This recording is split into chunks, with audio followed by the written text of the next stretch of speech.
Sa akin naman, thank you sa lahat ng solid supporters ng KDM pa before. Tapos ngayon, sumusuporta din sa JustUs. Supportahan nyo kami this BCL. Yun lang, let's go, man. We are VALORANT Gaming!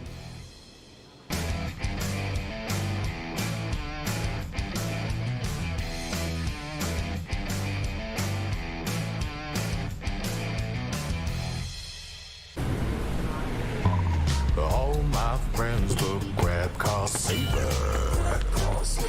The grab car saver is a lot cheaper.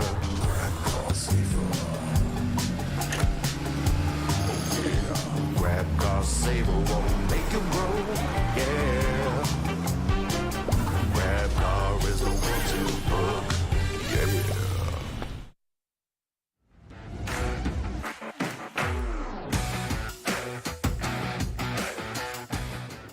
Hi, I'm Leonix. Hi, I'm DZ. Hi, I'm Owen. Hi, I'm Folex. Hi, I'm Dignified. And we are... All Stinky ka!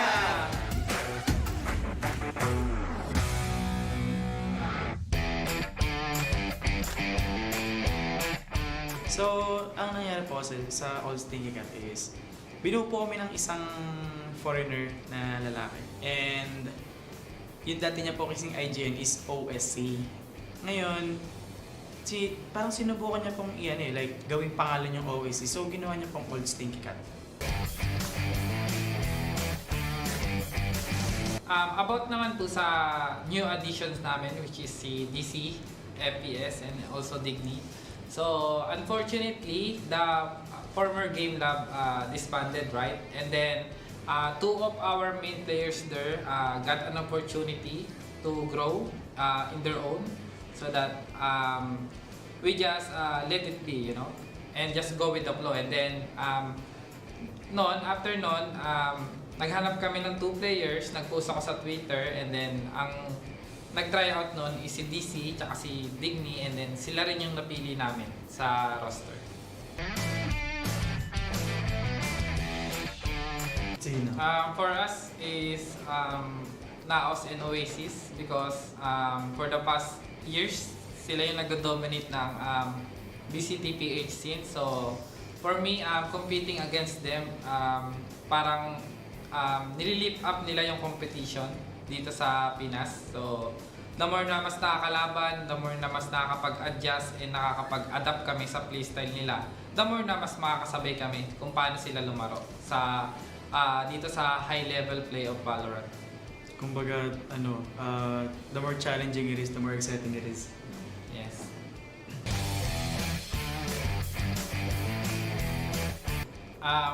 For me, so since the last year's stint, talagang nag-struggle kami sa consistency ng playstyle namin and ng team. And then we almost won against Oasis Gaming on the lower bracket finals, pero nag-choke lang talaga kami. And then main thing na nagpatalo sa amin din is yung inconsistency namin. So now, with the new BCT season, for me, it's time for Paul X to take over and then be consistent and destroy all of the teams that we're going to fight with. Oh, Parang atomic bomb yun. Open high ba? It's your time to be consistent. Amen. Let's go. OSCV! Meow meow!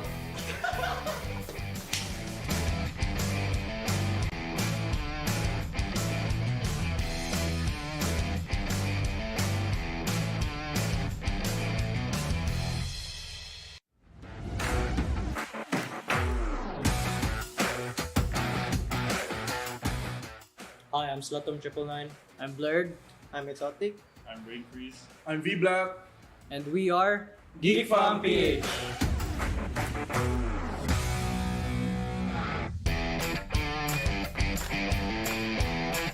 We are the core members of MVP Esports. With the addition of Blurred, Hydrakid, and Brainface, we were acquired by Geek Fam PH.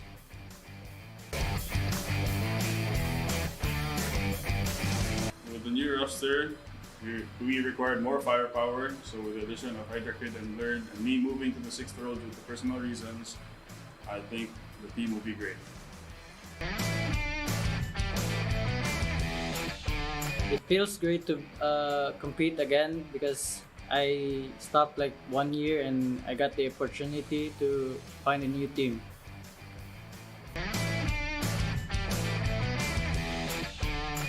We look forward to compete against Naos Esports because they are the defending champions here in the Philippines.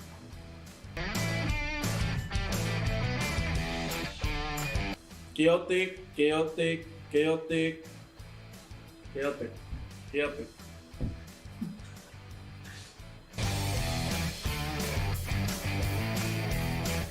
For the first week, we had bad matches, and for us, taking over means doing better and hopefully winning our matches in the second week, And so on.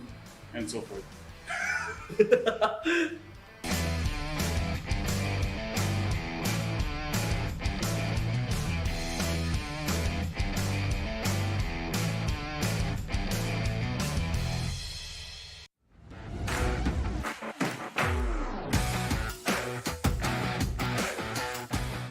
Hi, I'm Papi Chulo. I'm Mojer. I'm Ja. And Eman. I'm Nexi. And we are Naos Esports!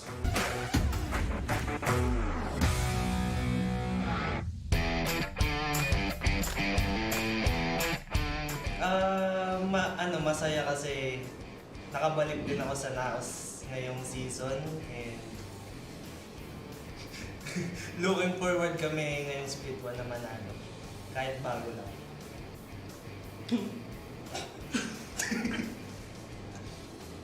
Unang-una syempre masaya tapos excited sa mga bagong kasama ko lalo na sa Naos, mga magiging teammates ko ngayon sobrang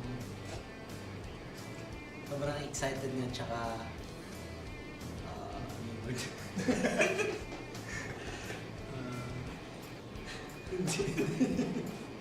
Parang confident kami na mananalo kami.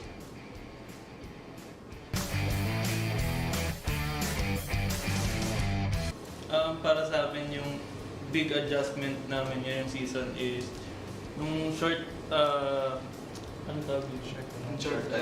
time na bago mag-VCT is nagpalit kami ng roster.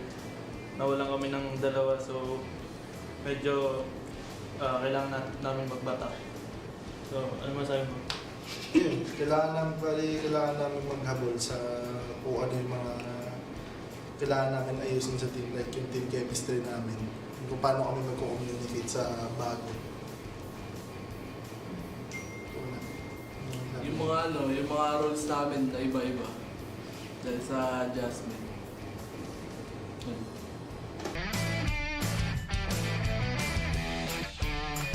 Galing sila Ching, The Vice, Justa, sila Lloyd Dream.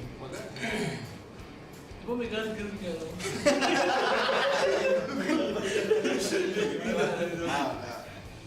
Basta, wala. Para sa akin, wala. Kasi alam kong kaya-kaya namin lahat. Kumbaga, hindi kami natatakot kung sino yung iharap sa amin.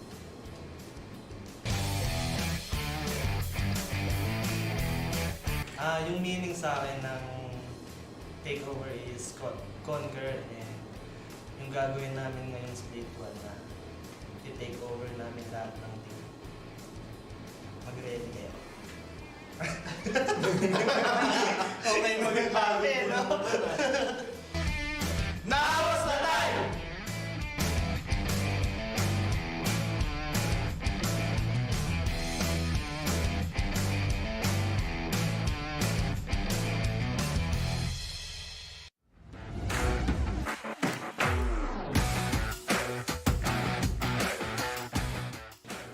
Hi, I'm Zin.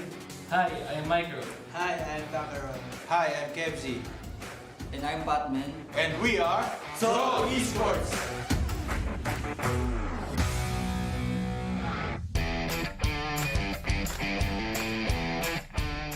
Ang nararamdaman ko lang po is nakaka-excite po na nagkakaroon po ulit ako or yung team ko ng chance na magkaroon ulit po ng bagong title or achievements na ngayon nagsisimulang split 1 po. Siyempre, start na naman ng VCT, masaya po. Na-excite kasi new roster na naman. And nagkakaroon ng mga shuffles ngayon kung alam nyo lang. Yun, excited kami. Sana makapasok kami hanggang finals.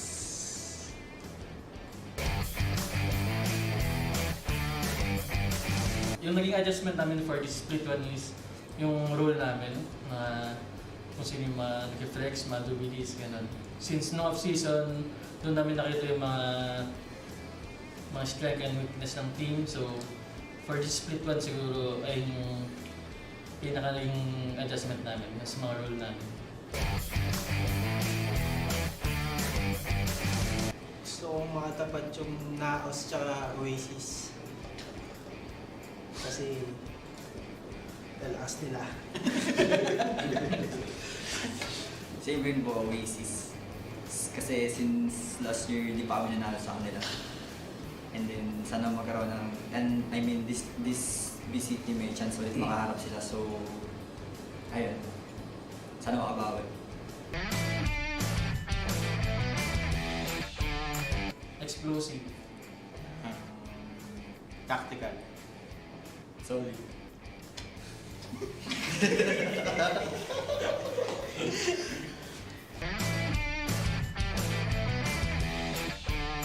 Sa mga sumusuporta sa amin, kahit konti man kayo, sobrang na-appreciate namin kayo.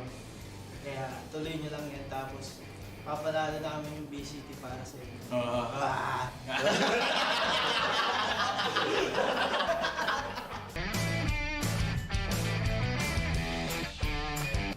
Para sa akin, ang naiisip kong word is pagiging number one. Kasi parang pag na-take over mo lahat ng yung buong VCTPH, ibig sabihin parang ikaw yung best team sa PH. Siguro para sa akin, parang yung from nowhere takeover, parang since competitive game to, for me it means na you're not alone, na may kakampi ka na even your downfall or down bad ka na, meron ka diyang kakampi na mag-take over para sa'yo. Zoli!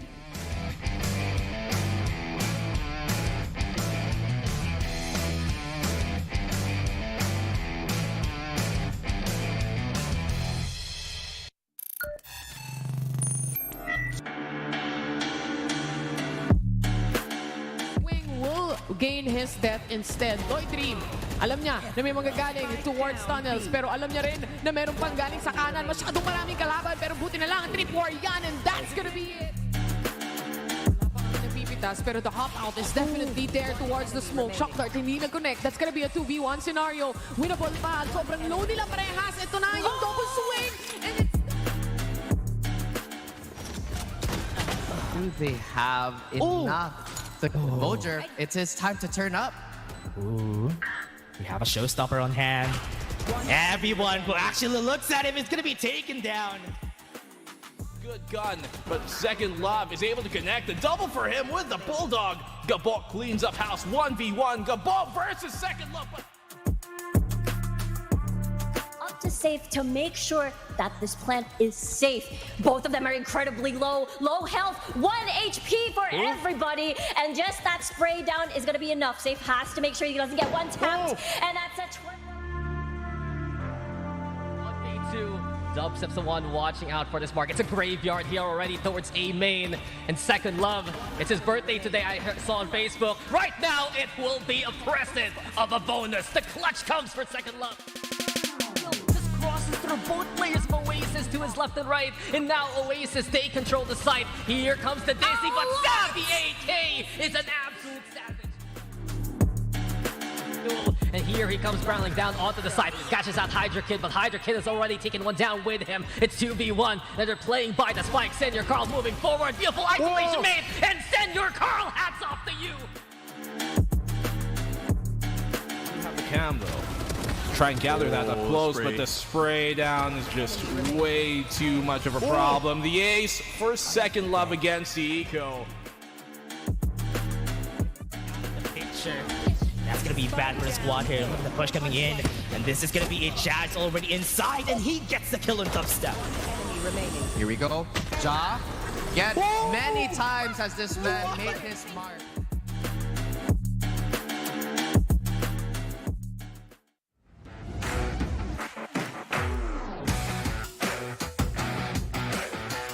Hi guys, we are MPH.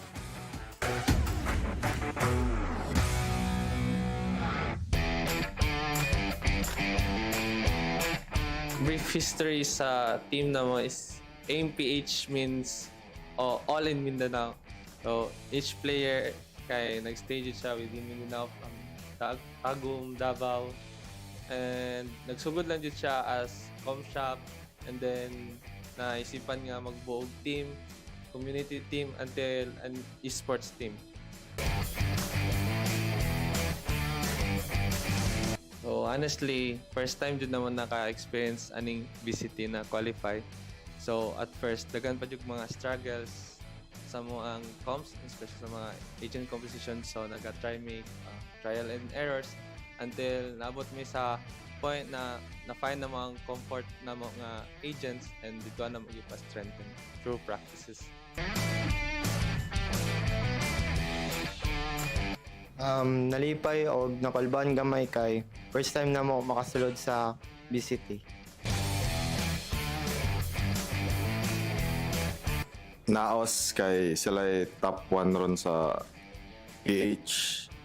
Then player is I think si nahuman naman duwa pero si Slaptom unta. Pero kill din may sa babay. Number 1 is Solid.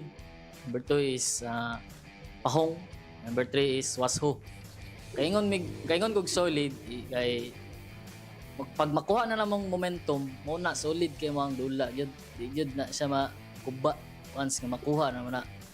Mapahong. Number 2 is Pahong kay overheating. Muna siya overheating. Washo wala sa dula, wala sa presence of mind.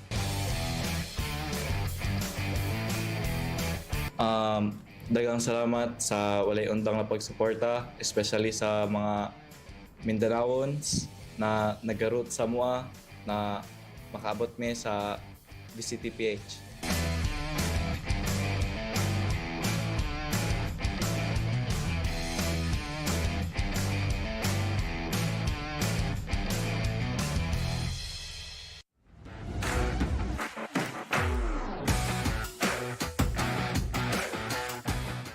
Hi, I'm Carti.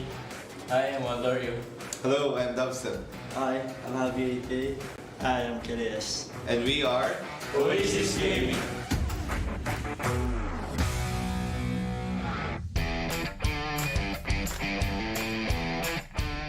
It feels great to be back kasi wala namang franchise before, so dito din naman ako nagsimula ever since. And honored din ako to be part of this team kasi what better team could you be part of, like competing in BCL PH. So ayun, nakaka-miss, very nostalgic, and hope we win.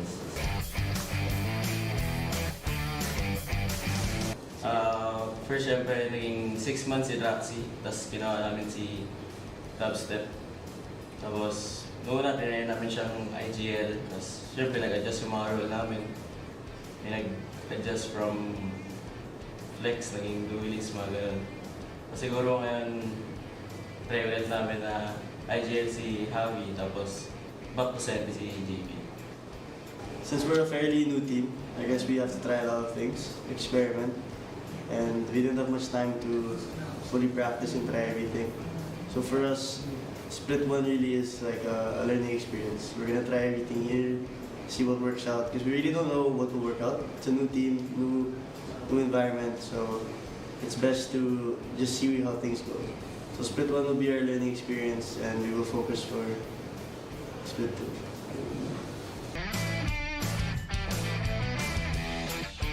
For me, the definition of takeover is to become the best team in the Philippines. And then APAC. And the world.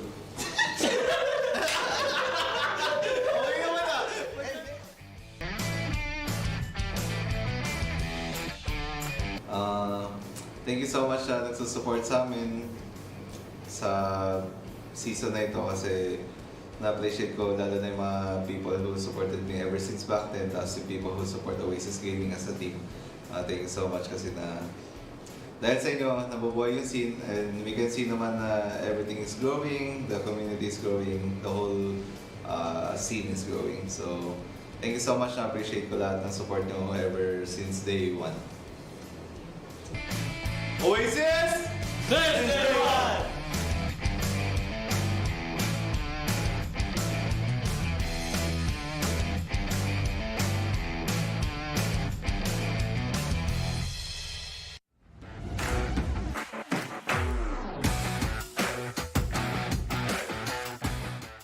Hi, my name is Kel. Hi, I'm Astro. Hi, I'm Rabbit. I'm Senior Carl. I'm Ching. I'm Chani Boy. And I'm Gian Sanity. And we are First Mega Saver!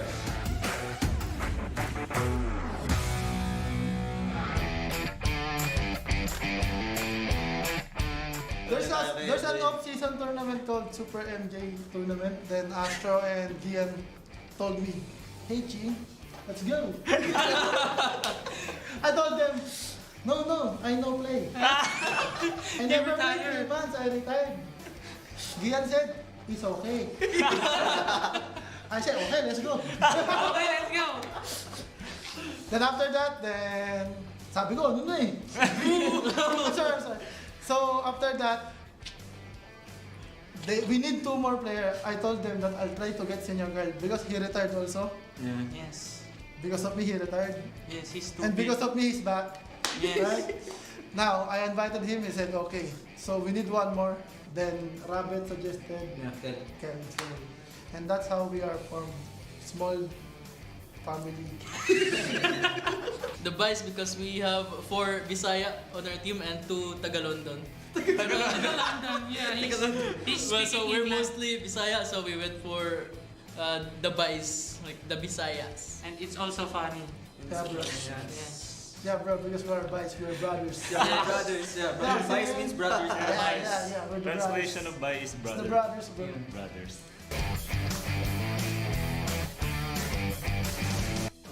The feeling is actually very happy, and and I'm also very excited because I'm gonna play with my kuyas. They're my idols. Way back 2020, I always watched Ching stream when he was still playing on Brand. And now I'm gonna play against him. I mean with him. Coming into this tournament, I'm not really that much invested unlike before, right? Because when I was competing, I always give it 1000%. So when I win, I'm very happy. If I lose, I'm so Happy also. no, I'm so inspired to play again, like come back and to be better. But this time, I'm playing just to help my teammates win, and so my competitive spirit is still there, bro. You know what I'm saying? Yeah. Right. But I don't think about those things because I have a very happy, funny, lovable kids in my team. They're like my sons, you know.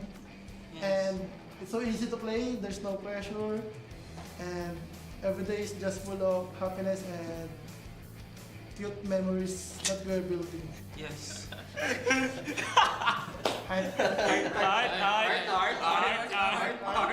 So I was gone for 1 year because I had to process something in the US. I missed a lot of opportunities because of that. Mga kababayan, mula Luzon, Visayas, Mindanao at buong mundo. Halos 6 na linggo nating hinintay itong pagkakataon na to at sa wakas, nandito na tayo. Heto na ang crossover.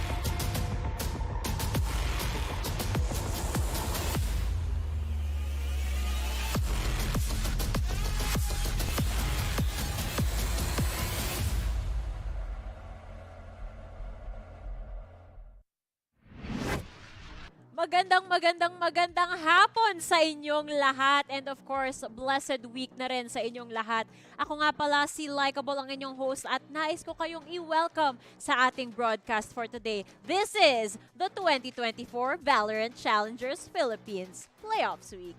Hindi nga pala ako mag-isa dito sa panel dahil kasama ko ang napaka-pogi na duo. Yes! Pogi! Ayan. Andito si Azuray and of course, sawadi ka kay Miss Sawadi Mirror. ka.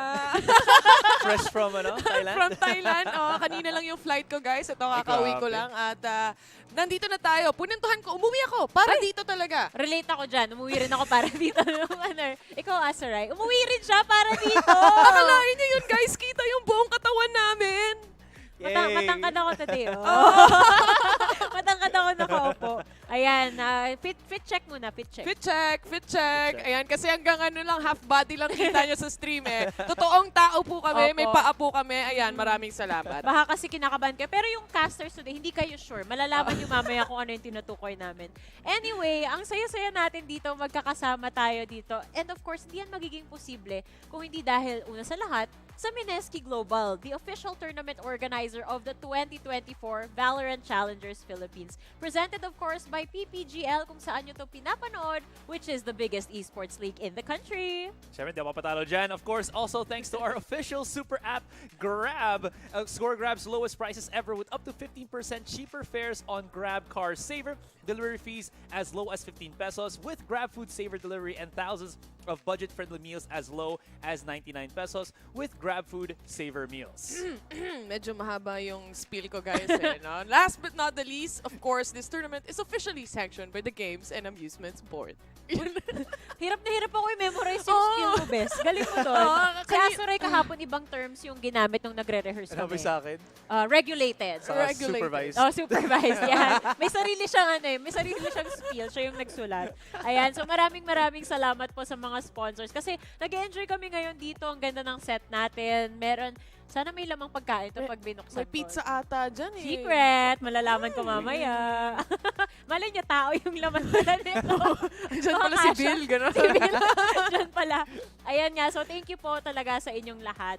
Ngayon, sabi ko nga, ang daming naganap. Halos 5-6 weeks tayong nag-antay para dumating sa punto na to.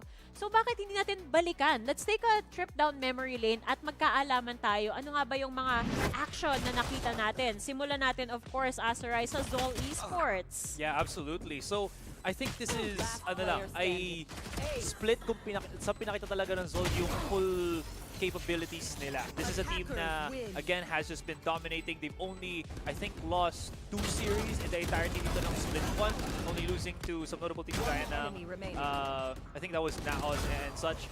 I think ang pinakamalaking bagay na lang sa Zol, as we are looking at the other teams real quick, is just how much dominant their games have been compared to the other top teams dito compared sa kagaya sa Oasis. Yeah, definitely true. And I think itong napapanood naman natin ngayon, syempre, as well, yung ibang mga teams na meron tayo. From Carti to 1MS, makikita mo naman din throughout the entirety of the season as well, na ito yung mga teams na kumbaga naghabol ng points pagdating sa dulo natin. But up until the very end, going up against like giants like Naos Esports, Oasis Gaming for example, makikita mo pa rin talaga that experience-wise and even yung pagiging magkakasama nila ng matagal means a lot pagdating sa mga ganitong scenarios, Azuray. Absolutely. Oasis naman nasa harapan din natin dito na, again, a pretty notable team. Ano natin?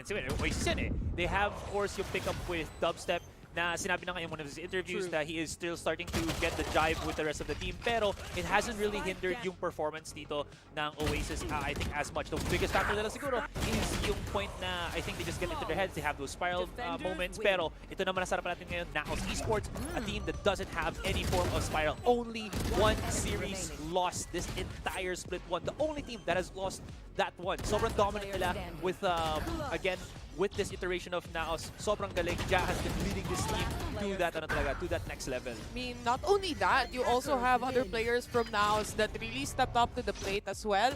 At kahit nga sabihin natin, of course, wala si Wits dito and everything else, may pagbabago pa rin sa kanilang lineups. Up until the very end, they've definitely shown dominance pagdating dito sa tournament natin. Unfortunately, speaking of dominance naman, MPH really had a tough time sa mga weeks na nakita natin, Azuray. Yeah, absolutely. Again, umabot tayo sa point na I think some of the other teams dito, pumunta talaga sila into split 1 thinking na gawin na natin magagawa natin.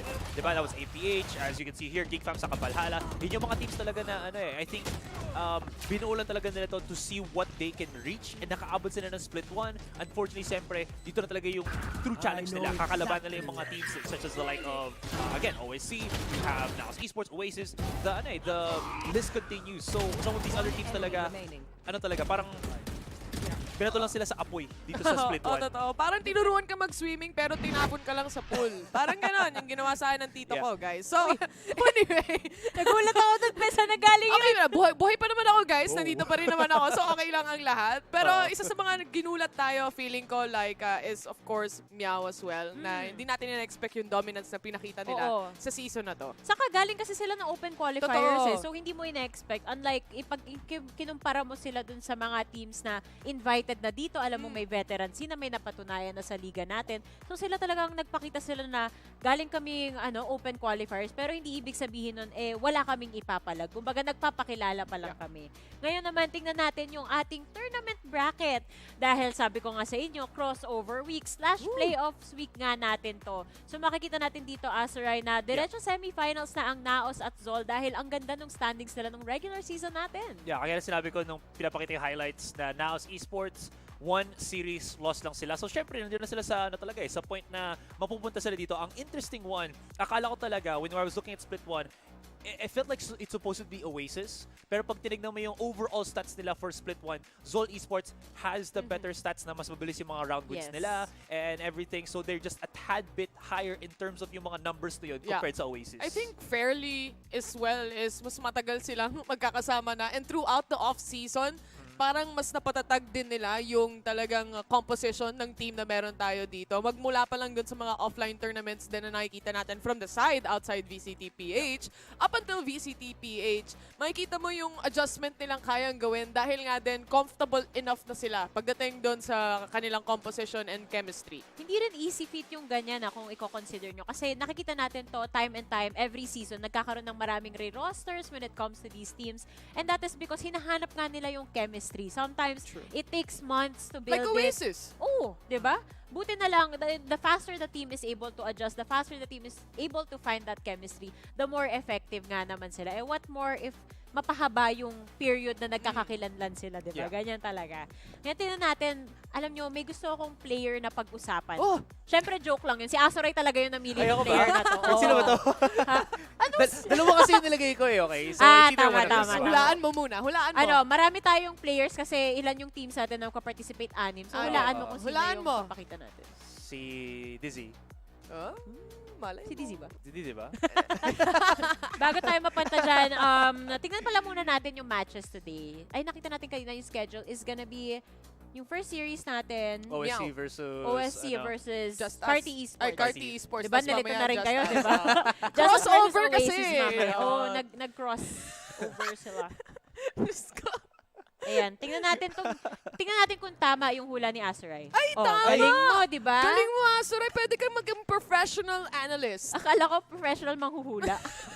Actually, kahit sino naman sa dalawa na isip ko. Kasi I think it was Dizzy or Safe na gusto ko i-highlight dito. But biggest point na lang I think is, kasi pag tinignan mo lahat ng mga players na nasa leaderboards natin dito para sa Split 1, nandiyan yung mga regular games natin. Sila Ja, sila Marky, so on and so forth, diba? Pero si Dizzy is one of the newest picks dito or newest introductions natin sa Split 1. Kasama din ng OSC na again came out of nowhere.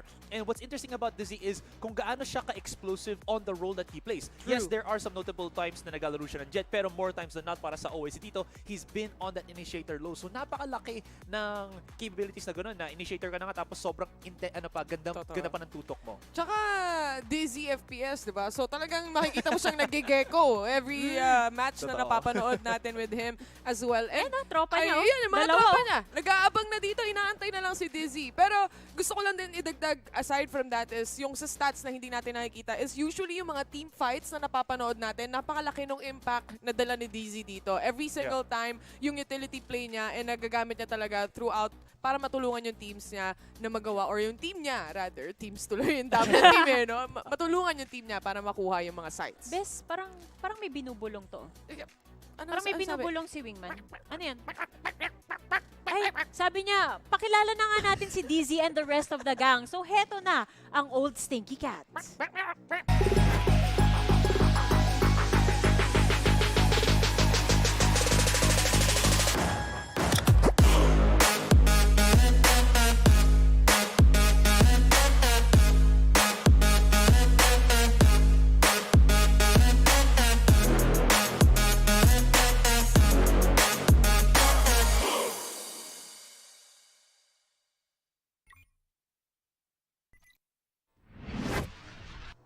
Yun. So, I just wanted to add lang dito para sa old Stinky Cat na this is a team that is former Game of Alpha. Tapos yung name pa rin nila, I believe, sa main accounts nila, naka-G-Lab pa rin. So, naghahanap pa rin sila ng sponsor. But this just goes to show how very much carefree in a way this particular team is. And I think that's one of their strongest suits na kahit man na-pressure sila and everything, they are still able to rise up on top. And not only that, sinabi ko nga kung gaano kalakas ang mga bagong pickups nila. Dizzy, Dignified, absolutely stellar pickups dito para sa old Stinky Cat. Not much pressure nga kung tutuusin eh. Dahil nga wala nga sponsor for the team for the time being. And majority of the times na nakausap natin sila as well, it seems like parang happy-go-lucky yung vibe na dala-dala nila pagdating sa VCTPH. And I think that helps a lot pagdating sa game style or gameplay na pinapakita nila. Again, when you are not much in a pressure situation kung saan marami ka masyadong iniisip, it gives a lot of space para makagawa ka talaga ng mga magagandang play. Plus, magagawa pa talaga nila yung gusto nilang gawin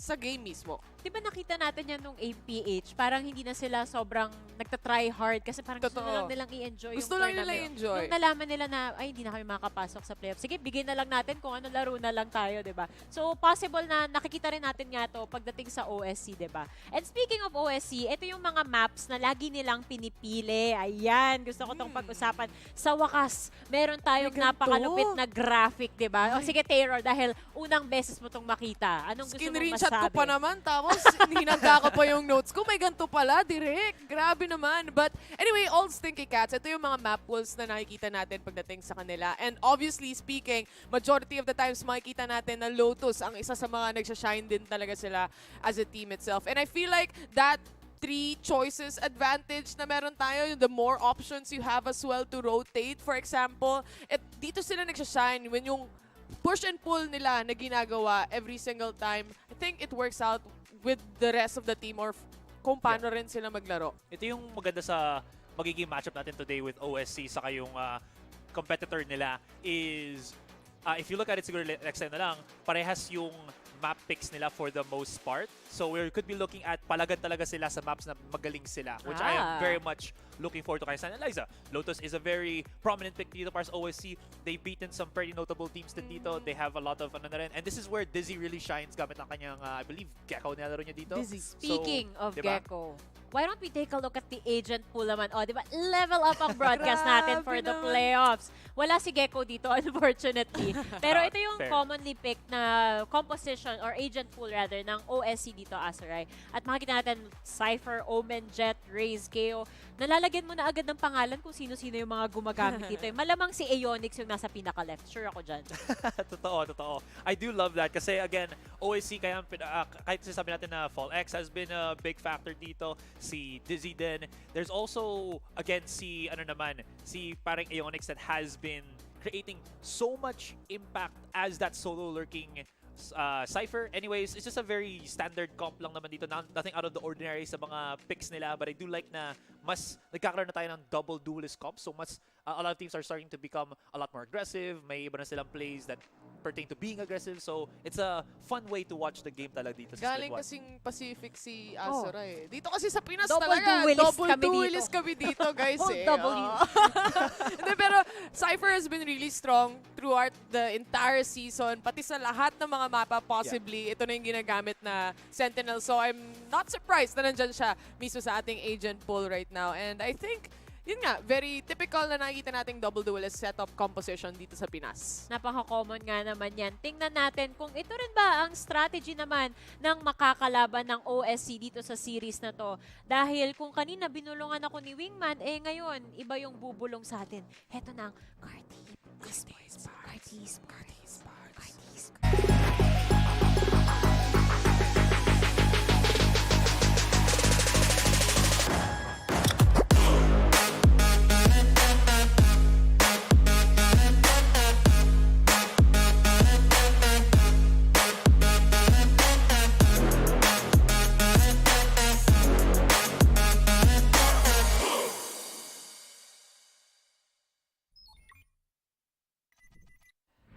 Carti Esports. Parang last time na nakita ko sila at nakas ko sila or na-panel rather, may matinding bebe buff tong mga to. May masahe. May masahe buff sila last time. But definitely you have notable players like Sigabo na nagsashine pagdating sa team na to. You also have Safe who has improved a lot. Isa siya sa mga options natin actually para sa player highlights natin. But Carti Esports in general is also a team na parang may hit and miss din sila kahit papano. But when it hits, it actually hits. You know, you have that times na hindi mo ina-expect na ganito pala sila magsashine and then they actually surprise you. Yeah, I think that's the that's the thing about half of the teams na nasa split 1 natin ngayon because bagong team pa lang sila and syempre meron sila mga tier 2 players kagaya ni Trix saka ni Eugene S na has that competitive history na competitive experience. Hindi pa na nare-relay yun o hindi pa na fully fleshed yun throughout the entire team. Pero tama ka nga, sabi natin kanina na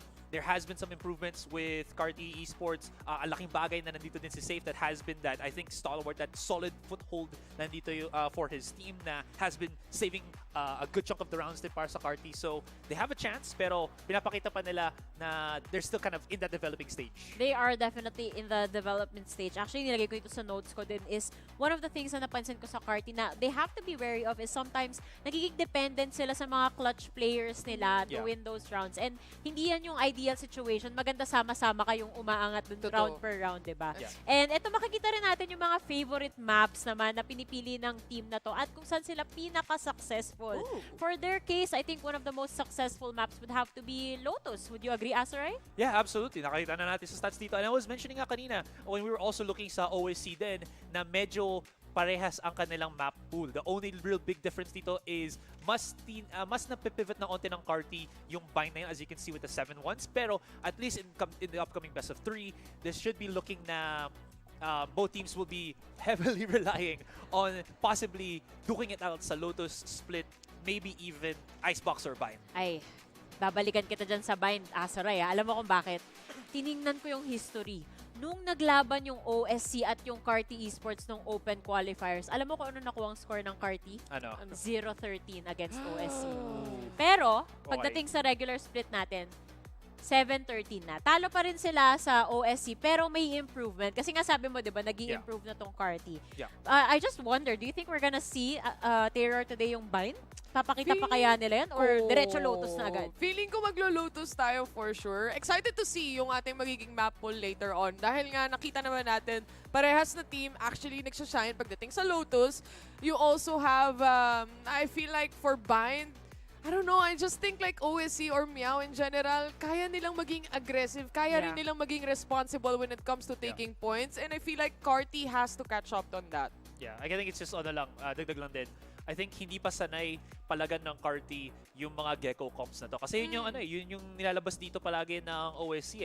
It's that extra bit na wingman planting the spike or yung pagbato ng Dizzy to flash the entire the site. Ang hirap i-manage nun if hindi ka talaga sanay. Yeah, isang beses pa lang natin din nakita from the side of OSC na binago nila to, which was when they had the Reyna composition, tatlong duelist sila dun sa bind. Na very controversial pa nga yung matchup nun. Dami nating question Labas mark nyo na si day. Yoru! Sige na! Huwag kayong papatalo sa Oasis, kayo rin mag-Yoro na din, di ba? Catch them off guard. Baka ito na yung moment kasi kung tutuusin, medyo nagpo-fumble na yung playstyle nung OSC nung patapos na yung regular split. And hindi natin alam if they were trying to save strats or they were just having fun at that point kasi nga less pressure na for them. But malalaman natin yan later on. Pero pagbalik dito sa Carti Esports, tingnan naman natin yung favorite agents na sineselect nila dito. Kung ang kabilang team, marami tayong Cypher na nakikita dito, more on the Killjoy, Miss Killjoy German Taylor. Wiedersehen! Ayan, Killjoy. Compared dun sa kabila kanina, though pretty strong pa rin naman si Killjoy sa kanyang mga setup. Lalo na pagdating dun sa mga swarm, kaya catch off guard. But also at the same time, I still feel pretty strong pagdating sa isang Cypher composition compared to a Killjoy. But you could definitely see, pagdating naman din sa comfort din around lurking pagdating sa mga sites. And aside from that, yung pagsiset-up ng mga turrets na to. But other than that, I would say pretty default comp din, Azuray. I also do like seeing a Viper a lot of times as well, lalo na yung mga double smoke comp. Yeah, it allows, I think, a lot more freedom dito para sa race player nila si Eugene S para maka-move around siya. Kasi if you've seen how before si Eugene S was playing, I think a year back or a couple of months back, nahihirapan siya maka create that opening, that kind of star power na nakita natin sa isang duelist. But I think with how Carti have been playing around yung double controller favoritism nila, mas nakaka-move na dito si Eugene S, maybe because he favors this or nasasanay na siya. So this is at least working sa how Carti wanted to work out. Tsaka gusto ko lang din idagdag parang pagdating sa Killjoy, parang it's not about the agent, it's about the player. Si Gabo kasi yung naglalaro nung Killjoy na yon, and he has been performing phenomenal pagdating sa season na to. And I feel like yung mga clutch moments din niya na nadadala, yung kanyang map awareness, napakalaking bagay. Kahit anong agent paggamit niya. Commercial break lang slight kasi sabi mo kasi si Gabo, di ba? Alam mo ba, off-stream, sinasabi na naman ni Azuray kahapon Ano na sabi? Carti B Esports pa rin yung tawag niya. Tapos sabi namin, saan ba kasi galing yung B? Sabi niya, si Gabo, may B. Ang lalim nun, Azuray. Sobrang dinig-deep mo pa para mahanap yun. Hindi ko rin alam kung saan niya nakukuha. Alam mo yun, sana magkaroon tayo ng segment dito sa broadcast na dinadissect lang natin kung paano ba yung thought process ng isang Azuray gaming. Minsan gusto ko lang makita yung gano'n. Curious ako. Lalo na yung kapag sabaw moments na Poet daw ungodly siya, hours. Ay, grabe. Iba ka talaga. Isa kang makata. Alam mo yung makata? Magaling sa pananalita? Pwede na. Tatanggapin natin yan. Okay. Pwede ka nang pumasok sa balagtasan. Alam mo yun? Wait. Di ba kasi kay Balagtas? So, about literary Poetry people? contest Okay, yun. literary Let's people. go. Okay, salamat. Ayan. Tapos, ang tanghalan na to ang bida dito ay si Azuray. Ayan. Nakakatuwa. Anyway, tingnan natin yung head-to-head players natin ngayon. Tingnan natin kung yung mga favorite players, hindi lang favorite, pero yung mga pili ni Azuray yung makikita natin. Si Azuray yung pumili. O, lahat si Azuray. Ay, hindi. Ito pa rin. Yung race players pa rin pala. Napag-usapan namin kasi ito kahapon. Yan. So, mapa si Eugene S o si Fall X pa man yan, Terror, race pa rin ang pipiliin for the most part. Although, we have seen Fall X, of course, on that signatory jet of his. Fall X kasi galit na galit yan every time naglalaro And I feel like a lot of the times, nandun yung buong team niya para supportahan whether it comes to utilities, whether it comes to coming to trade off yung mga pinapatay dito ni Fallex. So, majority of the times, especially sa very aggressive agent like Raze, napakalaking bagay nun. Yung supporta nung the rest of the team, and then ikaw pa na kaya mong meron kang mechanical skill, firepower, lahat na pwede mo idagdag. I think I like that point kasi it feels like yung nagiging difference ng dalawang players natin dito si Fallex at si Eugene S, not really yung performance nila but rather the situations that they play in. Diba? Na Fallex guys, sabi mo, OSC, always giving that nice little support. Sa Eugene S naman, I feel like palagi siyang napupunta sa point na mag-isa siya na contact play sa mga kalaban nila when Carti has those matches that they play, diba? So, that being said, he's still able to put up some serious numbers dito para sa Carti. Very solid talaga sa both players sa top. Napaka-explosive nila I mean, gano'n naman dapat kapag duelist ka Yan yung ine-expect ng mga tao sa'yo. Hindi pa nila napapanood si Azuray mag-duel.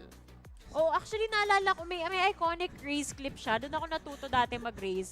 Kasi naalala ko, nung bago pa lang yung Valorant, mga first season pa lang, ginagawa dati ni Azuray, bibili siya ng op. Tapos, naka-ready na yung satchel niya, nakalapag na, pipik siya, tapos kapag pinik siya ng kalaban, kaya babalik siya. Magsa-satchel out siya, diba? Hindi siya sumali kasi give chance to others. Ayan, natutunan din tuloy na ibang players yung mga pinagagagawa niya. Meta niya yan, guys. Welcome to the Azuray Show. Siya na namili na siya na lang parating taya. Tinay niyang gumanti sa akin kanina pero wala talaga. Sanay na ako. Anyway, eto. Meron akong hinanda na mini segment lang. Meron kayong mga whiteboard dito. Meron tayong whiteboard. Okay, paano ba ito? Gusto ko lang malaman if may idea ba kayo kung sino ang nagsabi ng mong agawin quotation? yung Bibigay ko lang sa'yo. Sorry. Gentleman, no? Ito naman. Ayan, quick ano lang to. Sige. Sige, ano Sino ba to? sa tingin nyo yung nagsabi na nagpe-play for fun lang sila sa officials pero seryosong-seryoso sa Kailangan preparation? player? Hindi, kahit yung team na lang. Team? Sige, from which team? Team. Dali, sulat nyo na. Dali. Mamaya ako i-reveal yung sagot pero gusto ko malaman if may idea kayo. Grabe. Parang nakakatakot mahigop Bessie. yung amoy Bessie. nito ah. Okay, pakita nyo sa camera in 3, 2, 1. Sino sa tingin nyo nagsabi? Liit Okay, nito. kay Terror sabi niya OSC, kay Asteroid sabi niya AIM-PH. Kasi feeling ko lang precious. Malalaman natin yung sagot Hala! mamaya. Pero for now, Ano ba naman tong larong tayo? Siyempre, nilakayan ko yung letter suspense ko. tawag Suspense. dyan, Des. Kayo guys sa mga... Comment din kayo kung sa tingin nyo Sino? sino nagsabi na playing for fun daw sila sa officials pero seryosong-seryoso sila pagdating sa preparation. For now, Oo. I think ready na ata yung map selection natin. Voices in my head, totoo ba? Totoo nga, eto na ang ating map, Vito! Wow! Galing na. Uy, Umuulan. umuulan. Buti pa dyan It's malamig. been raining in Manila, Manila, hindi ka ba nilalamig? Uy, ang bilis ng map selection. Nagugulat ako. Grabe, Nagmamadali pumili tayo. sila ng breeze, pumili sila ng split, pumili sila ng lotus. Oh, interesting. So, Bilis. Nagulat ako. Nagulat din ako.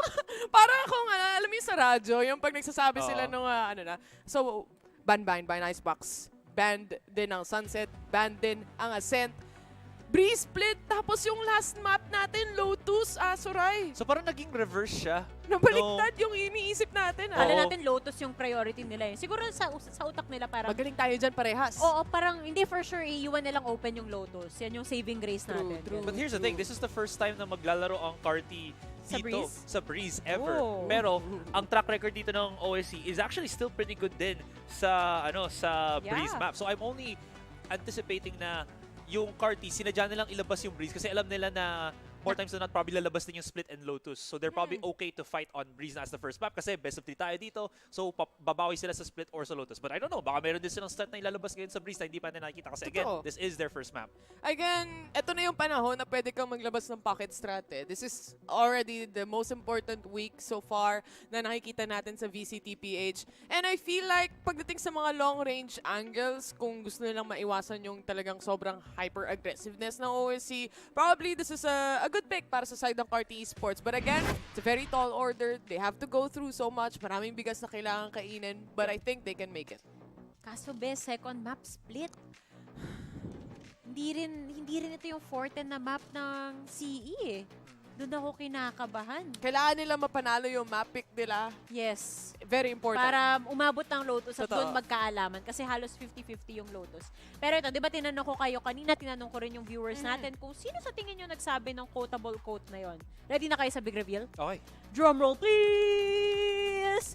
Heto na ang sinabi ni ONQT! Tama ako! Playing Oh my for fun God! sa officials pero seryoso sa prep. Actually, sunod-sunod yung quotable quotes niya. Kasi I asked him for this message. Sabi ko, ONQT, baka meron kang mabigay na fun facts about your team. Ililista ko Sige. Number 1, ang OSC daw ay mahilig sa samgyup, mahihilig magkape before ng mga games, tatlo daw yung single sa team nila. So Ay, kung wow. interesado kayo, hulaan nyo na lang kung sino sila. Meron daw silang magandang manager. Wow! And yun nga, playing for fun sa officials, pero seryosong-seryoso pag-practice. Baliktad! Ang importante yung sangyup. Oo. Yun yung pinaka-quotable quotes for Ikaw me. pa naman, mahal na mahal mo ang iyong karne. Yung sangyup. Anyway, na-assume ko na kasi feeling ko, nagsiscrims kasi kami, Azuray. Ay, wow! Wow! Sana all nakita. Yung time na nakalaro namin si Polex, kinabukasan talo sila. Naalala ko yun, kalaro niya Mali ni yung Phil. naturuan namin, mali yung naturo. So, alam nyo na guys, naintindihan nyo na kung bakit nananawagan si Vil pag naglalaro sila ni Terror na wag daw muna kayong mag-queue kasi sila ata yung may problema. Anyway, kung mali yung mga gameplay, quote-unquote gameplay nila doon, baka naman tumama ka sa predictions ngayon, Bes. Ay! Kailangan makuha ng Carti yung first map. Feeling ko, meow, malakas ngayon. OSC ako for OSC. now. Naririnig ko rin yung mga casters natin eh. Yes So, daw, di ba? Narinig ko rin, yeah! Agree sila. What about you, Azuray? Siyempre, ay hindi, ako pala muna kasi Save the best for last. Tama. Save the best for last. Ako muna. Ako, I agree with Taylor. Based sa map veto natin, I feel like mas advantageous yung Meow dito. So with that said, I'm gonna go with Meow as well. Okay. Sa akin naman, I don't want to be, again, that kind of person na sasabihin, pero I have to na feel like Carti, they have the fundamentals right already, pero kulang pa sila sa raw experience na yun na hindi mo makakompare against sa OSC. Tapos pupunta pa sila sa point na itong map veto na to, I feel like heavily tilts towards sa OSC's favor, so OSC din ako just because of those two facts. Bakit mo ginawa yung curse? Hindi yan totoo. I gotta Walang follow curse. my brain. Guys, wala si Rere sa studio. Ayaw nga. Oo, nilak namin siya sa labas. Hindi ko alam kung nanonood siya ngayon, pero Sa labas. safe tayo. Ay, hindi pala tayo sobrang safe. Si Osiris yung isang caster. Ay, oo. Si Osiris yung kalahati ng curse nandito. Mas kalahati lang.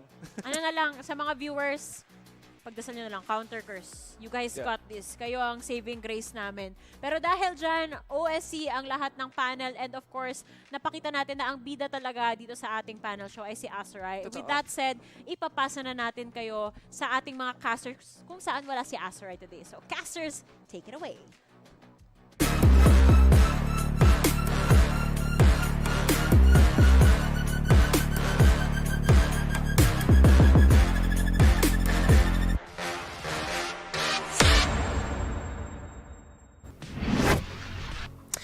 First of all, guys, we just want to apologize to the host, especially because she just said, you know, Astra is not on the cast. I'm sorry, guys, we don't have our VCT Pacific talent here on this table. But we are, of course, getting into the crossover matches. Welcome, welcome, welcome to an incredible day, an incredible week here, Black and Blue, because we have so many games for you starting from today. It's a crossover. It's those 4 teams looking to make it into tomorrow's semifinals. Exactly. Today, we're fighting for who can make it into the top 4 in the first place as crossover.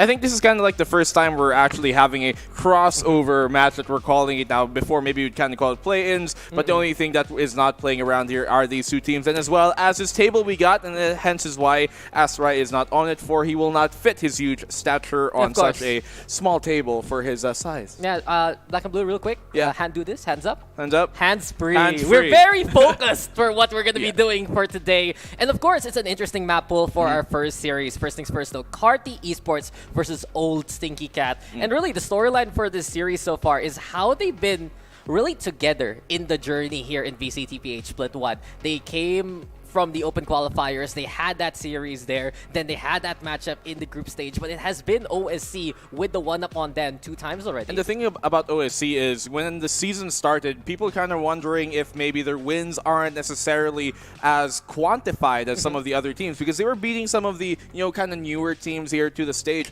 but then they beat Oasis. And that's when everything changed. And the way they did that to 2-0, that was the big one. And from then on forward, they also beat 1MS, you know, that former the buy squad, and you can tell these guys are the real deal. And I think that's the biggest kind of qualifier that they really have a good chance of making it on through. It's Carti here, I think, in this matchup who has a bit more to prove, especially now that we look at the map veto and we're kind of wondering how they let it go this way. Breeze being the opener, and they've never played it. It's their choice. This is their map pick, and this is a very interesting call for Carti Esports. I think really for Carti Esports, we've seen from them, truthfully, the best definition for them would be a middle-of-the-pack team. They've always been consistent. They've always shown that they have these strengths. They're really reliable on the clutch. But when it came down to it, most of their series against the teams higher of them on the standings, they lost against it. Everyone below them, they actually beat, and that's why they're here as our 6th seed. And then on the other hand, it was very close for Old Stinky Cat. They have a 3-way tie with Seoul Esports, with Oasis Gaming. At one point, they were even higher compared to Naos in the standings themselves, but it's up to them to see if they can actually face off against Naos tomorrow, because the winner of the series will have that honor. Breeze, though, we've been talking about it, and Carti immediately bringing out the Yoru, an agent that only Oasis Gaming has done in other maps. Yeah, here on Tricks as well, so it's going to be very interesting. As we said, we've never seen Carti actually play here on Breeze, while meanwhile this Old Stinky Cat, the Meow Squad, have been pretty successful on it. And the thing is, looking at this veto here on Breeze, and then we go on to Bind, and then I believe it's Lotus for our last map.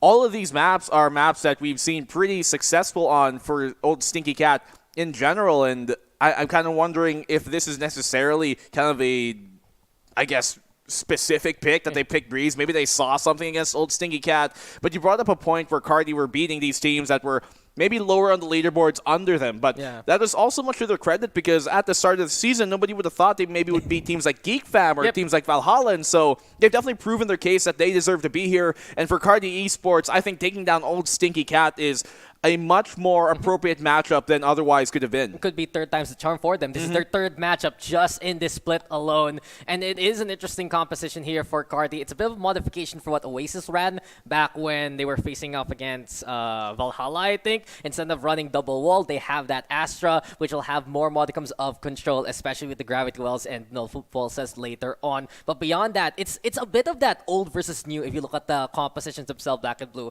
Just because old Stinky Cat, it's such an old look on Breeze. Play that double initiator, play the single Viper. It really feels like it's something that they're just accustomed to. And if Carti has truly prepared for this series and for this map specifically, they might have the advantage. I have to jump in here and say, can you please stop saying old? You're going to hurt Asurai's feelings, right? He's on the panel.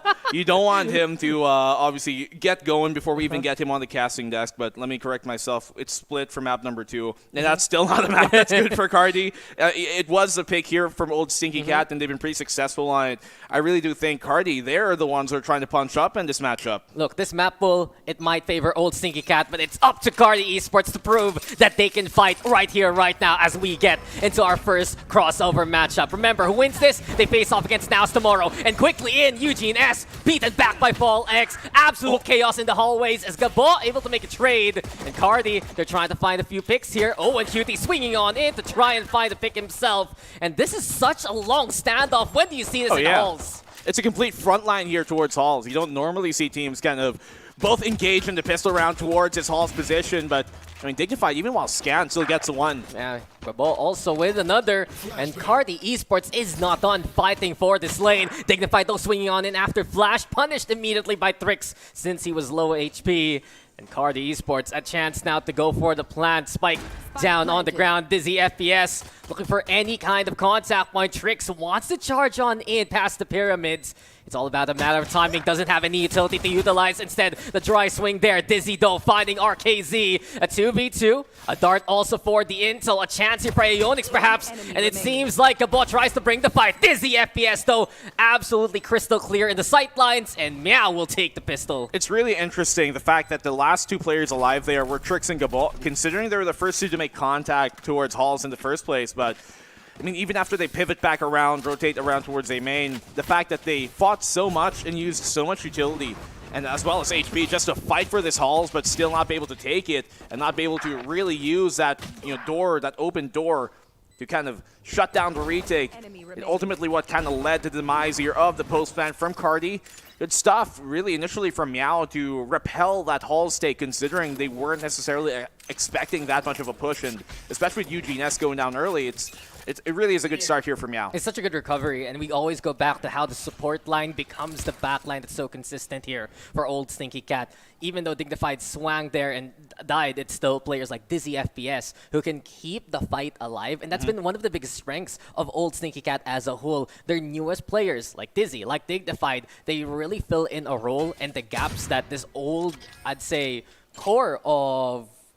What's their team again? Game Lab, right? Yeah. That core of Game Lab, they've really been amplified by their newer talents. Yeah, especially.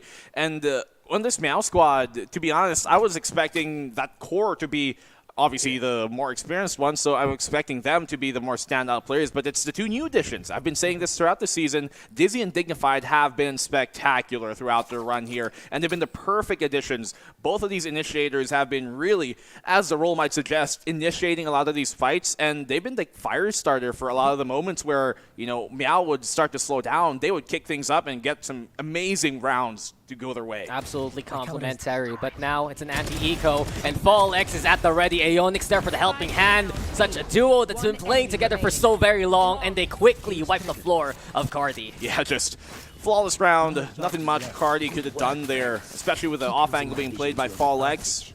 I do have a small thing, though, where I don't like using those kind of one-and-done surprise positions on a round early on, because you kind of want to save that. Maybe for a bonus is when you throw it out, but I guess in this case it's a bit less unexpected. So maybe for Carti now, they can bring something back. I want to see what Trix can do on this Yoru, because we have seen him on the Yoru in the past, but on Breeze, it's different. if I remember correctly, Trix has played some wacky agents even in the group stage. I think he's the one of the only people that played a Deadlock back in Icebox, if I remember correctly. It's been a few weeks though, and here we go again. Trix now. He gets the orb, one away from the dimensional drift, and later on, keep an eye out for any combos between Trix and Safe. You know when the Yoru goes to the other dimension, a Hunter's Fury can follow suit, and that's really going to be a lot of intel Carti can use moving forward. Yeah, you're right. The only other time we've kind of seen the Deadlock was from Trix, and he did play Yoru in the past, but it was only once either way. So let's see if it's going to benefit them in this case. Here on Breeze, a bit more of a, it's actually not a awkward tick. We've seen this from the inception really of Breeze. Teams have been trying to make it work, but it's a lot easier said than done. A site looking for them to be taken. No Sentinel, by the way, on this comp, but I don't think that's going to matter too much here on the attack. They're are having a problem trying to get in, though. I mean, Eugene S, he dashes actually into the corner here. Trix also looking to find a way in, but Meow still control with the snake bite. Precon Dart also absolute intel. 2 here for Owen Cutie. Make that 3! And it's just all the Viper right now having a heyday here by the Pyramids. Easy controlled by Meow, and we've seen this multiple times. When Carti slows down, that's when old Stinky Cat takes advantage. But you can see how a bunch of those kills were assisted by Dignified when you look at the kill feed. Really, as I was saying, these two initiators, man, doing so much work. Even the Sova Dart from Dizzy, kind of keeping that attention away, allows Owen Cutie to make full use of that decay from his own wall. Trade for trade comes on here. It's all on the Trix. We spoke on his Yoru, but Heroics has to bail him on out. Oh, gets the one. Can he find a second? He can stick it right now. He has to. And he's found himself a chance with the ult too. Yeah, that was way too close for comfort, but he finds enough time just to do so. 1v1 now, Dimensional Drift utilized. Overall, a good bonus already here for old Stinky Cat, but can they deliver with another round win? 1 bullet in the chamber. It has to be a 1-tap here from Trix right here, right now, and he does so. What a clutch from Trix, and Carti Esports on the board. That was a bonus, by the way, still for Meow, but it's exactly when they needed it to happen here, Trix, for him to come up big. Luckily, the two players swinging on his side there to try and get the plant down were both low, able to land both shots, as you mentioned, and he also had that gate crash to kind of fake out his rotation towards that A main. So Trix coming in big.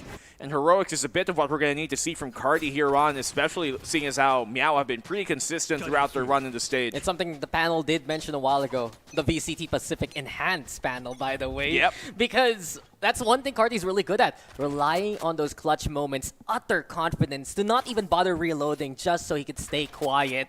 Trix, he's been such a long-time player, really, in the VCT scene, and here he goes yet again. Down for the count goes Dizzy. And interesting enough, Aeonix actually only has an Outlaw here looking to punish any light armor nearby. You can start to feel it here from Carti. And these two duelists are very heat-dependent duelists that we do have on this Carti squad, both Eugene S and Trix, but I mean, he's gotten his one in this round, taken down early from FallX. You see the Outlaw here from Aeonix. Not too sure if he's going to get the chance to really put that into play, considering Carti are trying to rotate now here towards A. And them having this KO, I think, could be a big thing later on this defensive side where they can scan both A and B from this one position. Let's see how it really benefits him in the end. Eugene S might get timing here, and that he does. Yeah, Dignified couldn't pick a direction to look at, and because of him twirling around like that, he's the one taken for a spin. Owen, though, finding Eugene S in response, leads now to a 3v3 safe. Playing into the middle, also a bit of cover there from Gabo. Snakebite now into the default, they dash on forward, and Owen Cutie always protecting the front line there. Beautiful shot on the save. It will be Gabo trying to still hold into the shot. Watch out also, Arcasey now with reinforcement. And both of these players have Guardians, they have full armor, but FallX hits a stellar shot there. The Vandal enough to bring the damage in. The Poison Cloud in the way, and Arcasey looking for the timing. Trade immediately from Owen Cutie, and it's just so swift when it comes to Meow. Yeah, nice try there coming in from Arcasey and Gabo, the two controllers at the end, but since Gabo didn't have his snake bites left, and had to try and take a fight early, unfortunately could not find the one. If maybe he got a pick off, things could have been different there for the 2v1 clutch at the end. But Meow, even with Dignified going down early, good recovery from them. Owen Cutie as well, especially, and also your FallX getting the opening pick. Bit of a, I guess, miscommunication there from Dignified and Owen Cutie. He should have known that his logs position was being held and can be seen anyways by Owen, but in the end, it doesn't matter now because, well, they get the round anyways, and I think Meow have been a pretty consistent team as well in recovering those rounds where they lose opening first bloods. I mean, as soon as that happens, Old Stinky Cat just finds a way to recover so quickly. If you notice, right, even though there might be a miscom there between the KO and the Viper, Owen QT immediately calls the next positions. And that's one of his biggest strengths as an IGL. Everyone really trusts him in the roster. We've seen, even in the quotes a while ago, that they play for fun, but their mentality really is to take every game as seriously as possible with prep work. And that's been one of the reasons why they succeeded in VCT back when they were Game Lab Alpha, and they're looking to replicate those results yet again. They're in the running to be in podium positions here in VCT. Well, I mean, that name still, I think, is appropriate here. Even though they might not be Game Lab, they're certainly cooking something up here in the labs. Meow have been consistently improving, I think, throughout this season. And once again, after really that win versus Oasis, which nobody saw coming, it just cemented their place here in the regular season that these guys are no one's to slouch over. You cannot expect to play a bad day and still win when you're coming up against Meow. Yep, you just always have to be prepared for them. And first time, first day back, and we get our technical pause here. So as soon as everything is A-okay, hopefully we can get back into the action soon. I've noticed though here for Carti Esports, they're really struggling coming into the post plant. The positions that they take, they're a little too ambitious, and they're either getting smoked out or getting hit by immediate intel by Old Stinky Cat. Well, it's also benefiting the fact that Aeonix here, him being on that Cypher on the defensive side to start things off for Meow, is allowing them to get these rounds early. You can see Carti being a bit more cautious, and part of the reason why that Yor is such a popular pick here is because you can gain so much space in so little time and bypass really that those tripwires that could be a problem, especially now in this kind of meta where you see Cypher pretty much all the time here in Breeze. But even if they're not getting caught by it, you can see how extra cautious they are. And it's giving opportunities to players like Gabot to swing and find timing. You have to be happy there, Black and Blue. Rather Owen Kui. I think you're very happy that Cypher is just everywhere, aren't you? To play him, yes. To play against him, I feel the pain now. Sometimes I feel like when you play Valorant and you don't have anyone to deal with tripwires, you kind of just lose the game outright. But in any case, it's an eco here for Carti Esports. Ambitious from UGNS as he dashes forward into the nest. And it's very interesting. Meow has left mid behind. Looking to be very wary of CT, especially with UGNS right behind the crate. Does he get checked here by Fall X? There's the timing though. There's the swing. And Fall X delivers on the kill. Bow into the side. Dizzy FPS trying to hold down the line. He's overrun here. And Carti Esports gets to be. Yeah, good trades actually here coming from Carti. Allow him to get the plant at the very least, and that's really the end goal here for the most part. But Gabot still finds a pick off, catches Fall Legs off guard, and now they have a real chance to make this happen. Carti making it so possible here. Dignified now, moving forward, but Owen QT deadly yet again. Here comes Owen QT with another one. The captain truly ready to steer this ship, and Dignified delivers one more time. It's Meow making it to 4. Wow, Meow still able to come back through it. I still do think that Carti gave us a good effort there to bring out the 1v2 at the end, or rather the 2v3 at the end, especially the picks being found there at the corner from Gabot from that backside. It really allowed them to have more of a chance. Unfortunately, Meow were just much better to really convert those type of opportunities, but still, great job by Carti to get the plant down. And yet again, Dignified finding his form in those scenarios, even though Owen QT is the one being very much so deadly in these scenarios. 8 kills for him. Dignified yet again. 4 assists right now. That's going to keep adding on here for Old Stinky Cat. If you look at the stats here, actually, Black and Blue, Dignified and Owen QT have the highest assists per round from the group stage. Really? I'm not surprised, actually. I don't know how to really put this into proper numbers, but Dignified has a 0.54 assist ratio, basically. So every 2 rounds, he basically gets an assist, and that's how consistent they are on working on his kind of utility. That is incredible, really. Especially from a team who has players who are arguably much less experienced than some of these players. Like, maybe they're doing better, yes. Maybe we've seen some of these guys, you know, in recent VCT. For Meow, yeah, Fallex, GameLab.Squad, right, Owen QT, but you look at players from Carti, for example, like Trix, Gabol, UGNS. We've been seeing these guys from the inception of VCT. And yet, just you know, to kind of name an example there, but not them specifically, it's really impressive, I think. These double Ds are dunking it in here, Dizzy and Dignified. And it's been a pleasure to see them kind of play with this team. I think they are the perfect additions. I couldn't think of anything else or anyone else to kind of compliment them here. But look at this push from UGNS. Fortunately, only good for the 1. Yeah, he only gets 1 there after dashing forward. A big investment from Carti Esports, and immediately they're beaten back by Meow, who was so prepared into the front line. They were looking to make the Viper Split play early. Now they do so and cut off any kind of chance into A here. And they were trying to go for the Viper Split early, but at least FallX is able to stall there with his blades, kind of just dashing on around to make sure that he buys enough time as well for his teammate to pull out his weapon, their own cutie. But now they have an opportunity to try and default around. We haven't been seeing them necessarily kind of use this wall anywhere else aside from a B commit or just an A default in general, so I'm not too sure if Meow are expecting this. Yeah, immediately though, the Cyber Cage is the answer. Quick fake out to try and clear any tripwires to scan. Yet again, it's proper intel here for both sides, and Meow still holding steady in the Cyber Cage. Ionix Dizzy swinging on out, and there's just no way in for Carti Esports. Always the door shut on them. Yeah, just great shutdown here from Meow. And once more, just the threat of that tripwire is enough to really make them not be as too confident to really swing there. Even though there's a fake out, yeah, that only clears towards the pillar. But how about towards the back side? How about towards the left, the right? Either way, you're going to have to be a bit more cautious. And even thinking about those tripwires is enough to make you not land the shot you have to hit in a crucial moment as well. So big stuff here. Dizzy as well. A good angle for him to hold, realizing that he doesn't have to overswing. And that's something you see from a lot of newer players. They overswing there, but no, he just held a tight angle that he knew he had an advantage in. There's so much restraint for old Stinky Cat. And Carti Esports, man, they've only gotten a single round, and it came down to the Tricks clutch. We've said that they're good in the clutch, yes, but they can't just rely on it. Their defaults haven't worked out, their executes haven't worked out, and even more so now. FallX pushes forward, gets the pick onto one. Hunter's Fury now the call. Eugene S giving chase, and it's a chance here for Carti if he can find even more heads here, but Dignified so quick now to reinforce into mid. The tripwire yet again capitalized on here by Meow, and swiftly they just eradicate Carti. A good shutdown. It was an ego here from CE, but I mean, Meow still opening pickoff from FallX, everything falling right into place after he falls. And B's just a nightmare for them to try and go into. Not only are the tripwires a problem, but just the fact that Dizzy's there, always right on time with the scan, and the rotation in general from the defense here from Meow has been pretty on point. They haven't really been faked out by CE too much just yet.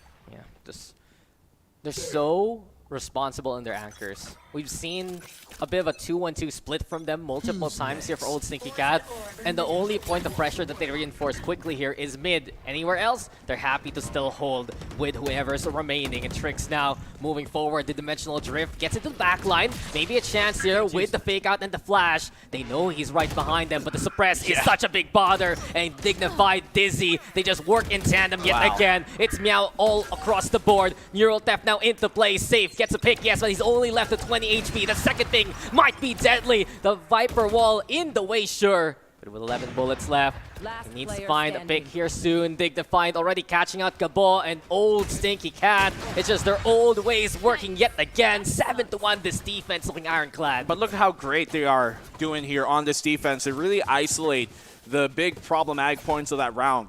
They hear that dimensional drift coming, and immediately Owen Cutie snake bites the entrance to choke. And because of that, the rest of Meow can't really follow up through the threshold. They can't really follow the gate crash, the ultimate here by Tricks, and they're just stuck at the choke, which leaves Tricks all alone. They pop the neural the suppress as well, and knowing that as well, they play all the way further back towards Orange to make sure that they can really not isolate themselves against that Yoru ult, that they have each other covered. I still gotta highlight the null command.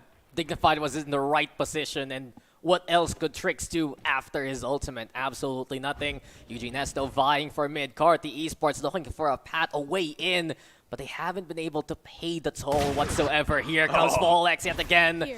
A quick delivery onto Tricks. That's one here from Meow already. We have rarely been seeing really much mid pressure here from Carti, but I don't really blame them, knowing FallX is on that op, and he's been a menace, finding the picks consistently here to open up some of these rounds. But Eugene S, big shot from him. Let's see if they can come back with even more. But as soon as they find an opening, it's just immediately closed here by the defense of Meow. How has these rounds been ending here, Black and Blue? One pick for Carti, and then everyone just being taken down by Meow. It's been the case multiple times. Gabodo still with the fight, still with at least an angle to work with, but he gets scanned again. And while Carti, they get morsels here, it's a full meal for Meow. Yeah, served up on a silver platter for Meow. Really clean so far, 8-1. And my, Carti are getting eaten alive. Absolutely outrageous. Unreal. Unreal. It's just been such a standard set here by OSC, and it's really been the division they've had compared to the other open qualifier teams, right? The fact that they play at a different level to the levels of the likes of now, Zol, Oasis, they're able to compete at that stage. And it's been the case so far in this game. Can Carti Esports find an answer? This attack has not worked out for them. We haven't seen much from the Astra Viper tandem too, but here comes the double duelist now in. The fake out to the left. Eugene S over to the right. He doesn't get the jet, sure, but he catches out a Yonix, and it's Meow instead finding more value. A 2-for-1 trade, but it will go to post-play. Yeah, but still, it's a 4v3 here, and even with the operator, he's got the blades now. Fallex as well, applying pressure here on that B main. Difficult position for him now to be in, and you can see here Carti just trying to find an opening, but they're not giving them the opportunities. 3v1, Eugene S all on his lonesome. He's here on the backside. They know where he is. The blades, the updraft, he's trapped, he's sandwiched. He's not going to get out of this. The pincer works. The swing is true, and Meow continue 9-1. No ID, no entry, and Carti Esports have left their wallets at home. It's another round here for old Stinky Cat, and it's just been the case so far. As soon as they see that spike planted, or even any ambition from Carti Esports to play into a site, the reinforcements of Yao are in such good positions, and it begs the question here, Carti, do they commit too much onto a site, not really playing the rotation game to try and catch Meow off guard? I don't know if there's much catching Meow off guard right now from Carti. Even though they try to shake up which site they go to, just consistently running into the same problem. That post plan of theirs has been such a liability, and especially to the fact that they get into those post plan situations without having the man advantage as well. And now the suppress confirms pretty much everybody's here towards this B site. Fallex, he's looking for it. Quite Nancy in the shot, and RKZ. They needed that one for Carti. So the op's gone so far. Outlaw in hand here for a Yonix, and can be deadly. 3 members here of Carti on light armor, but RKZ again winning the ranged battle. Dizzy now with the darts, trying to pepper safe here as much as possible with the shock bolts. Spike can get planted also, and Meow holding on to broken wall, but this is the best chance Carti has had so far. Yeah, this is the best looking round they've had, especially with that shutdown here from Fallex. Let's see if they can do it. They got those Astra smokes to try and hold on further, which they've been losing a while ago. They've been looking for this moment to set up those double smokes, and now Gabot with one more. Here comes the flash, nothing for Dignified, and sure he'll get one near the end, but Carti Esports, they needed that one. Just in the nick of time as well.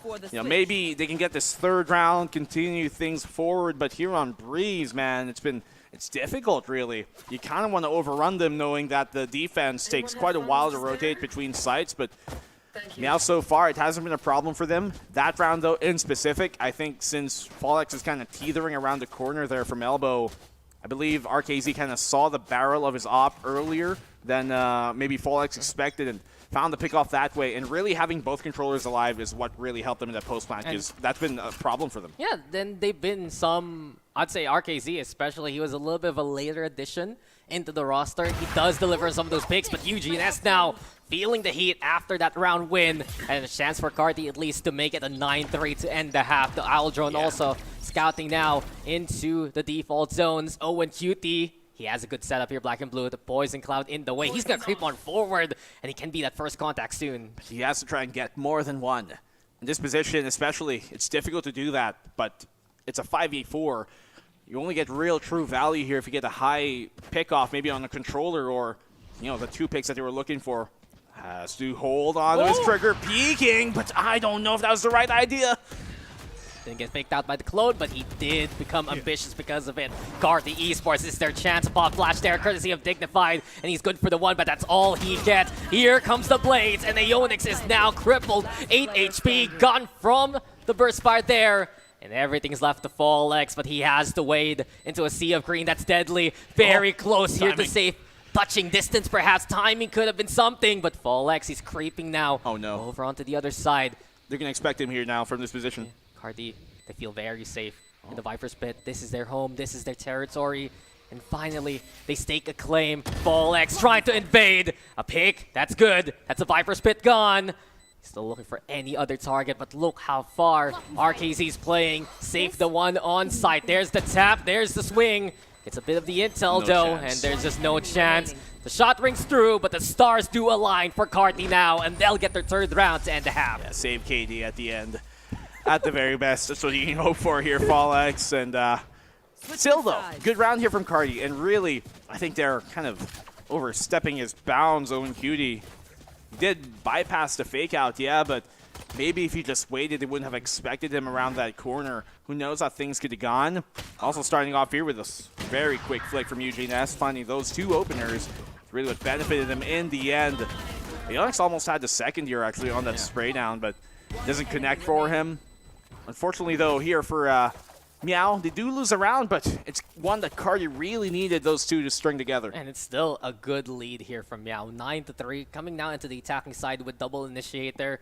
If they can just play off the same intel that Dizzy and Dignified have provided throughout this group stage, then this can be the perfect chance for Meow to close out the game early on. But Carti Esports, shades of the past for some of these players. We saw a while ago a bit of that CTNX tricks, you know. We saw a little bit of that Defy Eugene S. This team has a bit of history going on with some of their players. As a unit, though, it's still them trying to coalesce. In those last 2 rounds, though, they finally find a bit of form. The team I haven't heard in a while. I mean, they're gone. Yo. Chimera. Does like 2 Oasis squads, and then suddenly like, we kind of just want one. They got the OAS, then they got the SIS, and they put them all together. And then bam. Bam. The 2 teams. Whoa, that's wow. And then it becomes day 1 because they became one. They became as one. Genius. Today, we are one. That's accurate lore. Can confirm. We'll ask the Oasis host later. True? Yeah, verify that. The only verification we need right now is a gate pass because Meow are looking to come in. The opening pick, though, from Gabo is huge. Yeah, the security guard's holding steady and a good pick to start things off.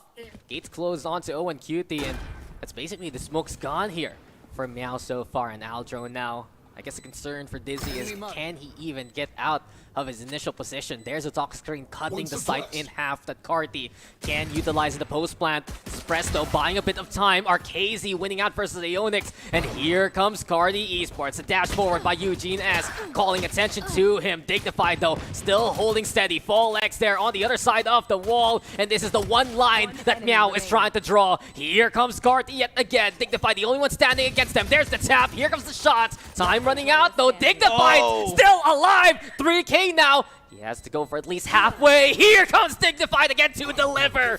And a quad in the pistol brings Meow to double digits. That second to the final kill is really what secured it there, coming from Dignified. And with Gabo just kind of spamming his sheriff shots to hopefully get lucky and hopefully pull the attention away for his teammate to swing. It doesn't come in time and it doesn't connect as well, hoping for his prayer to be answered, but nobody responds. It's Dignified staying on alive. I thought that was looking pretty well from Carti, especially with Gabo's opening pick with a Sheriff. And on that retake, they were winning the trades out actually. Came down to a 2v1, 3v2 before that. And it should have been on pace to get that clutch going, rather to get that round going on the pistol, but somehow, some way, heroics from Meow comes in big. And there's so much value from Dignified in that round. Not only the kills there, but I mentioned a while ago, the suppress onto Gabo means that the Viper screen that was set up perfectly to try and cut the site in half, it was stalled, and Carti still executed from that point on. Meow, they've given themselves a big buffer moving forward. Dignified really just growing as a player all throughout the years. I still remember in the community games, I would see Dignified all the time. Now he's here in VCT, and here comes Meow yet again to push on forward. A 1-for-1 though, Trix and Eugene S bring the fight to them. A few stingers here in hand, and Carti Esports playing the right range for this hold. RKZ though spotted, Dizzy now swinging, and it's Meow still with a fight back. A 2v2 after everything's said and done. Trix though able to make it a 1v1. The ball, he has a Sheriff in hand. Owen, the only one standing here. 1v1, Sheriff, but Gabo connects. You want to talk about community games, but here's a household name for you. Gabo connects at the end when they needed it to. And Carti, maybe they don't win the pistol that they should have, but they win this one that they could have. Yeah, you know, what are the odds for? They're a suggestion. They're not what will actually happen. And as soon as Meow go into this A site. Carti was prepared. They didn't realize these were stingers in hand on the other side of the pyramids. And Gabo, in those crucial scenarios, he delivers here for Carti. He's had 15 clutch rounds successfully so far from the group stage. Add one more now after that one. And it's still the same old Carti. When it comes down to these 1v1s, they deliver. That's like 16. 15 plus 1. Yo, you did the math? Yeah, dude. So what's Took me the all that gap? while. What's the gap between 10 and 4? 10 minus 4. If you take out 4, that's 9, 7, 6. Yay! Yay! I'm glad you went to grade school, brother. Preschool. At most. Hey, I graduated early. I was 8. How about college? Back to Meow and Carti Esports here. VCTPH, where you have the prime talent. Absolutely educated, and we'll see now if Meow can make an educated guess as they play into A halls, especially they open the gate. Toxic Serenity. I'm very curious about how that's going to work out, and it does at least give them a buffer. Safe, he's only good for the one. Eugene is also scrambling to get into good position, but the gun advantage is looking pretty dicey now as Meow close the distance and play the game that Carti did a while ago. I guess it is to try and make that bridge swing a bit more dangerous. Mysterious even, right? Denying that info from that side, but was also kind of cut off their sight line there. Ooh, still, though, good picks off being found, and the snake bite of all things connects. Wow, Carti, all right. They're getting the rounds they need. Yeah, they're still in the game, and this is very impressive for Carti Esports. They hold off the play there from Meow. That had to be one of the pocket strats Meow has been trying to save in this map, especially. But as soon as that happens, Carti, they watch out for the gate. You also see the reposition towards double doors. That really helps out Carti to play a bit more range. And coming down to the wire, it's still a bit more of that gun advantage. Really bearing fruit for Carti Esports. I'm really impressed by how they immediately check out these default angles and catch out Meow in the act. Nicely done here from Carti, for sure. Meow. And so you still have some cushion to kind of work with here. I am curious now how they're going to play this attacking side, because their defense was spectacular for almost the majority of that half. But this attacking side, barring the pistol, just hasn't been turning their way. This could be a big difference now. I like that Cypher Cam to try and make sure there's no aggression coming in from that elbow early on. But as we said, Carti, no Sentinels on their side. Yeah, no Sentinels. I mean, you have the Astra and the Viper. That's basically a Sentinel together. If you see how the utilities utilized. And speaking of, Gabo right now trying to hold, but he gets scanned. And as soon as that happens, Meow knows exactly where to shoot. The overrun is so clear, it becomes a 4v2 immediately. Here in mid, though, the lurk has been found. And it's a chance here made by Eugene S as the spike's planted. It's a problem there. No tripwires makes it very difficult to try and hold on to those sites if you don't get good timing on the snake bites, plus the pull. A bit more precarious for them to try and hold on to those sites against a full force, against a full brunt push from Meow. Now a 3v2. If they can find an isolate Fall X series, a sole player on the side, that'd be good. But look dignified. Oh. This guy's utility out. They're looking for him. Safe, though, deciding to swing. Oh. And Fall X still wins anyway. Ready for another one. And ready to see them tumble in front of him. 3 for Fall X as Meow makes it to 11. And Dignified's flash there is just in the nick of time for Fall X to find the third kill to keep him alive. Otherwise, he would have gotten traded immediately. And while it doesn't come in early, at the very least, it keeps their numbers alive, keeps 3 players still continuing here to build up economy further, and just those type of things are really what have been setting Meow apart from some of these other teams who have been struggling to even get into this crossover stage. I think really that's the key term here, Black and Blue team. Old Stinky Cat, they feel like a unit. They feel like a completely together A litter. group. A litter? Wow. Because they're cats. Yeah, well, meow meow to you, good sir, as here we go again with Fall X. He's found form immensely this year. He's gotten even better compared to last time around. And here comes Fall X again, barreling on forward. 20 kills to his name. Let's make it 21. Let's make it perhaps 22. Oh, not gonna happen. Not the lucky number, but Tricks instead with the kill. Now a Vandal in hand. 2 hero rifles here for Carti Esports, but Aeonix this time around. He gets control into mid and moves on forwards to try and get the backstab going. The Viper's Pit keeping the opposition at bay. The fake out shot. Where's the swing from Carti Esports? Here they come, and down they fall. It's Meow yet again, making it the map point. That was great. Opportunity there for them to win, perhaps, but as soon as Gabo was found off of the flank from Aeonix, you really saw them come alive and even if that went sour, even if, let's say, 2 of them died there, or 3 even, you still had the Hunter's Fury on that post plant to buy even more time. But his Viper's Pit was already more than enough for them to hold things on. Oh, and QD coming in big there off that contact, and Carti just... It's a big risk for them to take here. Pick map Breeze to be map number 1, and they're paying for it. Yeah, just they've never played it. It's a great map for Meow. I think around 3 out of 4 times they played it, it's been a victory.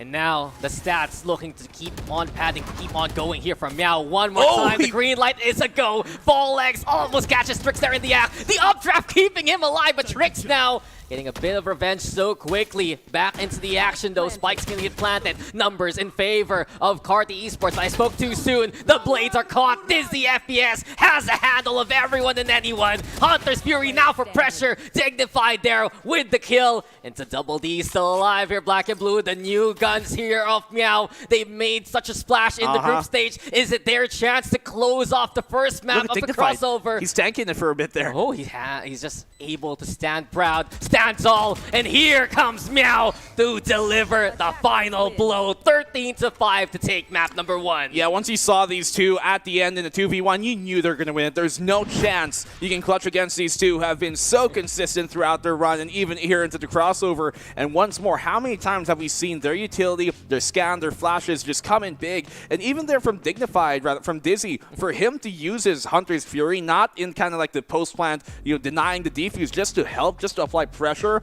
Big guns for him and aptly placed as well for them to find those kills, not letting it get to a situation where he has to use it out of necessity, instead kind of keeping that situation away. It's such a dynamic tandem, and not only that, their swings together are so in line. Yeah. As soon as you said Dignified just holding steady on the snake, I'm like, yeah, they're gonna wait for this. They're gonna surprise them, and peekaboo, a Sova shows up, a KO shows up, and everything is done and dusted. It's really just old Stinky Cat keeping on going with the ways that have brought them victory, and it's really teamwork making the dream work for them. Yeah, it's a very risky, I think, map number 1 too for Carti here. I don't know if this is the time to be taking those risks, but you look at the kind of map pool that they have here for Old Stinky Cat, and a lot of the best maps here coming in from Old Stinky Cat are ones that you don't necessarily want for Carti to play in the first place, and they put themselves in that position. Now we go on over to Split for map number 2, and that isn't great either. Maybe our third map here on Lotus a bit more, but I don't know if we're even going to get there. Look, I think really talking about Lotus later on, Carti, they're good at that map. They have great stats on it, but Old Stinky Cat have kind of proven to be the best one in Lotus, even beating Oasis Gaming at that game. But you can see the stats right now, 13-5. It speaks volumes because Meow, they've just been in control of the game from start to finish. There were a few rounds where Carti delivered with some clutch moments from Trix, from Gabo, RKZ. You can add on that for Eugene S, getting some big impact and some getting a bunch of first frags. But yeah, exactly that. 9 first kills, courtesy of Fallx. As soon as the go signal shows up for Meow, they are immediately pouncing on it, and 12 first kill rounds. It is just an absolute statement from Old Stinky Cat. Fallx got 9 out of the 17 rounds we've played, rather 18 rounds we played. 50%, half of the rounds were for his opening picks, especially on that off on the defensive side. So hard for Carti to get going, and that's what we saw a lot of those times in this first half, where Carti would maybe get a pick off, but that's the only pick they find in the round, and then the rest of the defense here from Mao just completely encompass and encapsulate them and take him down one by one. Yeah, it's not been the best ratios for Carti Esports. We get one pick, and then Old Stinky Cat gets all of the kills instead. It was the case there on the defense. Coming into the attacking side, though, there's a bit more contended. You watch that stinger round, really, for Carti Esports deliver. But as soon as that happens, Old Stinky Cat, they find a different answer, they find a different angle, and they go back to ways where they're able to just come together and move as an absolute unit. It's just really the best definition of Meow right now. This is a team, this is a squad, and this has been their playstyle throughout the run here in VCTPH. Well, I think for Old Stinky Cat, it's about time for them to show what they've got, and Dignified, he delivered the win there with Grab at the end. Definitely so. So many times, not only this round has he had a hand in it, but many opportunities as well were created by him. Man, he just did this pose right this. Easy. we look like cutouts. It's really nice. I Yeah, like the we have the effect. same shade of Yeah, blue as well. it's like we're a sticker, and they Mhm. decided to put us there. Give him a pose. Yeah. Sticker. It's gonna be a sticker for the next one. Yeah, and well, our little UFOs, it's looking pretty nice. I like our set, honestly. UFO? Yeah, The dude. table? Ooh. Wee, woo, woo. But it was a great map there for old Stinky Cat. Yeah. And I do wonder how Carti's gonna recover. Even the panel has mentioned it. It's a struggle into the map pool. Carti Esports, they need to go above and beyond, and they honestly need to play at a level different from what they had in the groups. This is their chance now to prove themselves coming into the second map. Or will Meow make it a 2-0? We're gonna find out after this break.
best team name just had the better game there. Old Stinky Cat with that fresh look. Oh, do it again, do it again. No. Do it again! No. Dude, he gave us the one, guys, so you can clip that, you can ship that. And while you were talking, so you can't soundbite it No, alone. I can. You can? I'm gonna put that on Audacity, you know? Yeah, just cut off the frequency of your voice. Yeah, pretty much. I'm gonna get the wavelength and I'm just gonna hit there.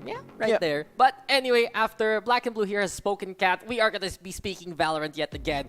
And I guess the concern right now, map number 2, we're going into Split, and this is Old Stinky Cat's map pick into this series. Yeah, it hasn't been a great pick for them, just in general, right, for Carti to be playing on here, and considering they kind of started off on the wrong foot on the map that isn't even...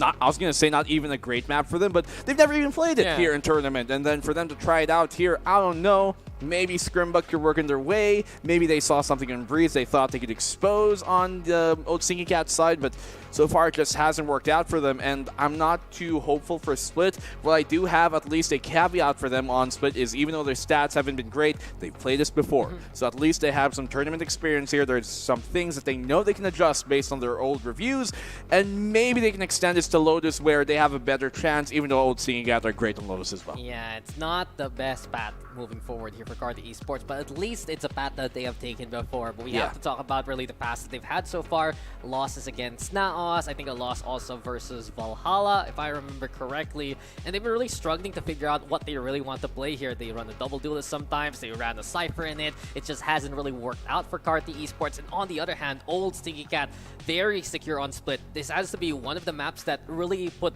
eyes on this team, because even though Oasis Gaming loves to play Split, they still lost to Old Stinky Cat at it. Yeah, I mean, Old Stinky Cat are, to be fair, they have been great on opportunities and moments where we didn't think they would be, especially to that height, especially against Oasis. And Split was one of those maps where it really did kind of shake things up. You mentioned it already, right, in that matchup in the past. And I'm looking here at the former outings that we've had here from Carti on Split, and it hasn't been the most convincing. They've only won this once, and to be fair, they played this against Naos the last time around, and it wasn't that convincing. They beat JustUs, but they're a team that barely kind of also made it into this stage, so it's not the most convincing from them. It was maybe at least a bit more confident of a win, but JustUs aren't really a great team on Split anyway, so I don't know, it's really hard to quantify, I think, where they stand, and the fact that they've lost this twice in the past, especially most previously, I think it can really make problems for them confidence-wise to play on this map. Yeah, it's just...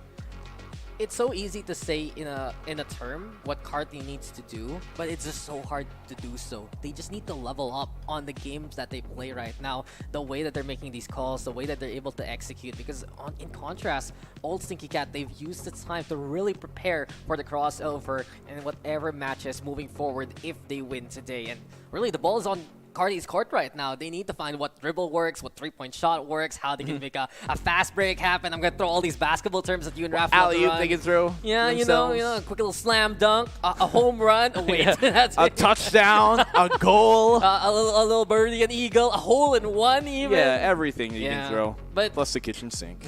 Pretty much. Great terminology there, Black and Blue.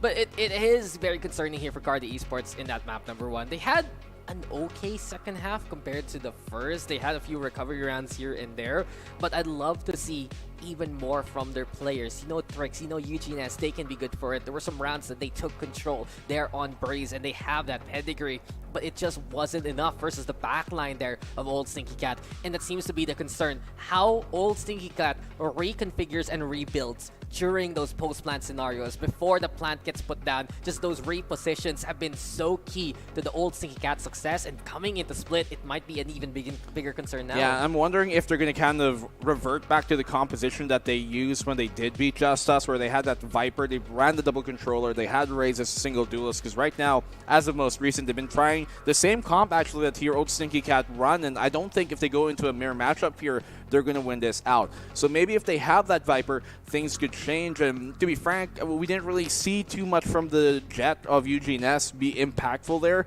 And so I do think kind of switching back up to their former comp, having a double controller will kind of give them a bit more of an edge on that defaulting kind of game that they could play. I'm not going to say it's what they're going to play, because even with a double controller last game there on Breeze, we rarely really saw that default be effective at all. Yeah, they just couldn't really come together as one. The double duelist goes in, but where is the follow-up? Instead, it's old Stinky Cat who's found those answers. It was just a great performance there from Owen Cutie, especially the captain when he becomes that second in, when he's actually there near the middle line, and especially when it comes down to those post-match scenarios, he could find ways to deliver kill upon kill after the setups from Dizzy and Dignified. And that's really been the case here so far for old Stinky Cat. Those double Ds, those new performers really have just been the linchpin, the glue that really sticks together all the layers of old Stinky Cat. And yes, we've been singing the praises of old Stinky Cat just because they've really shown a different level of play here today. And I wonder if they can continue that moving into their map pick. I mean, the fact that they beat Oasis on this map, Yeah, that's pretty big.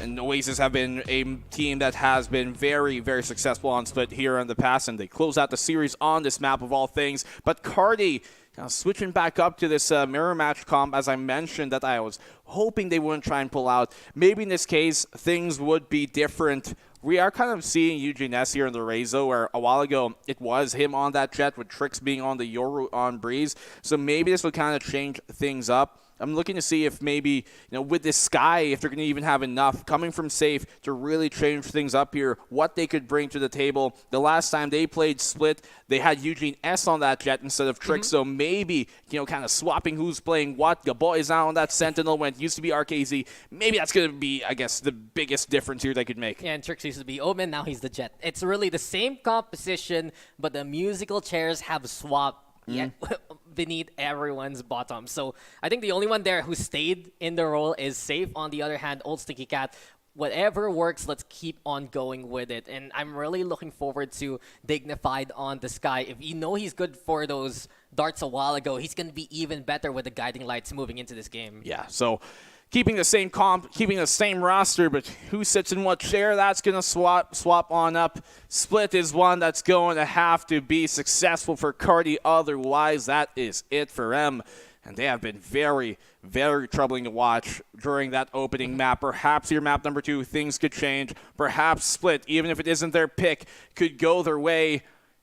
They have to be confident coming into this, but it's difficult when you're now put into a new position. You're playing different agents. You're on the same comp, but obviously old tendencies may still stick. Not only that, they're Black and Blue. You have to remember, the crossover is the crossover for good reason. Not only is it because you're going to move into the semifinals if you win this game, this series, but you also make it automatically into Split 2. It's our top 4 from Split 1 that makes it into Split 2 without having to go through the Premier system, without having to go through relegation and whatnot.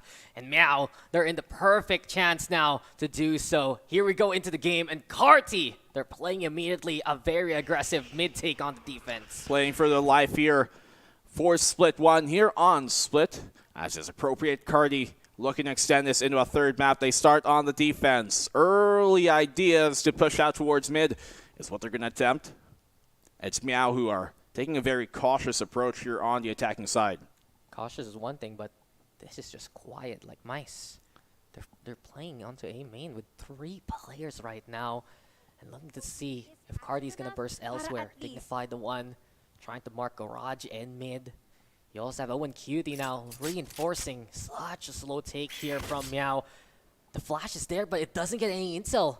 And it can be a bit of false hope here for Carti. You don't think anyone's moving into Ramen. Hear a few footsteps here and there. I think Carti in position to hear the bit of that rotation. And now Carti setting themselves up for the B take here. Cover going out. Well, B take to come on in. They're faking A also. Potentially. Yeah. If this, are they going to bite necessarily? Are they going to rotate here? They heard the footsteps. That's the thing. They were holding into mid. They know players are into Garage, and Gabal actually winning against Fall Lex. So his first one to get a pick, yes. But it's not really the biggest contact point. Safe also with a find onto Aeonix. Oh, and QT. Spike is down, and there's no way Meow can retrieve that. All Carti needs to do now is survive. Here goes the flash. A flurry quickly from Meow. Gabal still chasing, still fighting back. And it's Gabal who delivers the 3K to start things off. Carti Esports, well done on the mid take to hear exactly what's coming their way. Nice finds here coming in from Carti. Especially to start things off there. Meow have been pretty, I think, terrifying on this map in the past, but to really start things off with an opening pick, an opening map, rather win here on the pistol, is one way to ensure you're on the right path to success, one way to ensure He maybe win this half at least and have a better chance of extending us into map number 3. But now rounds continue on. Carti with the opener when they desperately needed to gain confidence here for map number 1, and Trix opens up again. Yeah, basically putting Trix on the front line means Carti's going to be a lot more proactive moving forward. He's really one of the go-getters here for Carti Esports, the playmaker even, the Marshal already good for the 1, and the full eco from Meow looking to barrel down into the tower. Safe though, keeping everything stable. That's good for bringing out the Seekers early on, and the flawless for Carti to kick off the second round. Well, Carti 2-0 so far from them. That's pretty good so far to do it as well. Flawless, as you mentioned, keeps that economy still under their wings. It's Meow right now. A bit more pressure to win this round. They do have some weaponry to work with, actually. That Phantom and Bulldog can definitely be a menace here on this bonus. Not to mention the Spectres, if they can time this right. And want to see if this kind of change up in who is playing what and where is going to be actually making a difference at all here on how they perform on Split. I feel like it will. I feel like they've realized Trix and Eugene S can be the duo they want in the front line. And speaking of, they're pushing forward. Sewers, though, kept watched over by Fall X, and Dignified also with a crossfire. Well done from Meow to reel them in, realizing the mid-take early on can be something Carti wants to play. 2-0. That could change here as Meow are looking to maybe get another pick. It's actually Trix who finds his. Good damage being done as well. Cannot connect the shot.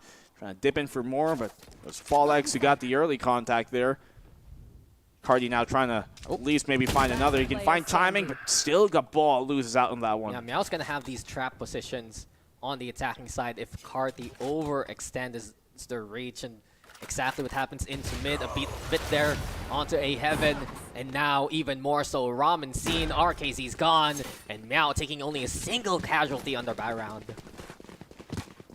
Well, so far Carti here, I don't think necessarily that those type of rounds are, even though it wasn't really working out for them, it's not going to be too beneficial just yet, I think, in the early start, because we've seen Carti in the past and some of their other matchups start off strong on the map, but it's about like that first adjustment that comes on in where we've seen Carti struggle.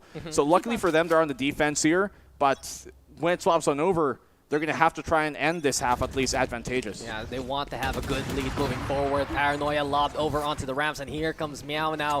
A bit of a faster approach. They heard the operator, though. Do they expect Eugene? That's on the inside. Dizzy FPS kept alive by Aeonix. He's the one in control of A main.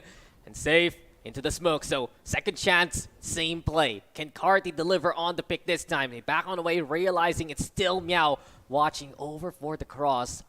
And Meow, this attacking side, a lot slower than other teams who play on Split. Many of them here at VCTPH, they love to go for the burst. They love to go for the full contact. But Meow instead trying to be fishermen here, Black and Blue, trying to reel in anyone from Carti who bites. Timing. Potentially can find the cross here on QD. Still has the TP there to try and cross safely if he so chooses. Maybe link up with the Onyx. Just not coming though, not just yet. Obviously, Operator is going to be a big threat here if they just peek this idly. Have to be wary as well of that Heaven push. There is Safe kind of watching that wraparound if it ever does come. But now looking to commit here towards the safe site. Oh, up. Oh, threads the needle right between those two players. The Trailblazer now moving into the site. And it's a quick clear from Meow. This is a very safe approach here from Meow. They smoke out, they cyber cage, everything that needs to be covered. Seekers now into play too. Intel here provided by Meow into the post plant. Aeonix though holding steady. Guiding light now. Go for the ramps cross. A tag with the camera. Meow still really controlling the situation. And Carti Esports looking to find any opening. They're relying on Trix right now to get this one done. A 1-for-1. Trix delivers from afar. Seekers in response. It's perfectly timed here for Carti. It's 3 members left for Meow. Immediately they're spotted and Safe just sniffing out anyone coming his way. Dizzy FPS though ready to hold down the line. And what can Trix do in this situation? An updraft will now be his downfall. And Dizzy with 3 makes Meow tie things up. Nicely done here from Meow.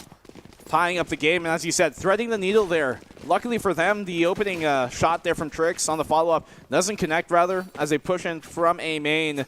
That really allowed them to get to a position where they can overrun and take the site before the smoke blooms. And Meow getting themselves into that spot is really what helped them there in that case. If that shot connects from Tricks, things could have been a bit different. Now Carti on this round. Not the best position to be in.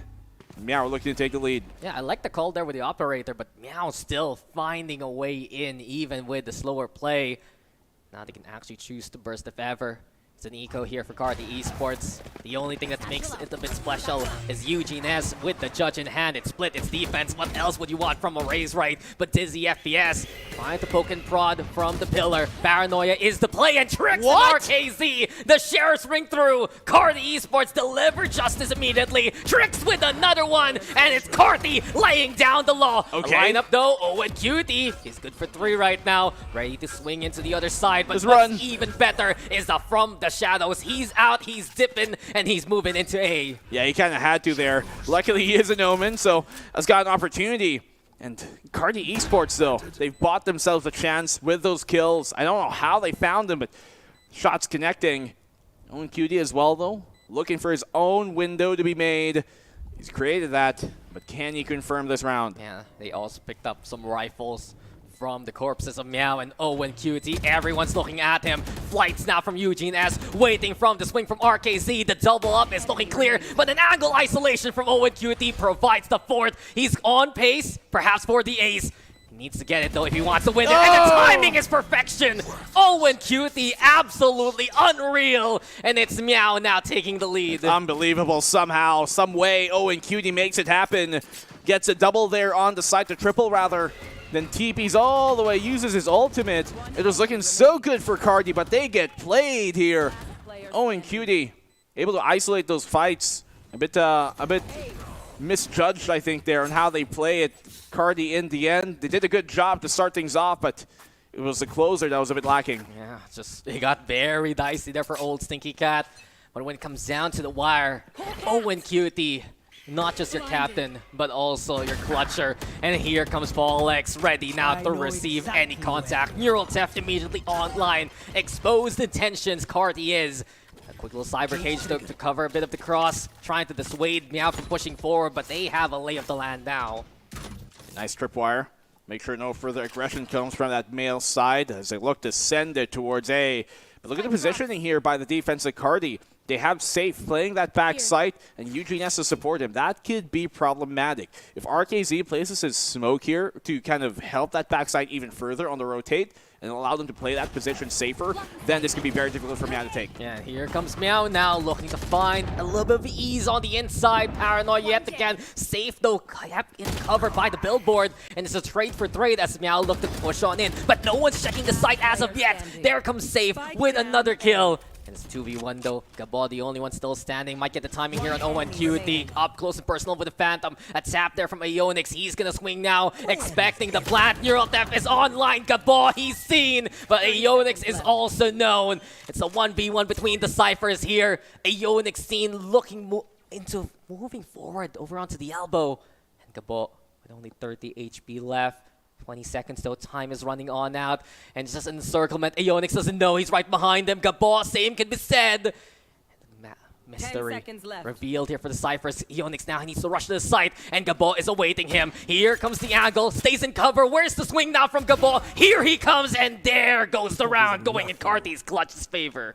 Wow. I mean, initially, I thought that was, you know, okay played. I thought there was a bit more value to be found by Safe there. If maybe he had his guiding light prepared when they did come on in. I thought he was going to pop flash them, really, when they went for that execute to try, you know, shut down this double push coming from Dizzy and coming from the Raze here on Fall X. But he's still able to get that too. So there's no too much fault there. But really, coming in on the clutch from Gabo, that's where they made their mark. And once again, Heroics buying Carti out of these rounds. Yeah, great patience there from Gabo especially. He was in trouble after getting exposed there, but he got the Neural Theft online, played around the push of Ionix, and played the time so very cautiously. Speaking of him though, Gabo has to say on to Heaven.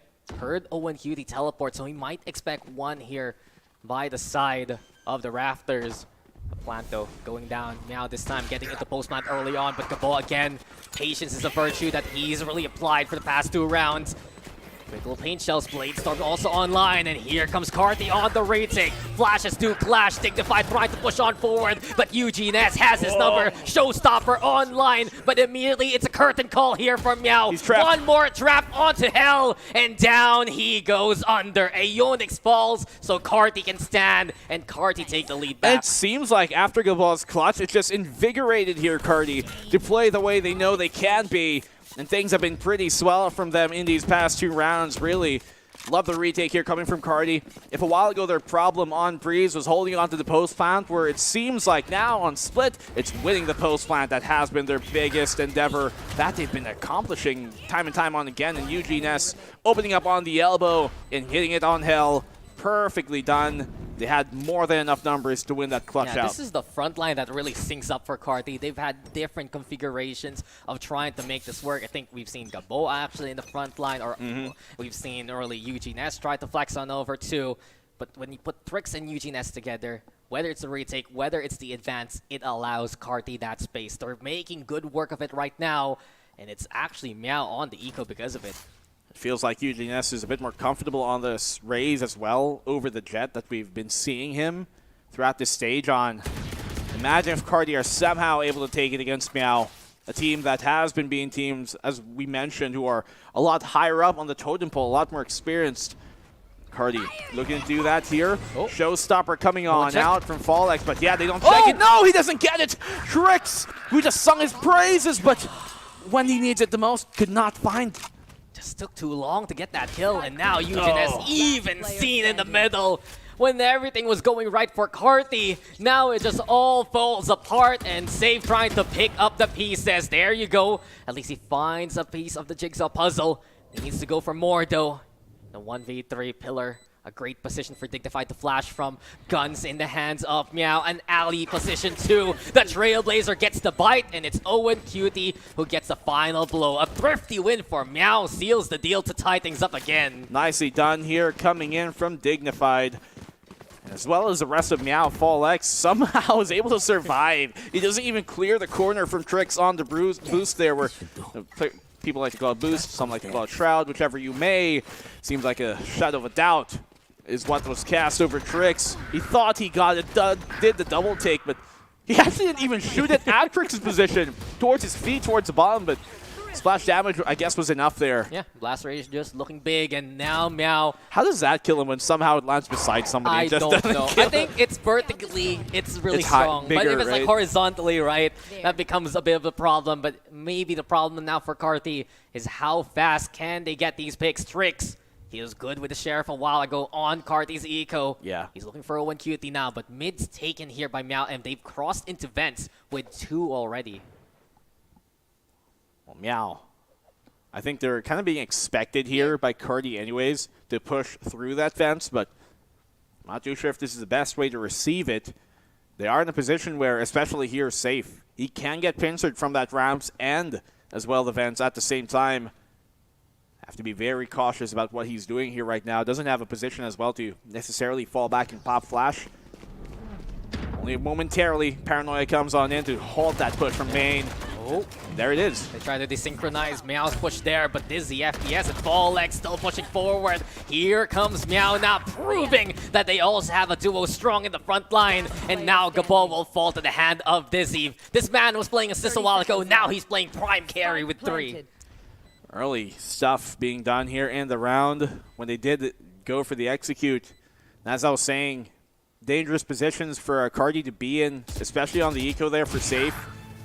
Ultimately enough, Dizzy, 4K from M. And I'm not too surprised that he's doing well on the Jet, considering the fact that you've always seen his mechanics be pretty on point, even when he's kind of on his, maybe a Sova or even the Gecko sometimes. He's been very, very efficient as well with how he plays, and sometimes it's kind of what you need from a duelist. Not one that's super gung-ho, like Fallex might be sometimes, but one that can exercise that patience and get great timing. Yeah, it's just part of his agent pool, basically. 10 kills, good for it immediately. Working hand in hand with Fallex in the push, and what's really been most impressive here from now is they're making the single initiator, the single sky work, which has been a bit of a bane for other teams. We've seen teams like Oasis struggle to make this composition actually stick. Meow, on the other hand, is proving textbook performance with how they push into the sites. One would argue might prefer that precision over power sometimes. That's what Dizzy provides here. Not that he lacks in either capacity, but you can definitely see his forte has been having great timing consistently, no matter which agent is in his pool, able to make that very effective. But now, we go on over to this. Only player on this site is going to be Gabo, as that Cypher, he does have a setup here for the backside, can use his cage to reposition or even create a one-way here on that backside if he so chooses. His trip only there on top of the ramps to ensure nobody has bypassed it yet. Yeah, and Carti, they found success a while ago in the retake for A, and that's exactly why we have this 4-1 setup. And on the other hand, Gabo, the anchor, so stable onto the sides, but he's still able to sink the chances of all legs. Owen makes the trade happen. It does become a 4v4, so equalized numbers here for Carti. Let's see what Eugene S and Trix can do from the ramps, especially the push coming to shove. The tripwire, though, a big bait to the existence of Eugene S. Trix will fall in suit, and it's everything left to RKZ and Safe to play opposite angles. A sandwich made here by Carti. But the meat is looking absolutely thick here. Meow in the middle, and Meow will just hear the lion's roar instead. The pride of the push will make it work, and we're up to 6 for Meow. That was great offensive post-plant tripwire there from Aeonix, right? You rarely, maybe not rarely, but you expect it much less on a post-plant retake like that to have a tripwire immediately that deep to keep that ramp push from just storming down. It's able to find them a kill, get the stop, halt the pace here, and as you like to say, disjoint kind of those pushes. And Meow looking pretty swell so far in these past few rounds. Still, good effort by Gabo. He found the one even with his tripwire down, but Carti still need just a bit more. Yeah, they just overpowered Gabo there onto the side and continued on with that single tripwire from Aeonix. He's had a relatively quiet series so far, but when it comes down to the wire, and especially the tripwires, he's been so good at positioning them. You've seen the stats a while ago.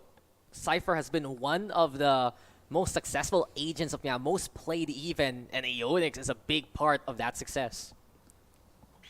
Well, perhaps another eco could be pulled out here by Carti.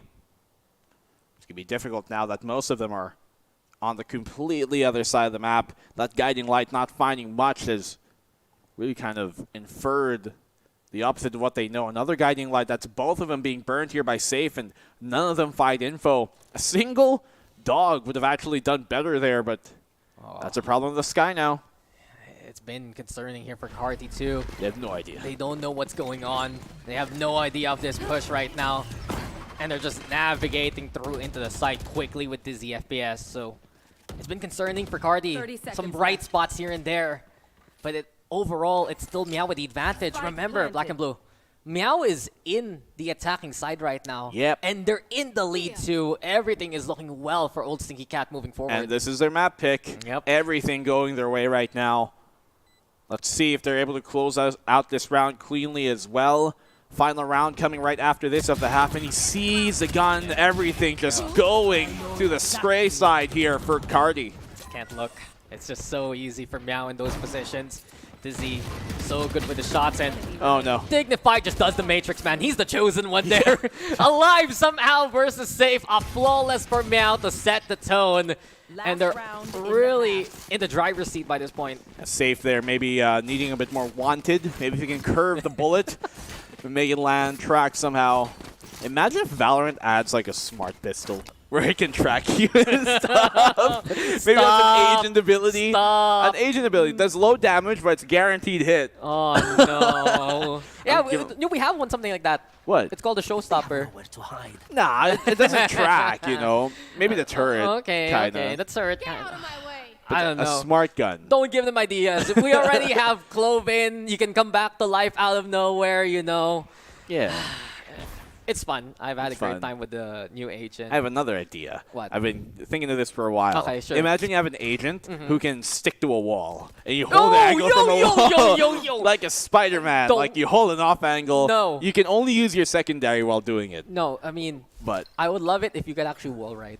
wall ride, that'd Yeah. be amazing. Yeah, you know, I'm actually gonna hit Radiant if if an agent like that gets into the game. I'm not even kidding. But we're back into the action though, and Meow they let us talk for a little bit just because they always like these slow pushes moving into these kind of rounds, trying to psych out Carti. Speaking of Carti, they're more prepared for this time around.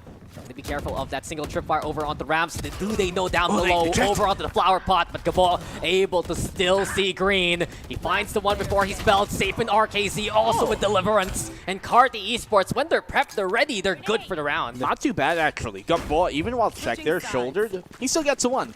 And even though he goes down after that one, it allowed Safe to find those two as they were distracted, trying to find Gabo. Him within the sight as well there, Eugene S. doing some work. Hasn't necessarily maybe had himself the best round here, or rather the best half, but maybe this attacking side will change, especially knowing that Trix is there to accompany him on those dives, wherein a while ago with him on the jet, even though Yoru would kind of get the backside as Trix, he would still have to brunt, you know, the force of the impact when he comes on in, being that jet from the main push. But now, yeah, Trix is there as well to accompany him, not going to go deeper than he would. So perhaps now Carti, off the back of these two duelists, can bring something to the table that has been missing sorely from Breeze. Yeah, it's good to see early Safe and Gabot do well into this series, so far into this game rather. They need to be careful as Carti themselves are pushing into the Cypher setup. And Yonix, of course, he's holding steady in the back line. This is an angle that he wins all throughout. And with that being said, it's a 5v3. The tag even on the Safe, he can't contribute now. Gabo, RKZ, they're lined up. Here comes a flash in response. Meow realize this is a full burst onto the site, and they just set up a dam that Carti struggles to burst on through. Gabo, the only one still standing, he'll be felled there at the end, and Meow will take another pistol to their name. A great counter flash as well from Dignified. He was fully expecting that to happen, knowing he knew that Safe was still alive on the other side. He still probably had the flash. It's a great wager to have. You can see him. That's why he was prepared with his counter flash there, not even having his gun out, because he knew that that would give him the buffer to stop the oncoming onslaught there. And obviously, just everything going their way. The one-way being placed there by Aeonix, getting the one. The rest of Meow following suit. So Carti once again put in a difficult spot here. And with that being said, that's the third pistol round won by Meow in this series. They're always in control of these scenarios, set the tempo early, and while Carti had that chance into the second half, or rather in the first half a while ago of the second map, it was them recovering, and this time around, it might be even more deadly. Oh, no. Dignified! Oh, disgusting. They push, they kill. And Carti cannot stand against them. Here comes the scope in. Goodbye, Gabo. We go next. Unbelievable. The gall on this man. The audacity. The absolute unit he's got between his pants. He just goes for it, man. Crazy. Off the flash. Has no qualms about running them down. Has no care in the world about his own life. But he doesn't even go down with it, so might as well go for it, Dignified. Be free. The whispers of Black and Blue say it all. Meow instead, the ones heard throughout this map. And if they get this bonus, Carti, they know their lives are absolutely under threat. Here comes Meow yet again. Paranoia. Actually pitch perfect, but because of the initial firing squad made by Carti, they couldn't push forward. It had to be Dizzy evacuating, getting out into cover. And not only that, having to heal up. They don't have armor now. Yeah, and considering Carti didn't use as much utility there, just from the sky, which to be fair is pretty big, but at least they still have that paranoia to hold on to where the defense here has burnt there. So here's that paranoia as we talked on about. And Dizzy, he's in a pretty bad spot, but look at the perfect flash coming here from the assist. That was right on time from Dignified. Bring it to a 3v3, make that a 2v2 as things equalize Aeonix alone. Dignified, where does he find the guiding light? But Carti Esports instead, they're the ones who get to the end of the tunnel. Nicely done there by Carti. He got very dicey. As you said, that flash really made a difference there for old Stinky Cat. Yeah. If that didn't happen, it would have been just Carti probably getting a flawless or only losing one player there, because Dizzy, he was getting spammed through the smoke. It suddenly allowed Meow to still hold over onto the window, over onto the site, but when it came down to it, RKZ, he was prepared at the end. It gave them an opportunity, and that's really the best you can do in those cases, you know, to try and hold off against a push. And Dignified as well there, really keeping them in the game a bit more. So Carti, still an effort we've been seeing from them. Now we progress on forward. What can they bring to the table here on the attacking side? Their defense has been lacking, but now getting around they desperately needed. They should get. It's Meow looking to go aggressive again towards this A main. They love to fight for this so far. Yeah, and this is the buy round now here for Meow. A bit of damage done onto Carti from the previous run, and you said it, a bit of sight from the camera. Now it's broken on down, but the intention is clear here from Meow.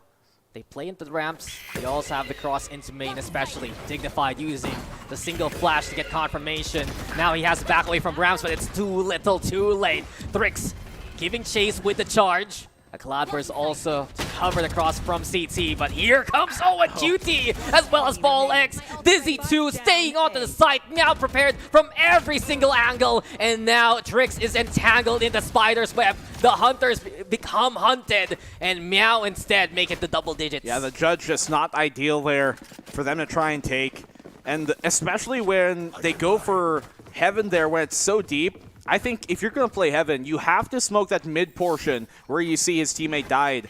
This position exactly there where Dignified dies. You smoke that off to allow that judge to even get deeper, but they're lacking that bit of utility. There are some ideas here coming in from Carti that seem a bit half-cooked and ill-rehearsed, and you can see them really falter because of that. Yeah, it's been the case throughout the series, right?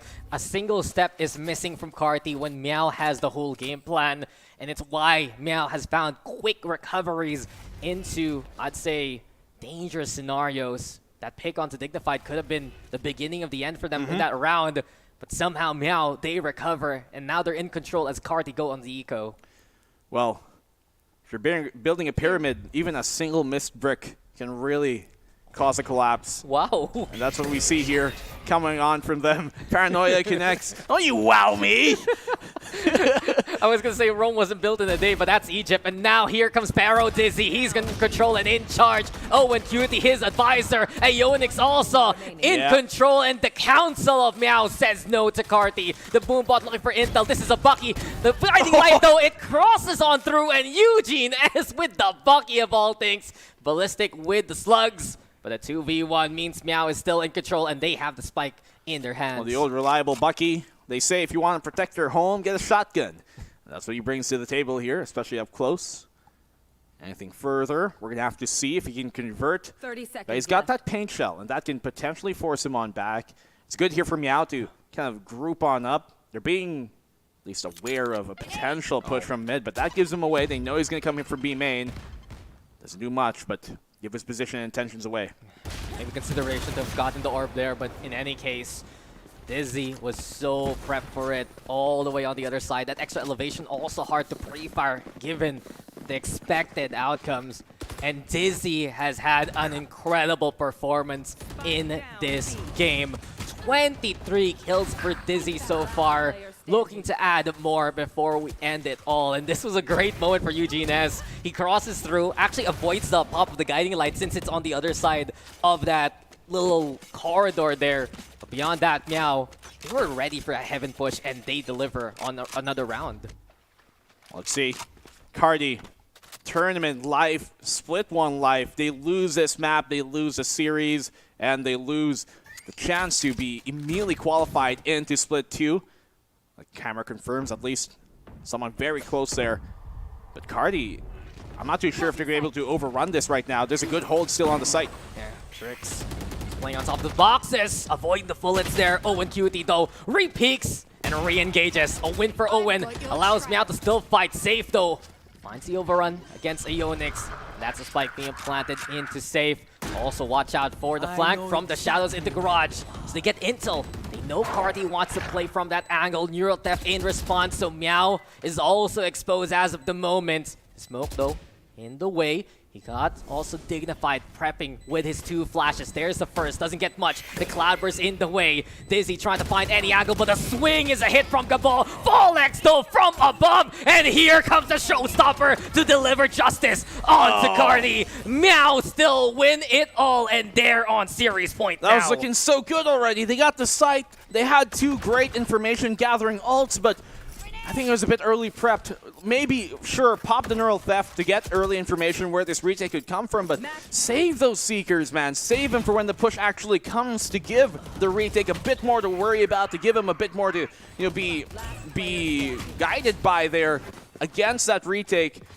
Carti just jumping the gun a bit too early, and they get bitten by the shark.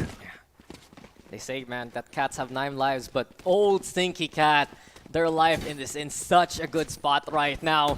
This is their chance not only to move on, but qualify themselves into Split to make a date with Naos Esports of all teams. Can Carti continue on and keep the fight alive? The Ember, it's looking dim. Let's see if the fuse is lit here. Tricks with the blades, Eugene S with the boom bot. It does mean that Folex has to give up that spot. No Aeonix way! though, somehow, some way! No Aeonix absolutely unreal with the 2. No. Carti, they've gotten into A chance here to go for the plant. Dizzy though wants to deliver this one immediately. This is done. Owen's on site. Owen will fall, and RKZ cannot handle the craziness. That is Dizzy. Meow make it so clean. A 13-6 for the second map, and a series win with a 2-0. That should have been there. That should have been a kill there for Trix, but could not find it at the end. Everything that could go wrong did.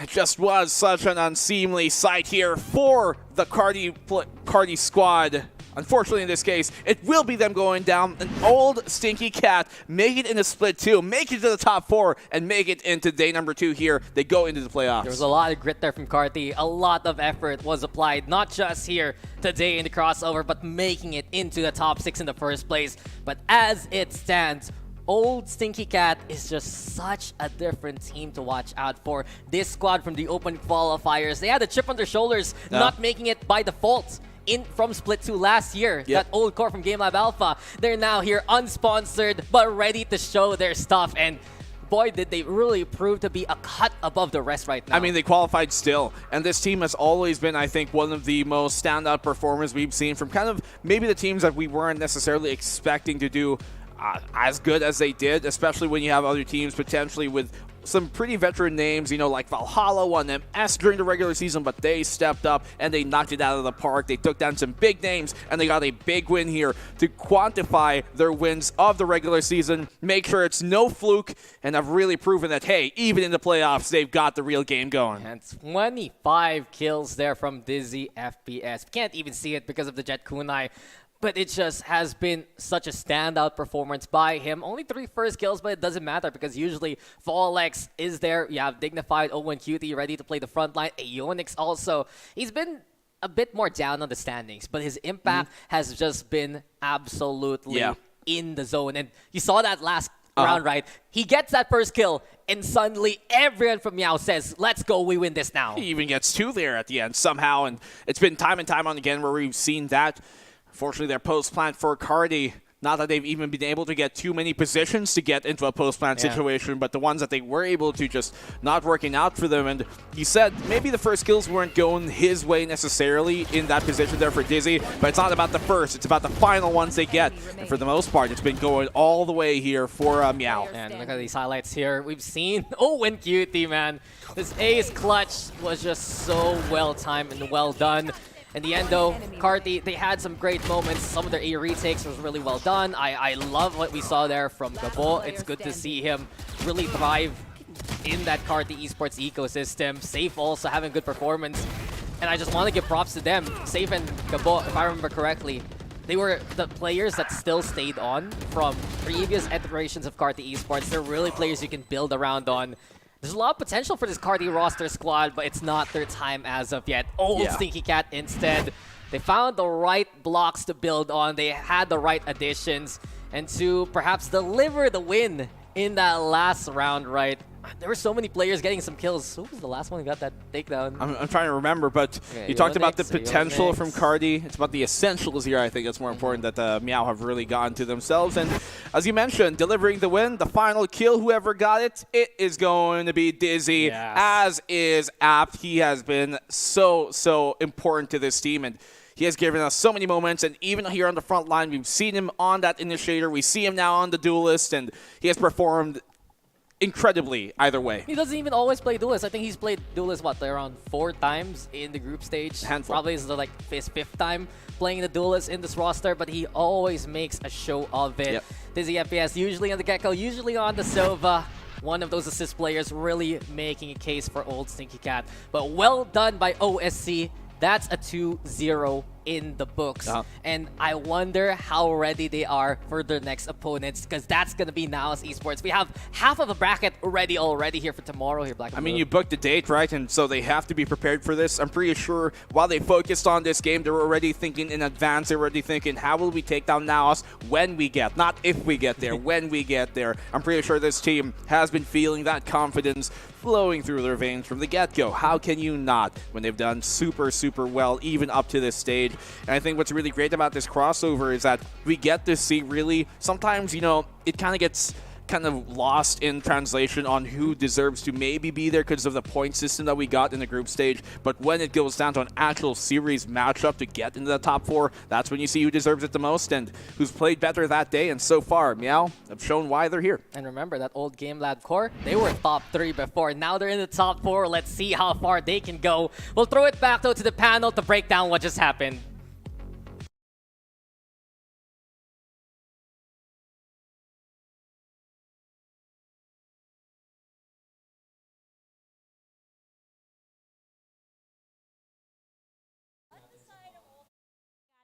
Series na to. Welcome back nga pala sa panel. It's still your girl, Likeable, at kasama natin ang voice actor ni Wingman ngayon. Pwede ba ako magtampo din? Pwede, paano ka magtampo? Patingin nga, Asuray. Kasi nakalimutan kasi ako ni HG. Ito si Likeable. Saka si Asory mo yun, saka si Terror. Grabe, kinalimutan Kala talaga. niya si Tom Cruise na yung kasama namin. Iba talaga. Highway to the danger zone. Ayan. So yun nga, hindi man natin nakita ngayon. Hina-highlight pa natin kanina yung pag-gecko niya. Pero no gecko, no wingman, no dizzy. Hindi, dizzy pala siya. Pero alam mo yun, no problem. Napakalupit. Ayan nga. So ano ba masasabi mo doon, Mr. Azuray? Kasi nga, this is your panel.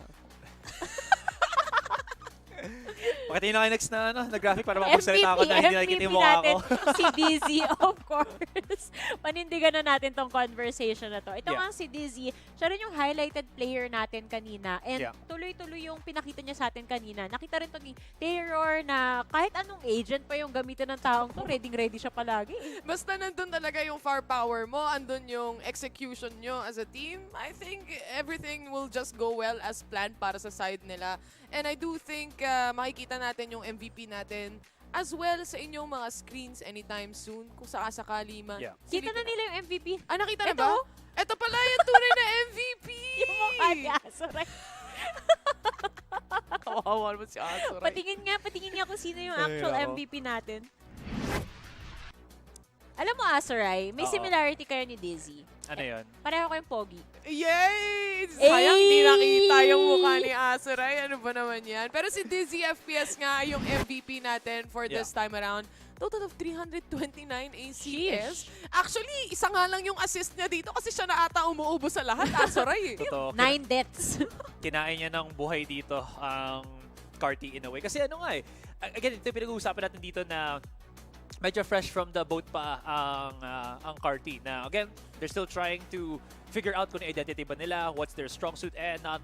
And pag nagkakalma na sila or pag umabot sila sa point na na-force na lang sila mag-play that contact, dyan talaga humahataw ng matindi si Diz dito. They're trying to force themselves onto a specific location. Nandun na lang siya para as you mentioned nga, kunin niya lahat ng picks kasi he's just able to create those or chain yung mga multi-kills na yan. Patuloy-tuloy na lang. And I think sinabi or na-mention din natin to kanina na itong OSC, basically, isa silang team na kayang makapag-setup para sa'yo. And I feel like ang laking bagay nun para kay Dizzy as well, na magkaroon ng space para mag-pop off ng ganun katindi para dun sa mga maps na nakita. Or map number 2 na nakita natin dito, Laika. Iba rin yung level of prediction nila. No? Kita mo kung kailan sila nagsastack sa A or sa mid or sa B. Parang laging sakto, basang-basa nila kung ano yung gagawin ng Carti Esports dito. So alam mo na yung break period natin before going to the playoffs. Talagang inaral nila ng mabuti yung mga magiging opponent nila dito sa ating tournament. Hindi mo na mababa, no? Hindi ko na mababa, baka matumba eh. Nagtatampo kasi, paano magtampo, sir? Ayaw niya na ulit. Okay, sige. Ngayon, syempre, mai-interview natin si Dizzy himself. So, i-welcome na natin siya dito sa ating panel show. Here he is, Dizzy from Old Stinky Cat. Hello Dizzy! Congratulations! Dizzy, baka may gusto kong sabihin kay Wingman. Nagtatampo nagtatampo sa gilid, Ano sasabihin mo sa kanya? Next time po, pag pinik po nila yung mapa na may gecko po ako. Yun nga pala. Abangan natin yan. Pero eto, kasama ko ngayon si Azurai and of course si Terror. Meron silang katanungan. So Azurai, why don't you go ahead first? Yeah. Anyways, again, congratulations nga, man. So, yung old Stinky Cat, alam na natin na, di ba, former Game of Alpha yung mga teammates mo. This is a team na nakaabot sa playoffs multiple times last year. Ikaw, as the newest player and a big impact player for Old Stinky Cat, ano yung feeling mo na nakaabot ka sa point na ito kasama ng Old Stinky Cat? Sa akin po, grateful po ako kasi nakaabot po kami ng playoffs and marami po ako natutunan sa kanila as a fresh newcomer po sa VCT. And yun po. To follow on that as well, ano yung mga certain, mahirap ba mag-adjust nung pagpasok mo sa OSC? Parang gaano ba katagal bago ka naging comfortable na, okay, pasok yung playstyle ko with them and with regards sa buong team chemistry nyo? Hindi naman po mahirap mag-adjust po. Kasi po, pinagpapraktisan po namin, like, hindi po kami nagmi-miss ng mga scrims po. And yung pahinga lang po namin is Sunday lang po and nakaka-adapt naman po kami na mabilis. Tuloy-tuloy pala no? So, bago ka makapasok dito sa VCT Dizzy, sino yung isa sa mga players dito sa tournament na dati hinahangaan mo lang pero ngayon nakakalaban mo na?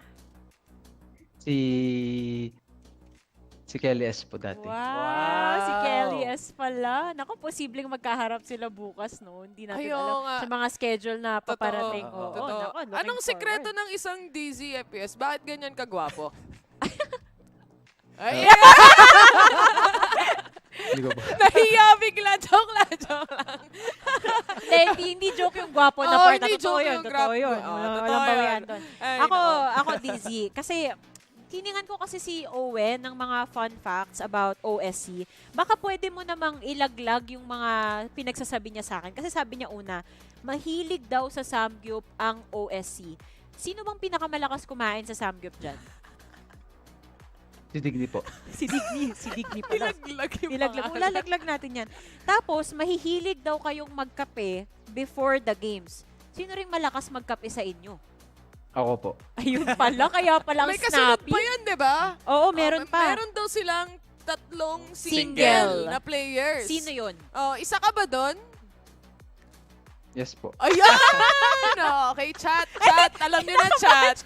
Nahiya na naman si Dizzy. Ayan. Congratulations sa inyo. Mahiyain kapag interview, pero malupit kapag nasa laro na. Galing. Naku, baka may gusto ka palang i-shoutout ngayon, Dizzy, o kaya gusto mong manawagan na mag-change status na yung pagka-single mo, di ba? Shoutout po sa team ko na grabe po yung dedication namin kahit nagka-high and low po kami sa mga practice and sa coach po namin and sa manager po namin. Ayun. Maganda daw yung manager niya. Totoo? Yes po. Yun! Yun din kasi sabi ni Owen. Nililista ko lang yung mga sinabi ni Owen. So, kung may sisisihin ka pagdating sa interview na si to, Owen yung IGL nyo yun. Si Owen. Sige. Congratulations! Thank you so much for this interview. And maraming salamat galing mo kanina, Dizzy. Salamat. Una, mahiyain pa siya eh. Antayin mo mga susunod na linggo, magiging Owen Folex na rin yung mga interview questions. Natatawa ako pag ikaw yung nagtatanong, best, napapapuna siya bigla. Pinagpapawisan. Hindi siya ready sa mga tanong eh. Anong sikreto ng mga pogi? Napaka-seryoso mo sa tanong ko eh. Oo nga, anong sikreto ng mga pogi? Ay! Anyway, wala namang sikreto na pagdating dito sa broadcast, suportado kami ng aming mga sponsors. So maraming salamat muli sa Minesi Global, the official tournament organizer of the VALORANT Challengers Philippines 2024 edition, presented by PPGL, kung saan nyo to pinapanood ngayon, the biggest esports league sa ating bansa. Tama. And also, thanks to our official super app, Grab. Score Grab's lowest prices ever with up to 50% cheaper fares on Grab Car Saver. Delivery fees as low as 15 pesos with Grab Food Saver delivery and 1,000 of budget-friendly meals as low as 99 pesos with Grab Food Saver meals. Ayan. Syempre, last but not the least, of course, itong tournament na to ay officially sanctioned by the Games and Amusement Board. So maraming salamat sa inyong lahat. Maraming salamat po sa mga nanonood. Hop! Huwag kayong alis. Huwag kang aalis. magko-commercial break lang kami. Pero pagbalik ng VCTPH, tuloy-tuloy ang kalokohan, bakbahakan, at of course, ang kasiyahan dito. Again, this has been Likeable, Asarai, and Terror. We'll be back after this break.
nagbabalik ang VALORANT Challengers Philippines 2024. Split 1 nga pala ito at ito ang playoffs weekend natin.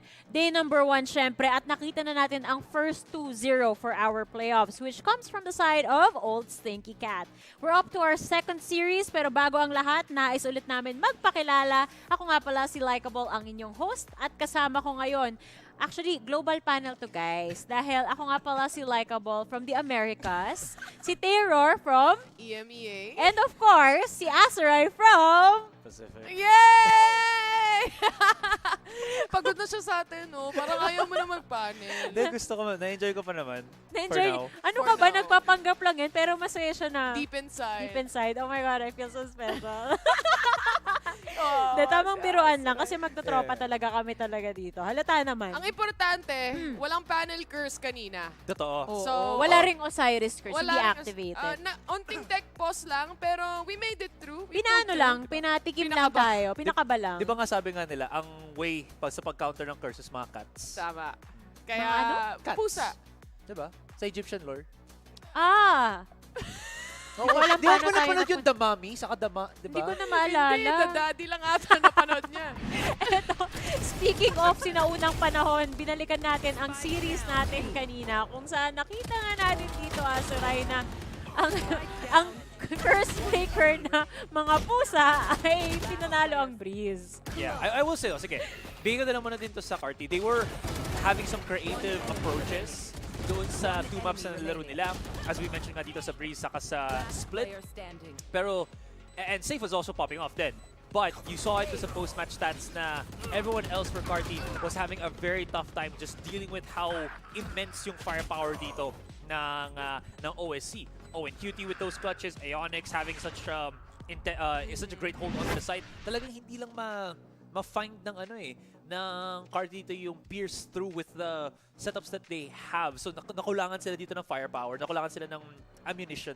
At saka, alam mo naman ng OSC, guys, kapag alam nilang kaya nilang i-bully yung way, papasok doon sa mga rounds na nakukuha nila or possible nilang makuha, they're happily to do so or talagang gagawin nila, ipupush talaga nila ng ipupush yung limits mo until na hindi ka na makapalag at all completely. Ayun lang. Kaso hindi na sila nabigyan ng opportunity na mag-pop off yung team na ganun, di ba? Pero eto, syempre yung mga highlights, yung lahat-lahat na nangyayari dito, yung kulitan namin dito sa panel, hindi yan posible kung wala yung sponsors namin. So maraming salamat ulit sa Mineski Global, the official tournament organizer of the 2024 VALORANT Challengers Philippines, presented by PPGL, kung saan nyo to pinapanood, which is the biggest esports league in the country. And of course, also thanks to our official super app Grab na ginamit ko kanina during break, guys. So, meron na May delivery ka? Oo. Uy! Uy, ang bilis. Oo nga, may laman! Ang bilis!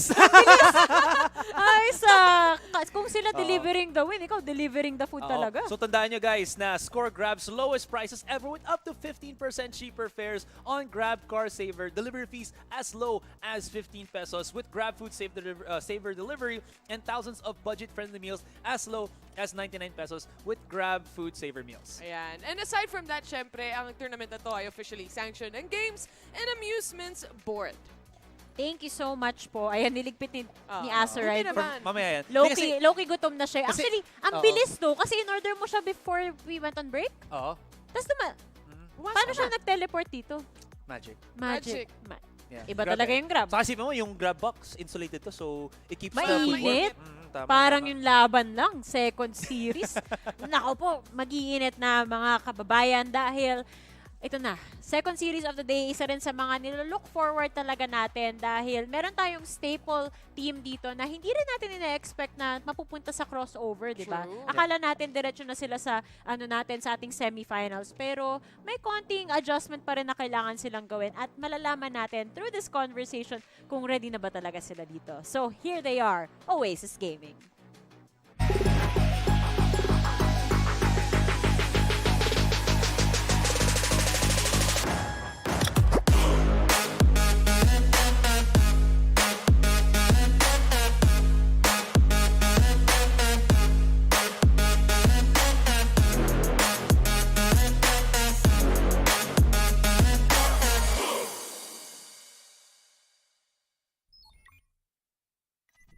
Kilala nila, walang iba kundi ang Oasis Gaming. I mean, this team has gone through a lot pagdating sa season na to.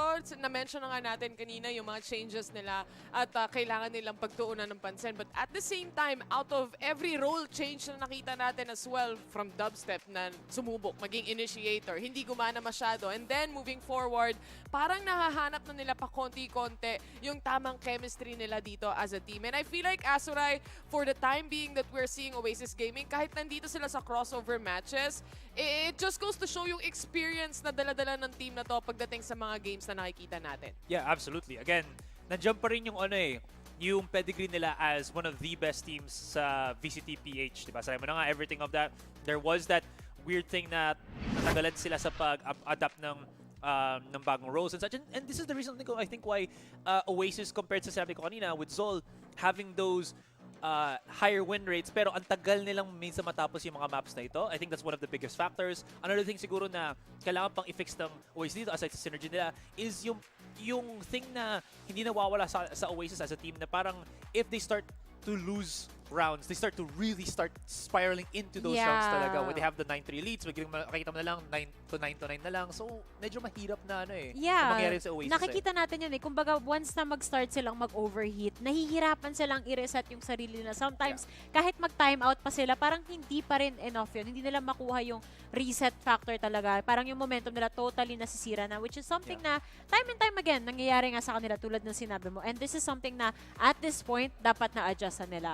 Pero speaking of adjustments, syempre yung mga maps natin dito, kailangan din nilang ipag-adjustan yan. Lalong-lalo na pagdating sa ascent natin dito, Terror.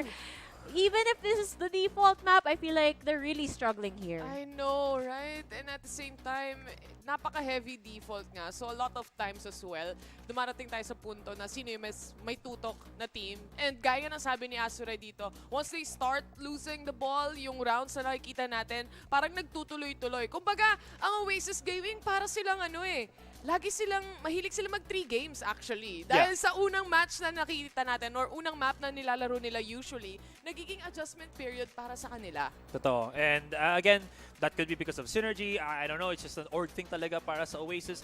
Whatever the case may be, even if we go for those 3 games, at least makikita natin yung consistency dito ng Oasis na they have that proficiency to bounce back. Kasi nakikita mo, kahit man nahihirapan sila sa ascent dito, every other map, maganda pa rin ang percentage win rate nila. So mababanto. Okay mamaya. pa din. Oo. So mababanto mamaya, Laika. Iwasan na talaga natin, no? Pero sa makakalaban nila, kailangan nilang iwasan naman yung split because it's looking as solid as ever talaga on the side of Oasis. And speaking of sa makakalaban nila, ready na nga ba talaga tong mga to? Kasi bali-balita ako. Siyempre, chinika ko na tong mga team members nila. Parang hindi sila, di ba, Oasis kilala natin sila bilang the team that really, preps. Yeah, and speaking of preparation, bago pa tayo ipakilala yung next, team natin, yung agent selection pa lang nila, grabe yung thought process nga na bring up nyo kanina, yung adjustment na paulit-ulit nilang ginawa, which actually led us to this, Azuray. Yeah, absolutely. With, again, agent pool nila, I think it was Dubstep Ata that has, gone for the staple Omen pick now, which actually is pretty good kasi he likes to play aggressive. He wants to have utility to be that aggressive, and kailangan niyang i-let go na yung pagiging duelist niya before to Kalias na. And Omen, I think, is a natural pickup para sa kanya. Very aggressive paranoia plays. He knows when to shrouded step in kasi he has years of experience na. So it's really good na it's that added repertoire dito para sa Oasis. Everything else, I think, is just staple picks na rin din for their entire roster. Yeah, compared to when he was using an initiator kung saan wala talaga siyang pantakas totally. At least dito, meron siyang pang-out, diba? Para sa side ng Omen. But I do like the composition as well coming in from Oasis, lalo na pag nagsisplit sila, yung double control nila, parang hindi mo ma-penetrate at all completely yung ganitong klaseng setup. And doon natin nakikita yon when it comes to the map pool na kung gaano kataas yung percentage din nila as well when it comes to winning it, Laika. Yes, pero ito nga yung pinag-uusapan natin na itong Oasis, recently na-find na talaga nila yung footing nila, especially when it comes to split, nakukuha na nila yung full control. On the other hand, itong makakalaban nila, they're the type of team na hindi mo rin sure kung ano yung next step nila. Kasi minsan, parang sila rin, hindi rin sila sure. Never let them know your next move dahil kami din, hindi namin sure kung ano yung next move namin. So, heto na ang Just Us.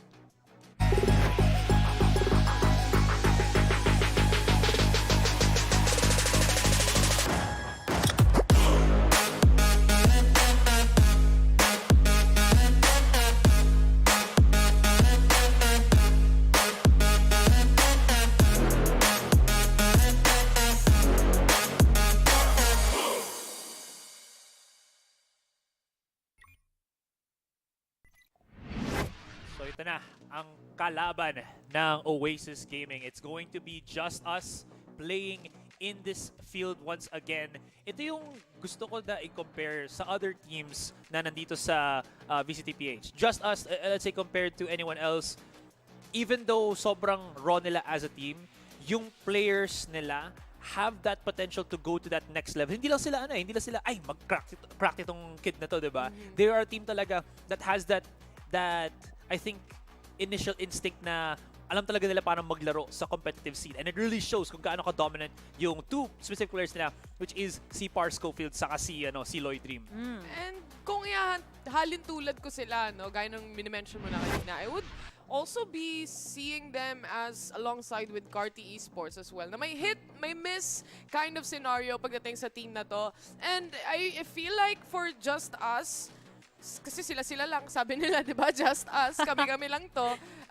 Na-mention din nila na makulit sila sa team. And I feel like yung chaos na yon, kung kaya nilang i-control, sometimes magugulat mo yung ibang mga team. But I'm not quite sure when it comes to going up against Oasis, though. Yun nga lalo na yung backing netong Oasis, they have the coaches, they have the resources to really help them prepare, especially for our playoff season. So, malaki-laki yung bundok na kailangan tahakin dito ng Just Us.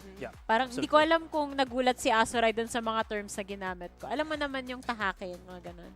Oo. Okay, nice. Galing talaga ni Azuray. I'm so amused. Hoy, hindi yun. Basta yun. Ano yun? Ba't parang ako yung napapagalitan? Kasi baka mamaya iniisip mo, inaasar kita. Proud ako every time na alam mo yung mga Tagalog. Kasi pinapatunayan mong tunay na Filipino ka on the Pinoy broadcast, of course. And speaking of mga bundok, mga topography, mga lugar, kino-connect na sa atin kasi titignan natin yung map selection naman na itong Just Us. Yun lang naman yung gusto ko sabihin kahit wala pa tayong masyadong mapa na bundok yung topography, kumbaga. Dapat meron na next. Ito pala yung nakaka-interest, diba? Kasi kung pinag-usapan natin yung sa first series, very similar yung Oasis sa Carti na map pool. I feels naman dito sa Just Us saka sa Oasis, it's polar opposites naman. Diba? We mentioned how medyo hindi ganun kagana yung performance ng Oasis on Ascent. Just Us, that's one of their strongest maps, and so on and so forth dito. Look at Split, which is, again, strongest map na Oasis. This is Just Us is one of their worst performing maps then as well if you look at yung statistics dito sa harapan natin. And I do feel like going up against Oasis na mahilig nga mag 3 games na klaseng series dito, I do think na for Just Us, having that polar opposite kind of scenario pagdating sa kanilang map pools, malaking bagay para sa kanila yon.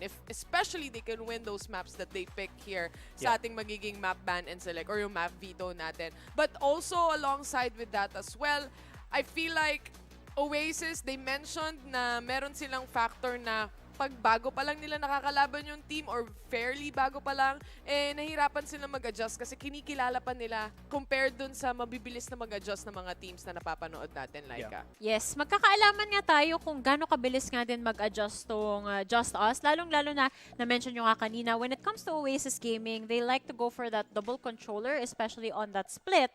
Pero alam naman natin, pagdating nga sa Filipino side, marami tayong double duelist. And is that gonna be the same case for the agent pick rate dito naman sa side ng Just Us? Not quite. Double initiator yung nakikita natin dito, Azuray.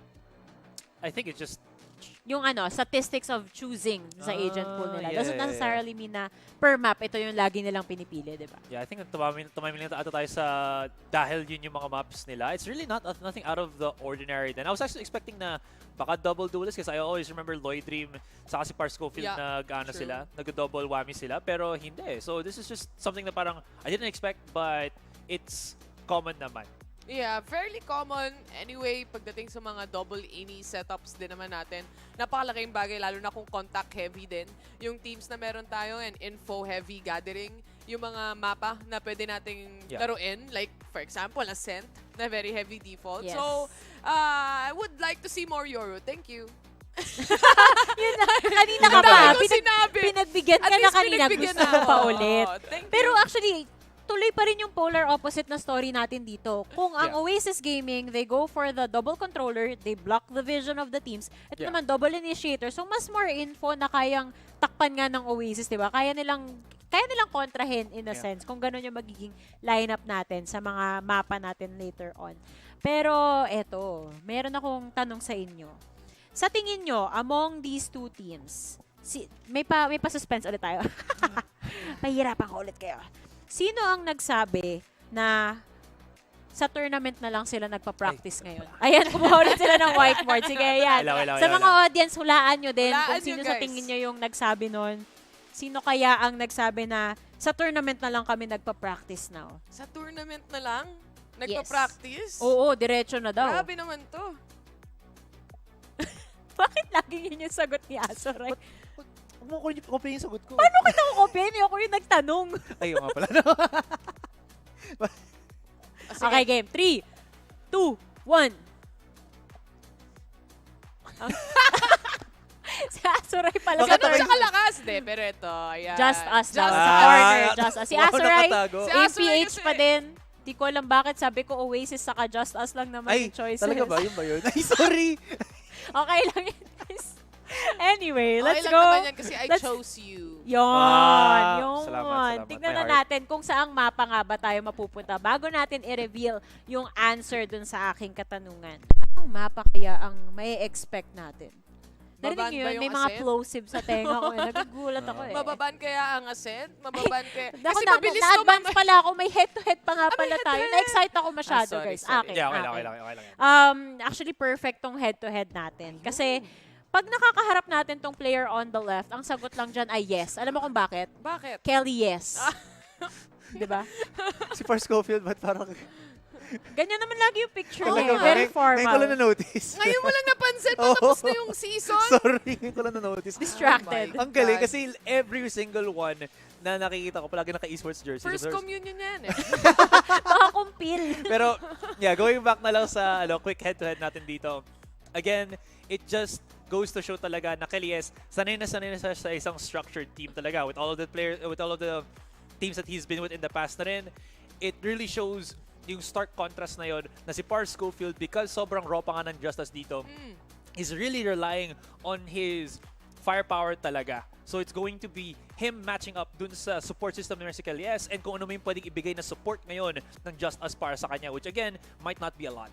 I do feel like though, para sa JustUs, kung gusto nilang manalo against Oasis, kailangan mag-pop off ng magiging mga duelists nila dito, which is sina Par Scofield nga. And possibly, si Lloyd Ree, minsan nakikita natin siya mag-jet, but it's very important for them to actually pop off immediately pag-start pa lang nung series na to, Laika. I also think na, yun nga, bukod sa kanila, sa pag-pop off nila, kailangan mag-step up din yung ibang members para makita, napaka-important kasi pag nakita mo na balance yung scoreboard natin, ibig sabihin, yung buong team online. And that's the best case scenario, lalong-lalo na kapag makakaharap mo yung isang team katulad na lang ng Oasis Gaming. Now that that's all said and done, tingnan na natin kung saang mapa ba tayo mapupunta kasi for sure, meron ditong team na makikita mo sa map veto pa lang na lumalamang. Kasi nga polar opposites tong dalawa when it comes to map selection. Gaano kaya kabilis? Yun yung tanong ko eh. Racing! Racing! Ice box, ascent, up, split. Okay! Wow. First map! Yun na nga! Ayan na nga! Okay. Azuray, pinili nila ng JustUs ang Ascent. We know that it's the worst map so far of Oasis Gaming. Yeah, pero actually I was expecting that Oasis was gonna ban out yung Ascent to begin with. Pero it feels like at least may set plan na sila. Ito gusto ko rin sabihin pala na Oasis is a team na nahihirapan against other teams na hindi pala na nakakalaban. But since nakapag one series na dito, ang JustUs saka Oasis, where the maps were Ascent, Lotus, saka Icebox din, there is that form of familiarity na para sa Oasis. So there's so much more na kailangan bawiin talaga dito ng JustUs on that first Ascent map. And then, decider pa natin is Sunset, which not a lot of teams has really played as well. So baka mahirapan pa JustUs dito just in the form of lacking lang sila sa experience nun.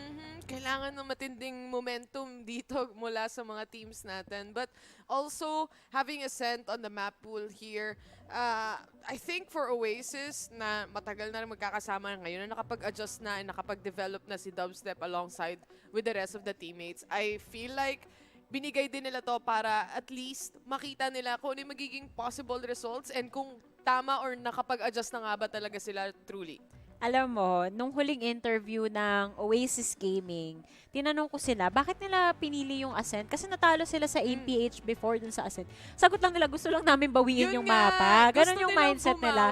So feeling ko, they're still trying to prove a point ngayon na iniwan nilang open tong mapa na to. In fact, ang binan pa nga nila yung Icebox, history nga, di ba? Nanalo sila against JustUs dito. Bakit mo ibaban yung mapa na alam mo, statistically speaking, kaya mo ulit ipanalo sa JustUs? Malay mo, meron na silang pin-repair sa Ascent this time around. Kasi alam na nga nila, di ba? Of course, if you have a weakest point, you also put your efforts into fixing a lot of stuff or a lot of things pagdating dun sa mapa na yun. And I feel like Ascent is that map. So I'm quite excited to see what's gonna happen. Yeah, I like it. It's just parang completionist dito, Oasis, tapos they're settling old scores. No? Oh, gusto nila ma-100 yung score Oo, finally. Tama yan.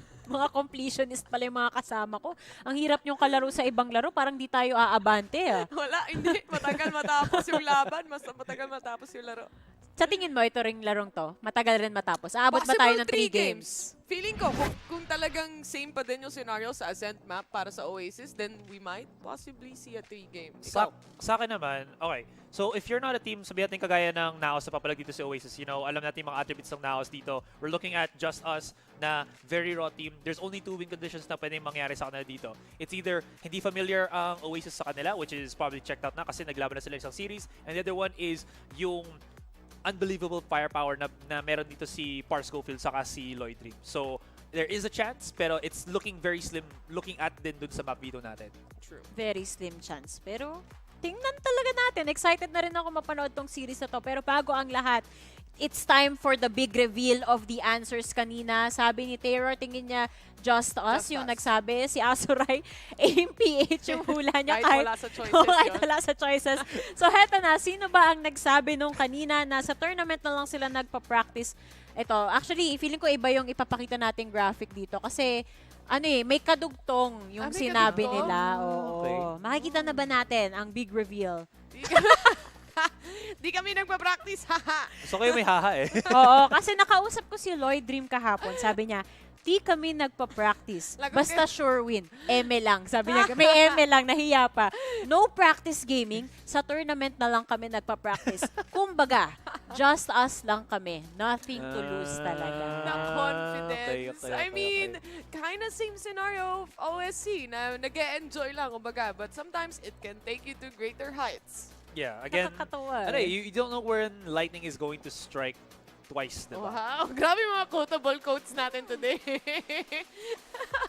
Pero nakakaaliw lang kasi sabi niya rin PMA lang daw sila, positive mental attitude. Ayun pala yung sabihin nun. Di ba? Kita kayo Di ko mukha alam niya kahit sorry. nakatalikod siya sa akin. Gulat Alam mo, hindi mo pala alam yung PMA. Tagal Sorry. mo na naglalaro, ngayon mo lang nalaman? May ganun pala. Well, legit, di ko alam yun. So, wala kasi sa Pacific nun. Okay. Okay, understandable. So, ito pa pala, sorry, meron pa pala. Oo, sabi ni Lloyd Dream, di nga namin alam ba't kami nasa top 6. Gusto ko yung honesty. JustUs lang kami. Kami lang to. Very honest. At dahil dyan, na narinig na natin yung panig ng JustUs, predictions time tayo. Yan. Magkaalaman tayo kung sino ba ang tatama. Yung EMEA, Pacific, or yung Americas ba ang tatama sa ating prediction. Simulan natin sa letrang A, Americas. Ako na mauuna ang prediction ko, syempre, since day 1, Oasis Gaming, napaka-consistent, stronger than ever netong mga huling araw natin sa regular split. So I'm sticking to that prediction. What about you, Mr. Pacific League? Ang dami ko nang binato na points para dito sa JustUs. So actually, I will be going for JustUs. Oh? Hindi kasi nga, I'm shocked! I wanna see yung win condition na yun be fulfilled. Kung hindi, okay lang. Pero if it does work out, that means na there is that something special na kung bakit nakapunta dito ang JustUs. Kahit man na si Lloyd Dream nagbibiroan na hindi kami nakapag-practice, mga ganun kasing bagay, there is that attribute na nagagawa nila kung bakit sila nakabot pa rin ng top 6. Sa bagay, wala namang mawawala sa'yo pag nagkamali ka, di ba? Pero for me, siguro sabayan kita, magti-3 games. Pero Oasis pa rin yung mananalo. Baka maulit yung previous results. Kasi hindi nagpa-practice yung kabila eh. Malay mo, dun sila nagtatrive. Kasi yun nga, di ba sabi niya nga, laging sa laro lang kami nagpa-practice sa pag-official match na. Pero nag-top 6 pa sila dito. Totoo. So, wag mo. Get surprises. Yeah. Dahil dyan, nakalock in na yung predictions namin. 2-1. Kayo ba mga casters? Agree ba kayo sa mga predictions? Pati na rin sa mga viewers? Or iba yung opinion nyo? Comment nyo na. Pero for now, casters, take it away.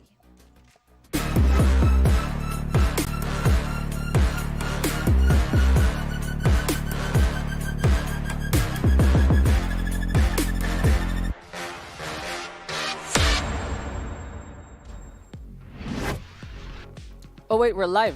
Our host literally just told us to put down in the comment section what we thought. Oh, yeah. wait, let me do that. Yeah, okay. While you're doing that, guys, it's time for our second series. And while Black and Blue is putting his predictions right there, you guys, we want to hear what your thoughts are as well. Because this is an interesting rematch in the crossover. You have Oasis Gaming on one side, a titan of the PH scene. Seen here only in the top 6, couldn't make it to the top 2 default because of tiebreakers, versus a team that surprised many, including their opponents. JustUs. This is a squad that took Ascent away from Oasis before, and guess where we're starting here today? Well, it's a right place to start, right? But as our panel did mention, especially our Pacific invited guest, lightning doesn't strike twice in the same spot. So who knows? Maybe Oasis have learned what they've what has kind of faltered the first time around. Maybe this case is going to be a bit cleaner for them.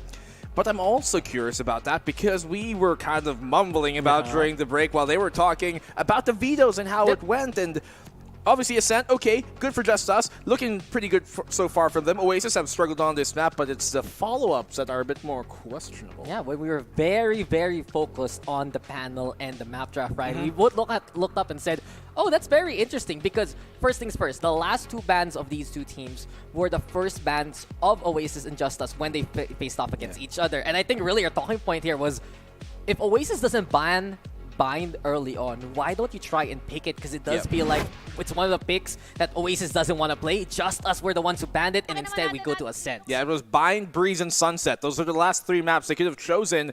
But here for JustUs, they took out that Bind, as you mentioned, which was the constant opening ban of Oasis. And so they leave it now to Sunset, which I think is very curious. Now, Breeze, not a bad map entirely as well, but this Ascent has to really be where they take this. If they don't take this, I don't have high hopes for how Split could go for them, because Oasis have been one of the best Split teams in general as well here. So JustUs, they go with this Reyna composition as well. Parse Schofield on that. It has to be a full confidence decision. It looks like there's your meta composition for VCT, and then there's your meta composition for ranked. Yeah, literally.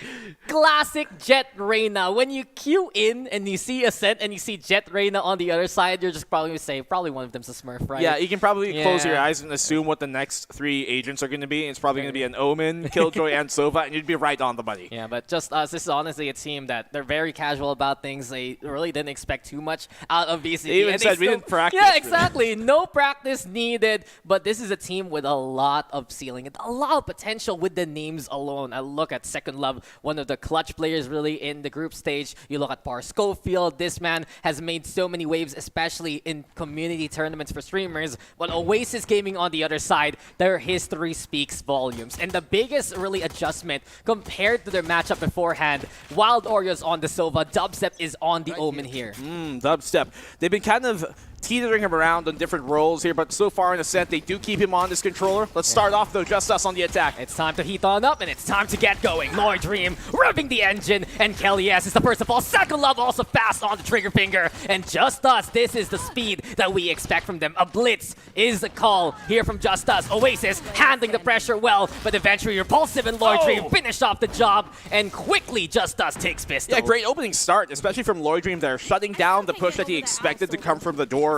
And I like the place that he dashed in towards that small spammable wooden tower. It allows him to be a bit more safe from the oncoming Heaven push that will swing out wide anyways. It allows him to only focus in on that Jenny and on that door position without having a fear of getting instantly taken down as soon as the Cloud Burst dissipates. So nicely done here by JustUs on the opening start. You can see where as well Parse Schofield coming on in, just being a menace, swinging wide. He doesn't get a kill, but just the fact that he pulls so much attention allows the rest of JustUs to follow up. Pressure is all that matters, and exactly how JustUs likes to play. It's a similar start, actually, from their group stage outing, and here we go yet again. If it's already nice make it good twice. Onto the side we go.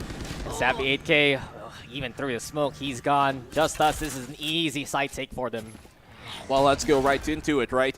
Opening start here from JustUs has been looking pretty clean so far. Par Schofield, can he even get close here? Great paranoia being thrown. Oh. It's going to force him on back, and somehow Marky! He gets a knife, a triple now for Marky on Generator! He's creating his own energy! Dubstep gets another, and the round simply stolen away by Oasis! What did we just witness? What was that from Marky? How did it?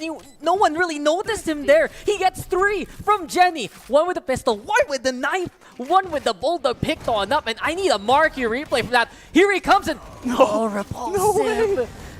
I can't believe he got there. And then obviously Repulsive kind of being a bit more focused to trying to throw utility. Marky showing up big, and Oasis, they found it in the desert when it seemed so desperate. What did we just watch there from Marky? What did we just get from Oasis? And this is a great sign for Oasis Gaming. Our panel has mentioned when they start losing rounds continuously, it would be very much so a problem because they have struggles rather on the recovery. But with Marky already getting a second round, it's Oasis with the advantage here. That's a big oof. Gonna come from me, I think here. That just sets the tone that Oasis, they're ready to play. Coming back with a round of their own. They're on the defensive side as well, which is obviously the most preferred side here in a sense. Dubstep has a good angle to contest here with this one way. Has to be careful not to overstep. Sees some feet, but can he find a head? Yeah. There's ones here he might not want to subscribe in. Par Schofield with the kill, and Lloyd Dream also with the execute. They were just waiting for a flash play there from Oasis. They wanted to go in with Dubstep. He was anti-flashed in his position, but suddenly it's Par Schofield and the rest of JustUs doing what JustUs does best. Barrel down on the opposition, overrun, pick up those guns, and suddenly JustUs recover immediately. Well, the attempt there actually wasn't bad by Oasis. They had a good setup, but it just didn't come early enough. Yeah. Like maybe a second or two earlier, that would have been perfect for Oasis. But even here, Par Schofield, since he got blinded after seeing where Dubstep was, allowed him to actually make that play and connect. And good idea by Oasis, just unfortunate timing that really turned things sour. Now, Oasis, they have to make those plays happen early on or they're not going to have the chance for it. The green light is always in front of JustUs. This is one squad that just loves to keep going and going and going.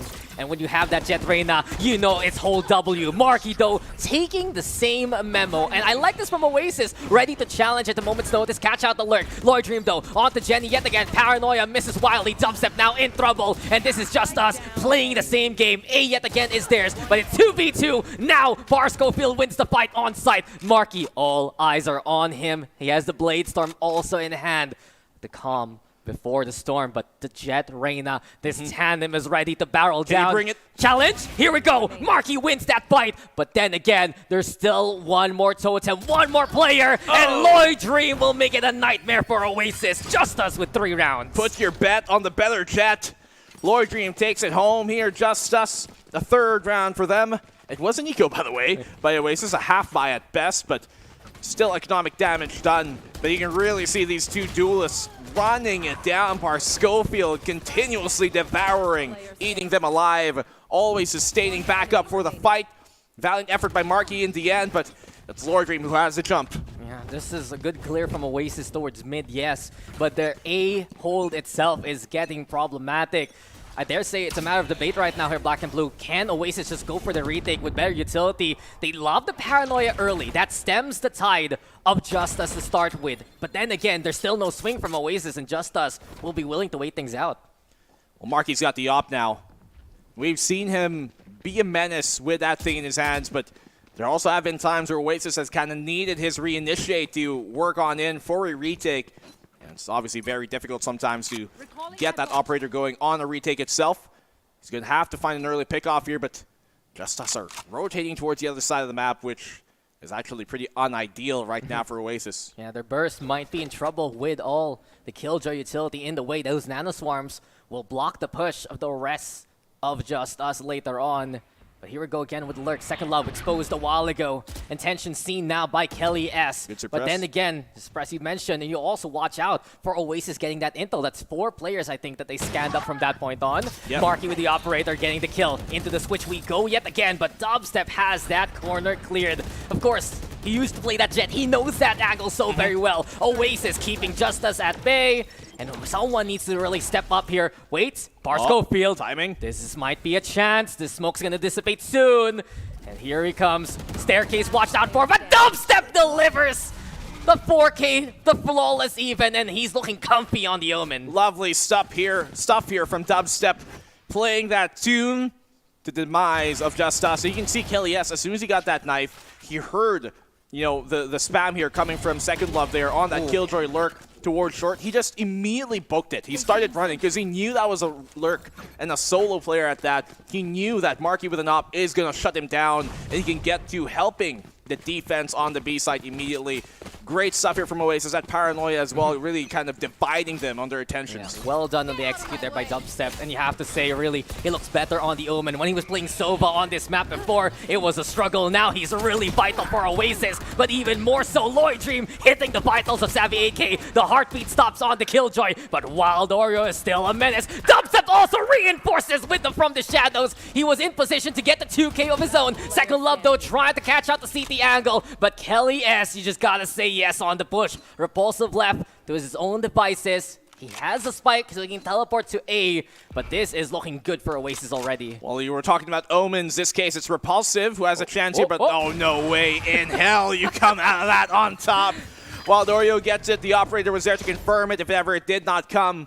But Oasis, they come back with a round of their own, and Dubstep here so far, at least early on, has been getting himself going, which is really nice to see. We've been seeing, once again, kind of teetering around with what agent he's going to pick sometimes, which position they put him on. And there have been moments where they haven't made full use of his talents, but, well, when you got your #1 cheerleader behind you, how can you not? Hey! She might not be here in the studio, but you know Oasis is looking out for that too. Then again, though, you know what's really reminding me of Dubs' path right now, from Jet to Omen? I think there's a champion right now that has similar path. Starts with a 10, ends with a Z. They've got a Pinoy on their team as well. That's true. Yeah. Pinoy Pride, Zekin. Shoutouts.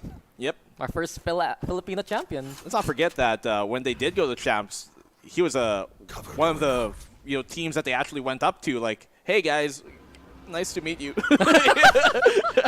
Wasn't that their tweet? Their post? It was like very humble there. Yeah. A little bit of a shy boy, really. Dubstep is sometimes, but humble. Humble is even the right in the term. face of greatness. Because he's great himself. Yeah, well, it's good for Oasis and all. Just us still. They're always going to be a threat. 3-3. Our score right now, Oasis loves to rack up these points on the defense. And you can see here, Marshall here for the hands of Second Love, a Guardian for Lloyd Dream.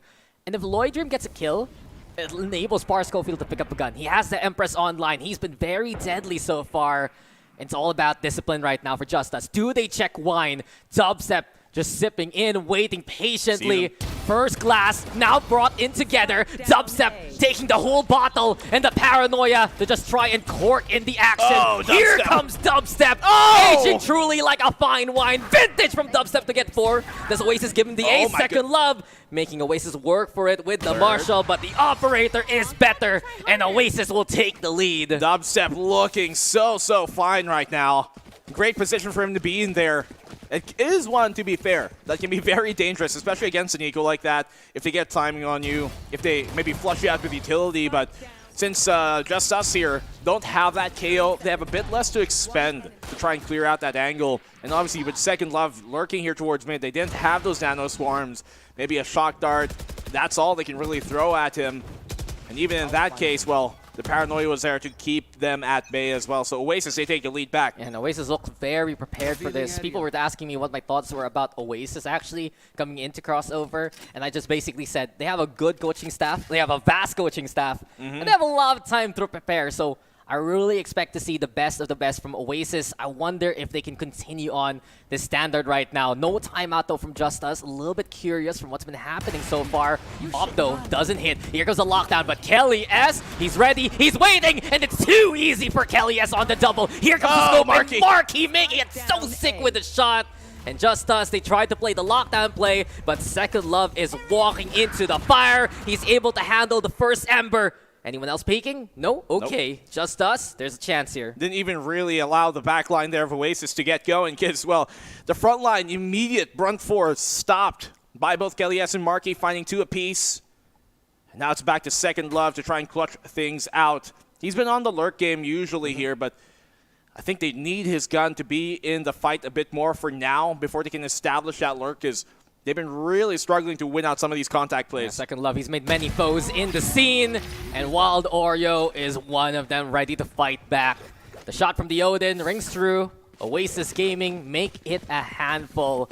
And so far, really, it's looking so good for Oasis. When you have Marky from the get-go getting heated on up, Dubstep feeling comfy on the Omen, and them getting away with these corner plays, really, from Kelly S. You know Oasis is having a good day from the very start. And I'd love to see what else is in the playbook for JustUs. Their Blitzkrieg is no longer working here. Much of other weapons being brought into this game. Odin obviously makes its mark there. The operator has been alive for the past few rounds, but there's just more than what is typical here for JustUs to now have to deal with.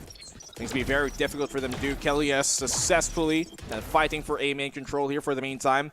They get Marky as well into a deep angle, which will be very hard for them to contest, considering all they've got really is a Lear to challenge this. Yeah, JustUs. Love to see still what Par Schofield can do. Yesterday, I was actually dropping by Riri's stream, and also Par Schofield was there. He was like, I'm willing to actually play with you guys from time to time, but here we go. The game that matters, the face-off that Par Schofield will win. The operator now dropped on the ground. Next on the list might be Kelly S and Dubstep ready to challenge here. Lear gonna get lobbed, but the pinch is perfection from JustUs. A yet again is the hit. And that's where the Lear can be really big in those moments when you suddenly gotta press the pace. You have to put immediate instant pressure. But Xavier K actually buys him a lifeline. Look at this, Xavier K, the MVP of the scene. He is going big again. I've seen this before from Wild Oreo. Oh, and there he go through the wall. It's easy pickings. Lloyd Dream, though, now the up in hand. Wild Oreo, he's been miraculous onto A on the retake with the Odin. Gives it up for the Vandal. The up is just so trained in. And JustUs, again, they find success on familiar grounds. Well, 5-4. JustUs keeping this in reach, not letting this extend too far out. But Xavier K, man, just finding them an opening and making that a lot more dicey than it should have been. But even off the half by here, you can see just how deadly and how dangerous JustUs are. They gave an opportunity there, though. Arguably, it should have been a bit cleaner, but you know, against Oasis, they can turn any chances back around, even when you least expect it. And a quick little timeout here, probably from Oasis Gaming. Just going back to a bit of history here, Black and Blue, first time they faced off against each other when it was JustUs attacking on Ascent. It ended 7-5. It took a while for Oasis to recover after getting shell-shocked by JustUs, but it's such a different case right now. Beyond that second round win from Marky, they've been able to handle so well what JustUs is throwing at them, and it's really just JustUs through sheer force of will from Lloyd and from Par Schofield getting the job done that have made these rounds very possible. Well, I mean, we talked about that Reina having to be kind of a confidence pick here. And Par Schofield seems like he's graduated. Every time we've seen him at the start or end of a game, his picture is always... No, that's the thing, right? Giving us the idea the picture means he's graduated. He has the tie. He's ready to go out in the world. Look at his name. He's first name, last name. First name Par, last name Schofield. Yep. He's really ready to make his mark here. You know, Schofield is the name of a revolver. Classic in the Wild West. Wow. And for JustUs, they've been using this hot hand and quick trigger he's got to this full extent. Wow, you've been such a gun nut recently, but Dubstep, that's big. Seems like this revolver ain't going to be firing anymore. Par Schofield to the ground. And for Oasis, getting picks like that early on seems to be absolutely key here. If JustUs are lacking a few members on the execute, it's easier to anchor for Oasis. They do have information gathering here of Repulsive. If they want to kind of pincer out B, considering that they do have those Nano Swarms towards lane, they can use his from the shadows to get him in the back side. The thing is, though, you do not want to have him have the spike when he does that, because it might be precarious. Lloyd Dream's still lurking here, though, towards A. He does keep the defense there, but it's going to be hard to push out. Yeah, the distraction perhaps try and psych out anyone from holding B itself, but the stack from Oasis is many on A. You got the Odin here at B. Savvy 8K might see this one coming, and the dart immediately broken by JustUs. So they can wait out for Lloyd Dream to come their way just to make a standard execute happen. Oasis is still holding steady. I guess Dubstep's the one on rotation duty with the ult. Yeah, I think Lloyd Dream let himself be scanned there so to keep the defense still on A. Onto the side we go, though. Second Love crawling into CT. Psycho, same can be said. Kelly S might not see this one coming, but no, the flash is good. A list Lovely initiation, truly an instinct from Kelly S and the rest of Oasis to catch JustUs in the act. It's a 6th round for them. I believe Dubstep as well, when he did rotate towards that boathouse, he kind of saw a glimpse of them potentially go through the smoke at the very tip. So Kelly, yes, he could hear that too coming his way. The flash was right on time as well. Plus the Hunter's Fury from Wild Oreo to pressure everything on beat. It hasn't been the best day at the office though for some of JustUs. Psycho really struggling right now to find an impact point. And Oasis Gaming just dismantling the push of JustUs bit by bit. It's a deconstruction. First, a while ago, they had to deal with the full meal. Now they're just finding parts and parcels, and Dubstep yet again. He knows he can get away with these kind of peaks. Tries to check out A main. Kelly S is there for cover, and look at him. Null command at the ready for later on.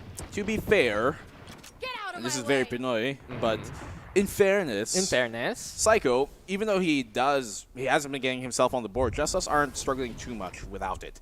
And 4 rounds so far in the attacking side ain't too shabby just yet, but they have an eco to try and play, and that null command will just set them back, especially with Lord Dream using blades. Yeah, as soon as they hear the blade storm, they time it right, suppress the opposition, and you said it, an eco. Everyone's relying on Lloyd Dream to play the entry. This is a stall so far, but eventually the go signal is here for JustUs yet again. Kelly S, though, this can be perfectly timed if this knife catches the 2 duelists in the act, and exactly said so. The classic is all Lloyd Dream has. Dubstep able to get that kill from Dice. Dubstep with the other one. It's JustUs rolling snake eyes right now. And look who's pushing even more so. Kelly S at the ready. Dubby able to get the reload going. And JustUs are stopped immediately in their tracks. Oh, Psycho. This is dangerous. He has a Guardian. Maybe a first kill coming his way. Dubstep, no, denies everything. And the ace is delivered by him. We've seen that many a time around. And even so, he comes in big. Here coming into the play-ins as well. Rather crossover. Continuing his tirade in this map. JustUs just haven't been able to shut him down. How many multi-kills have we seen from Dubstep? That's maybe the 4th round now, where we've seen him get 2 or more. Vintage Dubstep. Perfect timing as well by Kelly S, by the way, on that suppress. Kelly S has been doing so good also playing the supporting role right now. Because Lloyd Dream probably would have killed him with the blades. Yeah, exactly. I was waiting for that timing, and as soon as the Lear popped, right, that knife was just absolutely magnificent. But Kelly S now, front line is here for him. Phantom in hand also, easy spray down. Here comes the Reyna ultimate though. Empress online, Dubstep scanned. Bar Schofield with that extra kick on the fire rate. And JustUs play the way JustUs knows. Overrun onto A. Yep. The lockdown's there too, and seems like the spike's gonna get planted towards Jenny as Oasis will have to give this up. Good timing as well from Psycho there. And this is why I say the intangibles from him. The scan coming in from that recon was huge. He didn't throw it in to start off the fight. He threw it in mid-fight to ensure it actually gets that information. Yeah, they play all to Jenny though. Psycho, Barsco still holding close. No one wants to play against now it's doable. Wild Oreo down in hell. It's possible here for Oasis, as you mentioned. Marky still with the operator, a difficult gun to work with on the retake. Shock bolts onto hell. Here comes Savvy with the pick. Also, watch out for Marky. Backstab onto Psycho now, but Wild Oreo is a sitting duck up on top. Bar Schofield good for the 3, and JustUs make it a handful to end the half. Yeah, a bit more difficult there to try and retake. Those operators and Odins here in Ascent, a lot of times, yeah, it makes the anchor a bit easier, but it does make it quite considerably harder sometimes to retake with, specifically because it's a bit harder to peek and go aggressive with those weapons. But unfortunately, it doesn't work out for him. For JustUs, though, keeping them alive. 5 rounds on the attacking side. Not bad at all. As I said, Psycho, he is providing value here in other ways. I just would have wanted to see a bit more from JustUs in terms of their mid control. They rarely fought for mid. They kept on going towards the choke. And maybe if they tried to spice things up a bit, they could have gotten a 6th round. I mean, they were conditioned a little bit because Second Love was caught how many times in the first 3 rounds by someone like Marky. So as soon as you also mentioned it, that you want to see the Killjoy play with the rest of the team. That's what's happened there for JustUs. And at least that extra bit of firepower did help them at the very end. The thing is, though, it's still Oasis in the lead. They get this pistol, it's even going to be more bad news for JustUs. It's hard to make that overrun happen when you don't have as much player count on your side. So him joining up with the rest of the fight surely gave him a bit more firepower to win with. Smokes out here for JustUs, but Oasis, they're going to commit. Marky? What? He took so much damage from the first shock dart. He's down to 23 after the second. Same can be said for Kelly They're S all and low. Savvy 8K. They're low HP. They can still fight though. How does Kelly S? Unbelievable there from him too already as he moved into CT. Wild Oreo busy with Repulsive, but here comes Savvy 8K, a helping hand truly with the pinch. Yeah. And that was looking unlikely for Oasis until Kelly S made a miracle happen. Second Love though, he's the only one still standing, quickly found by Marky, and somehow, someway, Oasis gets it done. Blessed Kelly S is. Amen. He's got lots going for him here. Look at that, that's second kill. Fortune favors the bold. And that, he definitely tried to go for it. Man, oh man. Oasis, everything just going their way when it needs to in those type of cases. JustUs, not out of the question just yet. They're on the defensive side. Have no real reason to try and force up economy here. As long as they can get some economic damage, a bonus is very viable on the defense. And Oasis is investing heavily into this round here. 2 Phantoms on light armor. Savvy 8K, the one on pickup duty as he's only holding on to the Ghost. JustUs, be very cautious if you are Oasis. The advance from Bar Schofield, a stinger in the clutches of Lloyd Dream holding into Cubby, and Oasis assessing where they can go here. Like that they don't get overzealous and just gung-ho into the site, even knowing they have the better weapons. You can see there's actually a smart thing we've been seeing from some teams do. Like Fnatic, for example, from EMEA, where they keep 1 or 2 ghosts in the hands of this type of anti-eco. But Par Schofield, that's a great shot. Revolver connects. Yeah, very smartly done. This miss after getting that second contact point. Still alive for the fight. And Savvy 8K, he's been lurk duty, but you said it. He's the one on the Ghost. He's not going to have as much firepower. Wait for everyone else. And that pistol, it's not enough to face off against Psycho. Big kill for Psycho. He's been looking for picks like that all throughout the game. Also, Marky can't choose where to look. Horace Schofield bringing in the pain. And Wild Oreo cannot handle all that punishment. It's JustUs again, stealing around from Oasis. That's why it's very dangerous to try and default like that, and especially kind of solo lurk against an eco. If any times you want to go for the lurk, I would highly suggest it be against when the enemy team's on an eco like that, because you give yourself up to these 1v1s against the Sheriffs, where that's a prime position, that's a prime opportunity for them to actually get value out of those Sheriffs. In a straight 1v1 in the duel like that, and you never want to challenge a player like Par Schofield. I just gotta say, an eco for an eco, right? Yep. First half, it was Oasis getting the second round. Now it's JustUs getting the second round after losing the pistol. And JustUs will use those guns to take advantage of going for mid. You asked for it, Black and Blue, and now Lloyd Dream looking to deliver. But what is he doing? What are you doing, buddy? Okay. They still get the kills anyway, but that got wild real fast. What are you doing? It's okay. All good. They saved the guns that matter. And yeah. They're 1 away from tying things up, but The that got... the 360 I get. Yeah. The updraft I'm not too sure about. Yeah, that got very spicy. That got... You know, people say overextension is a thing. That was way too far off. That was an overextension, buddy. That was a hyper-extension right there. He broke his own elbow. Oh. Well, you can admire at least that they're still having fun, even though they're this far in the tournament. But yeah, style points definitely matter. Par Schofield, 18, leading the game. And Odin out now for Psycho, who's gotten himself going in the second half. Yeah, and Oasis, they're going to get their guns out now.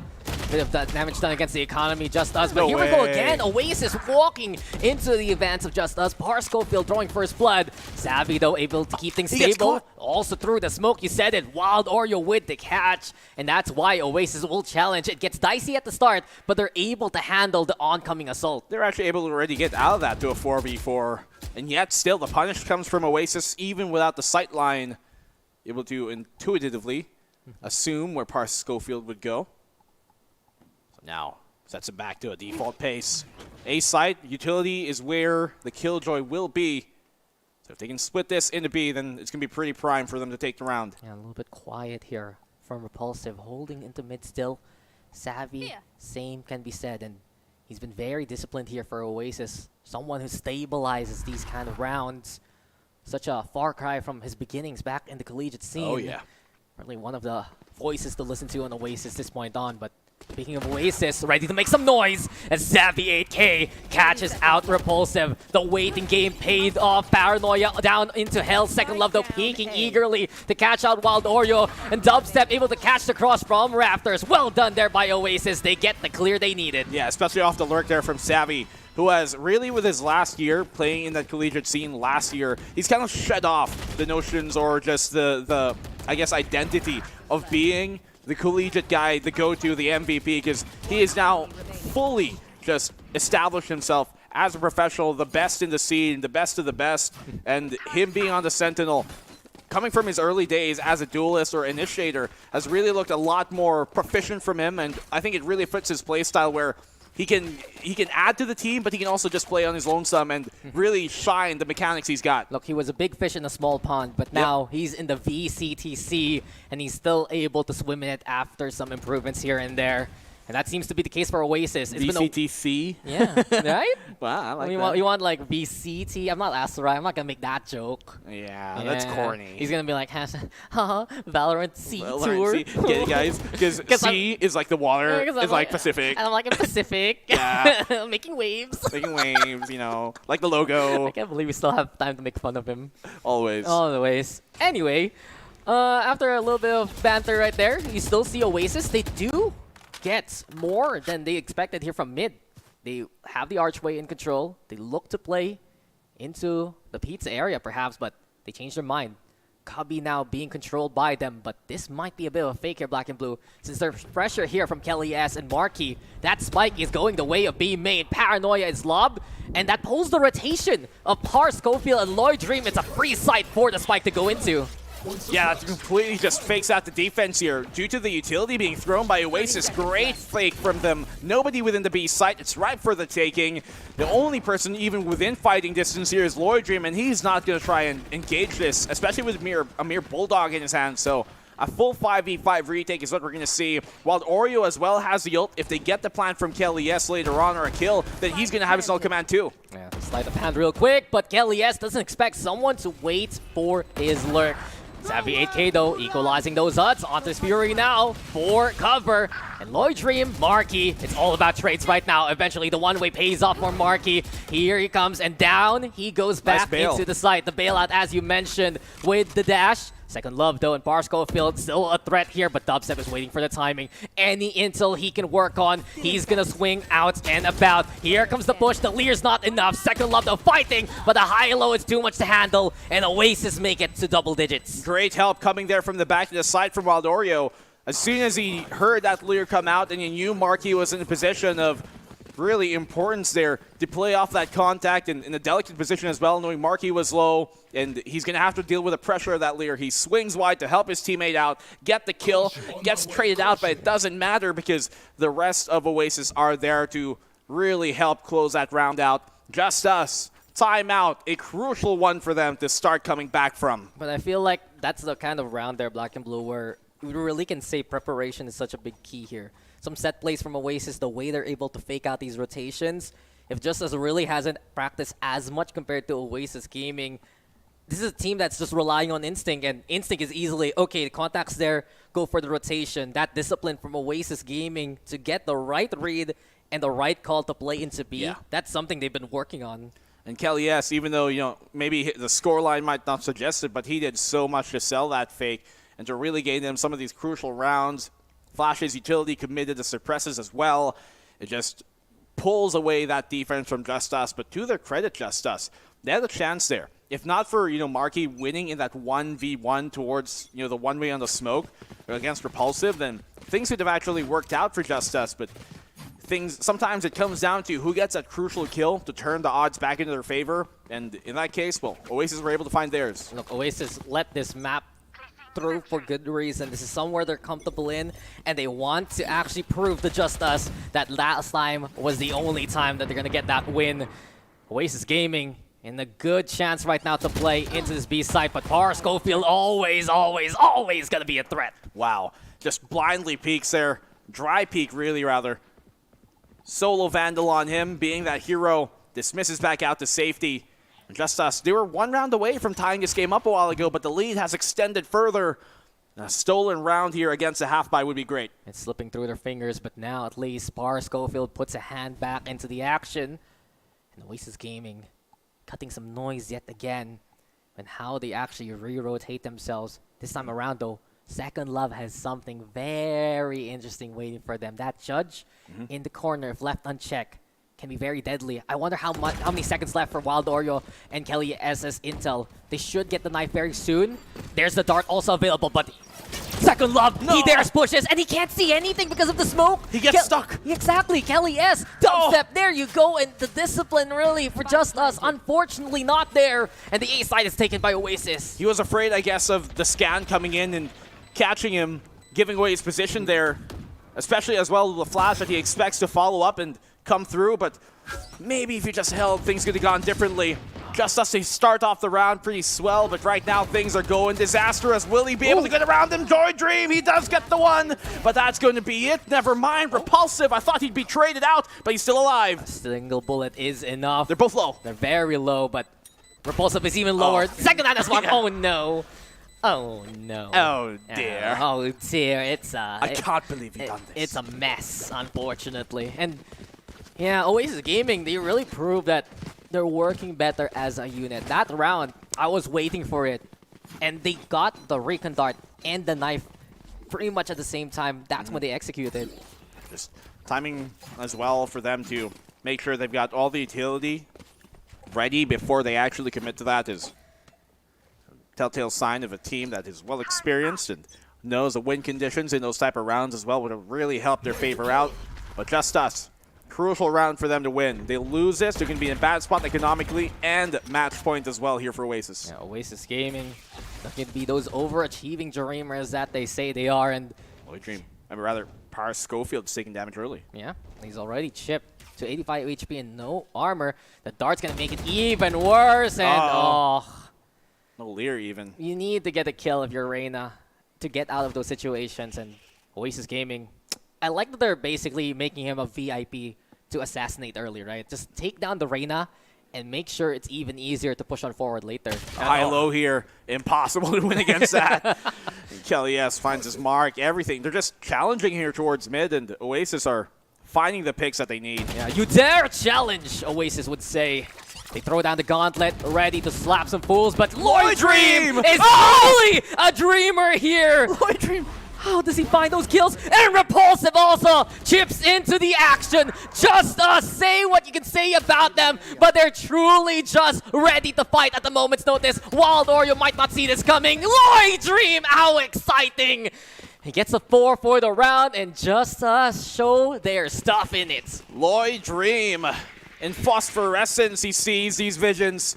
And Oasis they face a nightmare against him when he needed to. I thought the one was good. I thought the two was great. But the third afterwards, the transfer here, finding him through the smoke ahead is what he commits. And Repulsive as well chiming in. Never count out JustUs.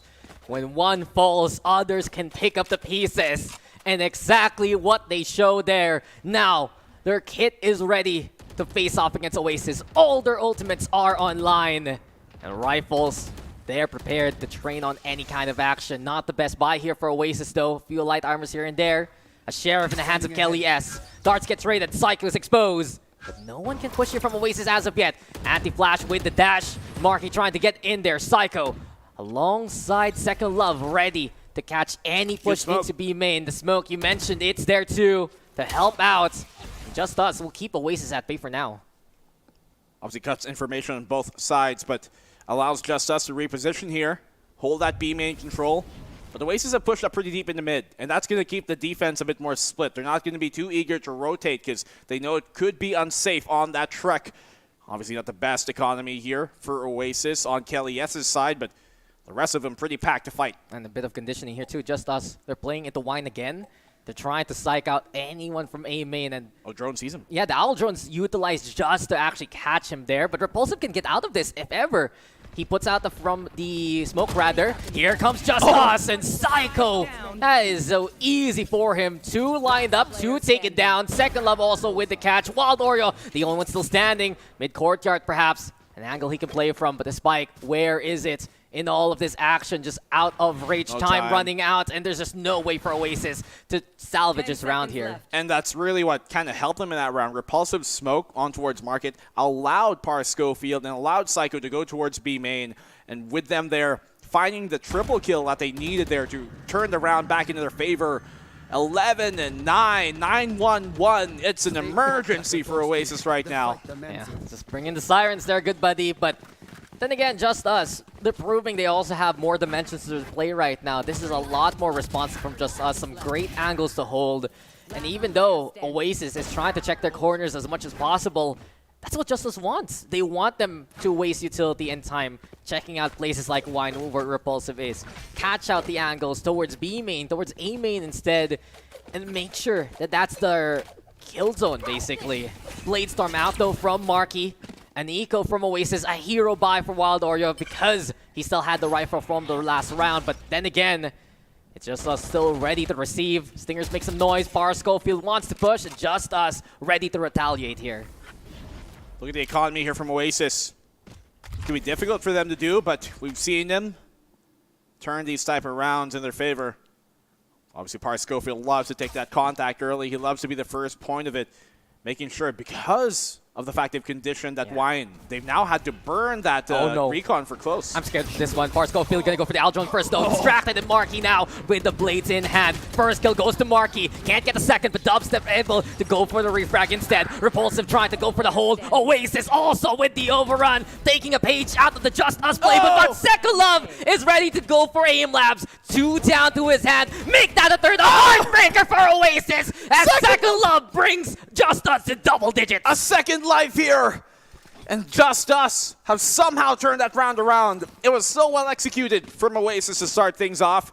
Even though they burnt that dart, obviously, for the wine position, they threw the flash with that recon, with the Aldrone rather, to make sure that anyone going for it is going to get blinded. They take down Par Schofield in that case, but Second Love, second life breathed into him, and that's a deep breath here JustUs are able to take now. If you look at the highlights from previous weeks here, Black and Blue, Second Love has had multiple moments on that A site, and here he goes yet again. Add one to the Second Love A montage because that was just so pristine. And sure, it was a bit of a lesser buy there from Oasis, but the recovery is unreal from JustUs. Even if one falls, another will stand. They're basically like a Hydra right now, still ready to slay any foe.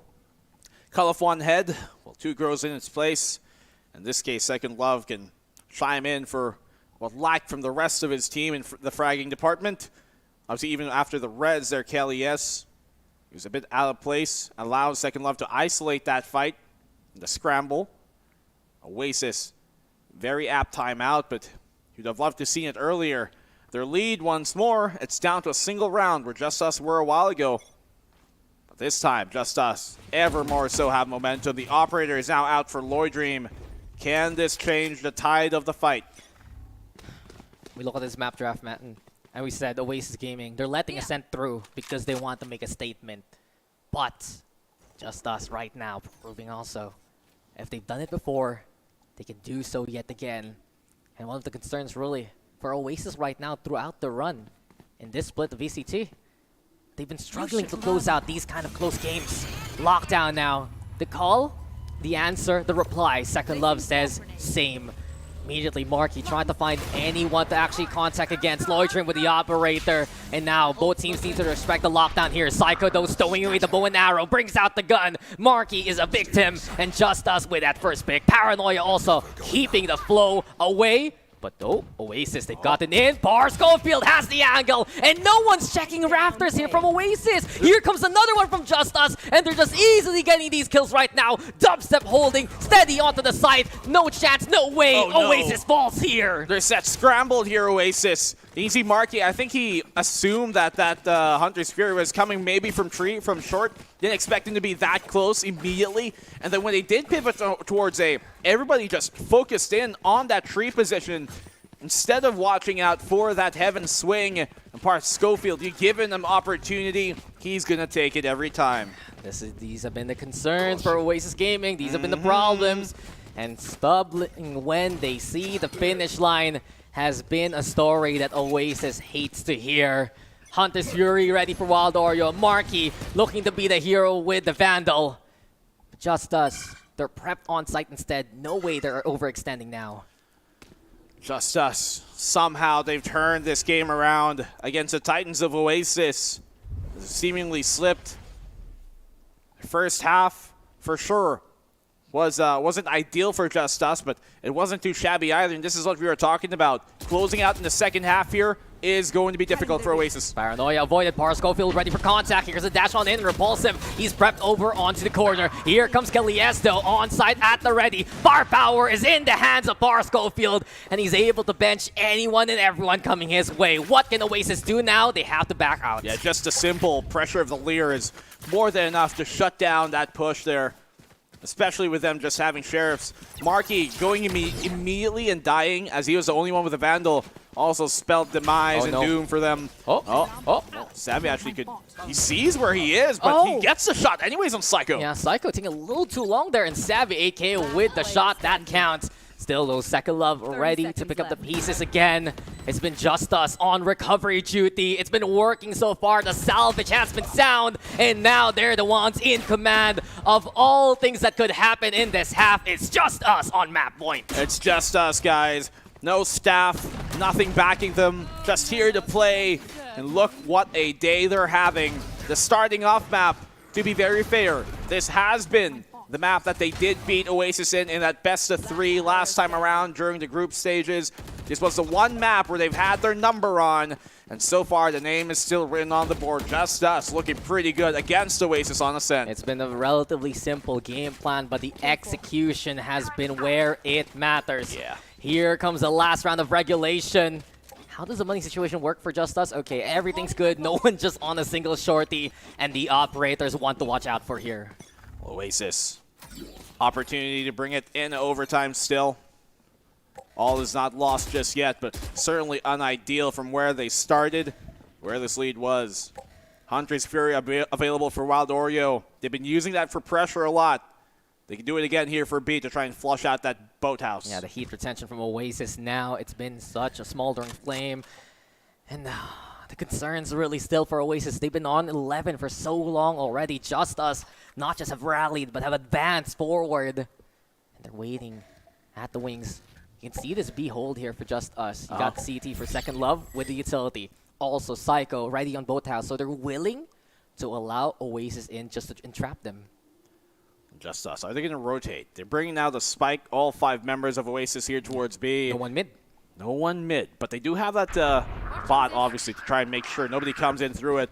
Got some ultimates to try and check towards A main. They know it's going to be a B site hit. And onto the site we go.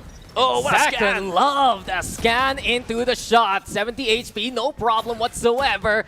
And Psycho now exposed to stay on the inside. 30 seconds, Oasis playing against the clock here. And Psycho left unchecked, never mind. Wild Oreo keeps an eye out. Hunter's Fury because of it, looking for a target. Spike planted, now Oasis in command. But how does Schofield get away with a kill like that? Here comes Schofield with another one. He's bringing out the big guns, and he's truly the firepower of the squad. JustUs, that's what we say. They're gonna make a statement. We just win. I'm speechless. 13-11. JustUs somehow bring it back, somehow return the favor. Oasis were looking so good throughout most of that game. First half into the opening stages of the second, but just unfortunately dropped the ball at the end. And how many times have we seen this at the finish line? Somehow, even Savvy had timing, great timing there to try and find Schofield, but he just looks the right way and automatically finds the head. History repeats itself. Lightning struck thrice. Yeah. Ka-chow, ka-chow, ka-chow. Oh, man. But I'm just impressed by JustUs. They have so much potential in this squad. It is Ascent, to be fair. Yeah, and they won against Oasis, but Oasis has been very confident about their Ascent in the many series, and they really came into the series with that chip on their shoulder that we gotta get this dub against JustUs. We gotta win Ascent against them, and they still couldn't do it at the very end. Yeah. We look back at how that really went, and it started with JustUs, right? Having Lloyd Dream, having Schofield in the front line, and it really just became their heat basically engulfing the rest of the squad. They would just thrive off the energy and thrive off those pushes that the two duelists could do. Yeah, the energy we saw earlier on just wasn't able to be brought later into the stages. As you mentioned, their heat retention has been come into question multiple times when it goes to those deep games. If they don't close it out, they don't just sweep it on through into the second half, then you can see them struggling as the game does progress further. And this is a symptom sometimes that we've seen so many times on over, too many times to be honest, for Oasis. I just don't know what really necessarily has been the biggest contributing factor to that on their end. Yeah. But on the opposing end, I know who it is. It's Par Schofield, who has so many times just been such a menace here to fight against. You gotta give a high five to Lloydrim and Sekalo too, huh? Those two players were absolutely crucial in some of the most clutch scenarios so far. 4K from Second Love? Yeah.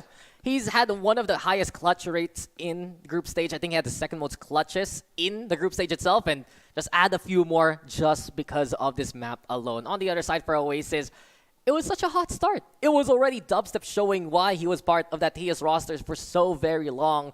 But eventually, it just wasn't him. It was the whole team tapering off when the game got longer. Dubstep did all that he could, really, especially in that first half. He was spectacular to really get the fire going from Oasis, and we saw individual moments from some of these players like Kelia, Savvy as well, and obviously Waldorio, Marky, named the whole roster at this point, but it just never came to the same standard that we saw Dubstep put up at the early stages. We need to see a bit more of that from the other players here of Oasis. But once again, especially with JustUs finding the opening picks consistently going their way, it was so difficult. And a lot of times, we would see Wild Oreo on that post plant on towards B, put his Hunter's Fury towards CT, and at some point, JustUs were starting to expect it. That's why they're playing back to not get punished.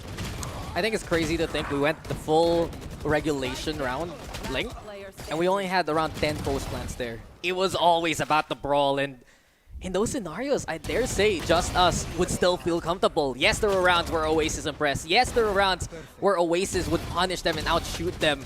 But it's still the game that JustUs is so accustomed to, and I do feel like, in a way, Oasis Gaming were the ones who got entangled in the JustUs dance. Bad.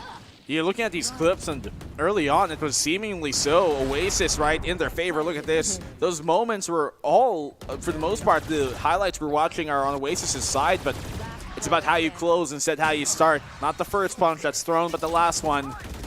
So far, it's JustUs who have been consistently doing that here on Ascent. Now, Split might be a different story entirely, and Split has been the map pick here from Oasis, one of their more confident map picks, and Ascent hasn't been, but still, it's a great showing here coming from JustUs. One that certainly cannot be understated. And Oasis, they have to get rid of their woes in these type of situations, which we've seen happen too often. You done?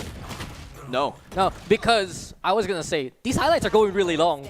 It's a statement of how this game went. It was a frag fiesta, and the one who delivered the win with grab was, of course, Lloydrim. He started things off really well in the first round. He ended things even better at the very end of the matchup. And I still have to say it, JustUs, they're the ones who found control in all the chaos. They were able to just find these kills here and there, and truthfully string along those last few rounds at the end of the second half. It was such a big deal. When they saw Oasis was at 11, they were just like, okay, cool, no problem, we can handle this. Yeah, I mean, it's a heartbreaker of a loss, obviously, for Oasis. I know all the fans out there were thinking that this could have been a quick map number one, especially a crucial map number one, which we've seen them struggle on against this very team in the past, but it once again rears its ugly head. And Asurite, as he's always right, was once more right again. Lightning struck twice here, and Ascent, I think there has been changes here that were pretty beneficial. Keeping Dubstep still on that controller was right. I just think some of the reads and what they had to do sometimes in those scrambles were a bit misjudged. And when it comes to that scramble, the Reyna has really been played perfectly by Par Schofield on the punishes and when he throws that layer. Yeah, I just gotta emphasize 6 rounds in a row for JustUs to end it all. But we're not done with the series. We'll go for a break, and when we return, it's map number 2.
if you heard the news, that did just happen. JustUs does it again on the same map there, Black and Blue. They take down Oasis on Ascent. It got a lot closer this time, but in the end, a 6-round rally in a row there from JustUs took the win from Oasis. And it was like 2 comebacks that they were on that streak there. For a while, Oasis had kind of like a 3-round lead, and then JustUs came back in with cut it down to a single digit, and then Oasis extended the lead again when they were at the gates, JustUs, but then JustUs continued on their run, on their tirade, and just won everything from then on forward. They just kind of get stuck, Oasis, at the score that they were in. Couldn't even extend it even further into, deeper overtimes, but it shouldn't have been the case.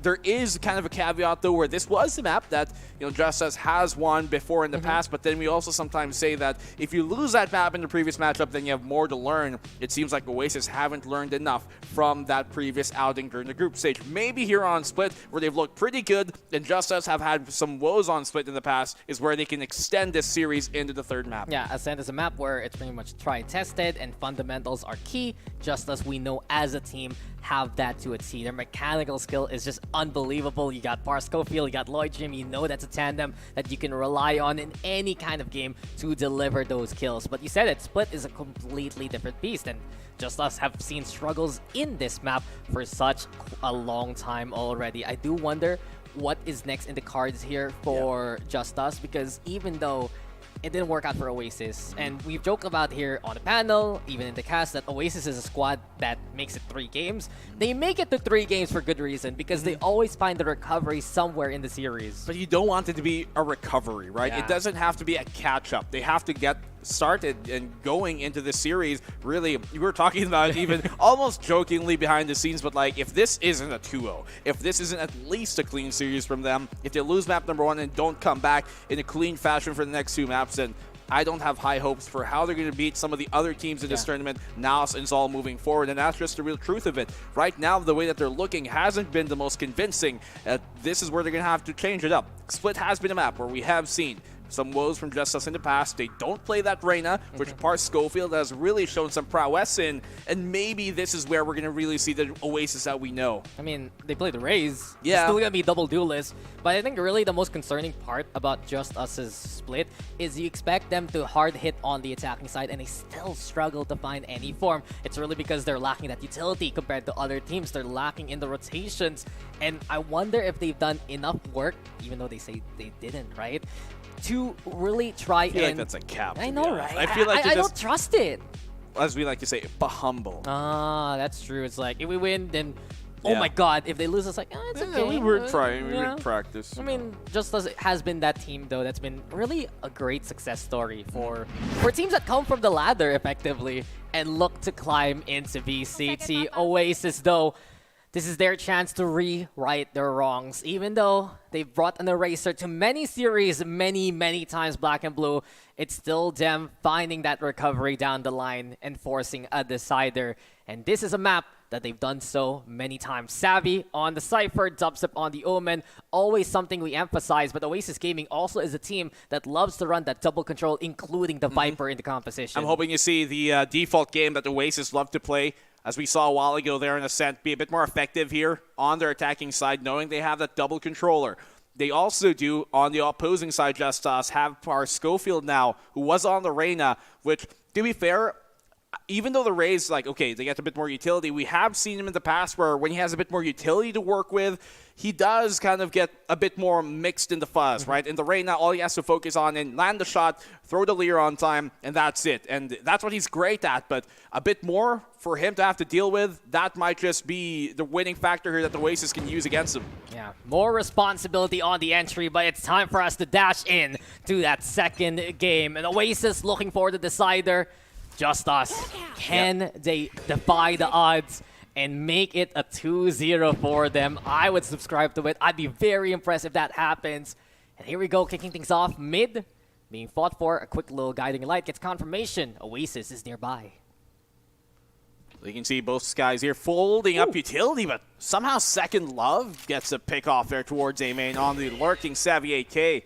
That's a huge one for JustUs to start off here in the defense. That's great timing. Oasis wasn't prepared for a peek from Rams, perhaps. I don't think they had the toxic screen up as well, They have the even heal though too. it's set up. And you said it, the heal is up, Second Love wins this one. And with that being said, Oasis need to go for the hard hit instead. No longer have the appropriate utility to fight for that mid.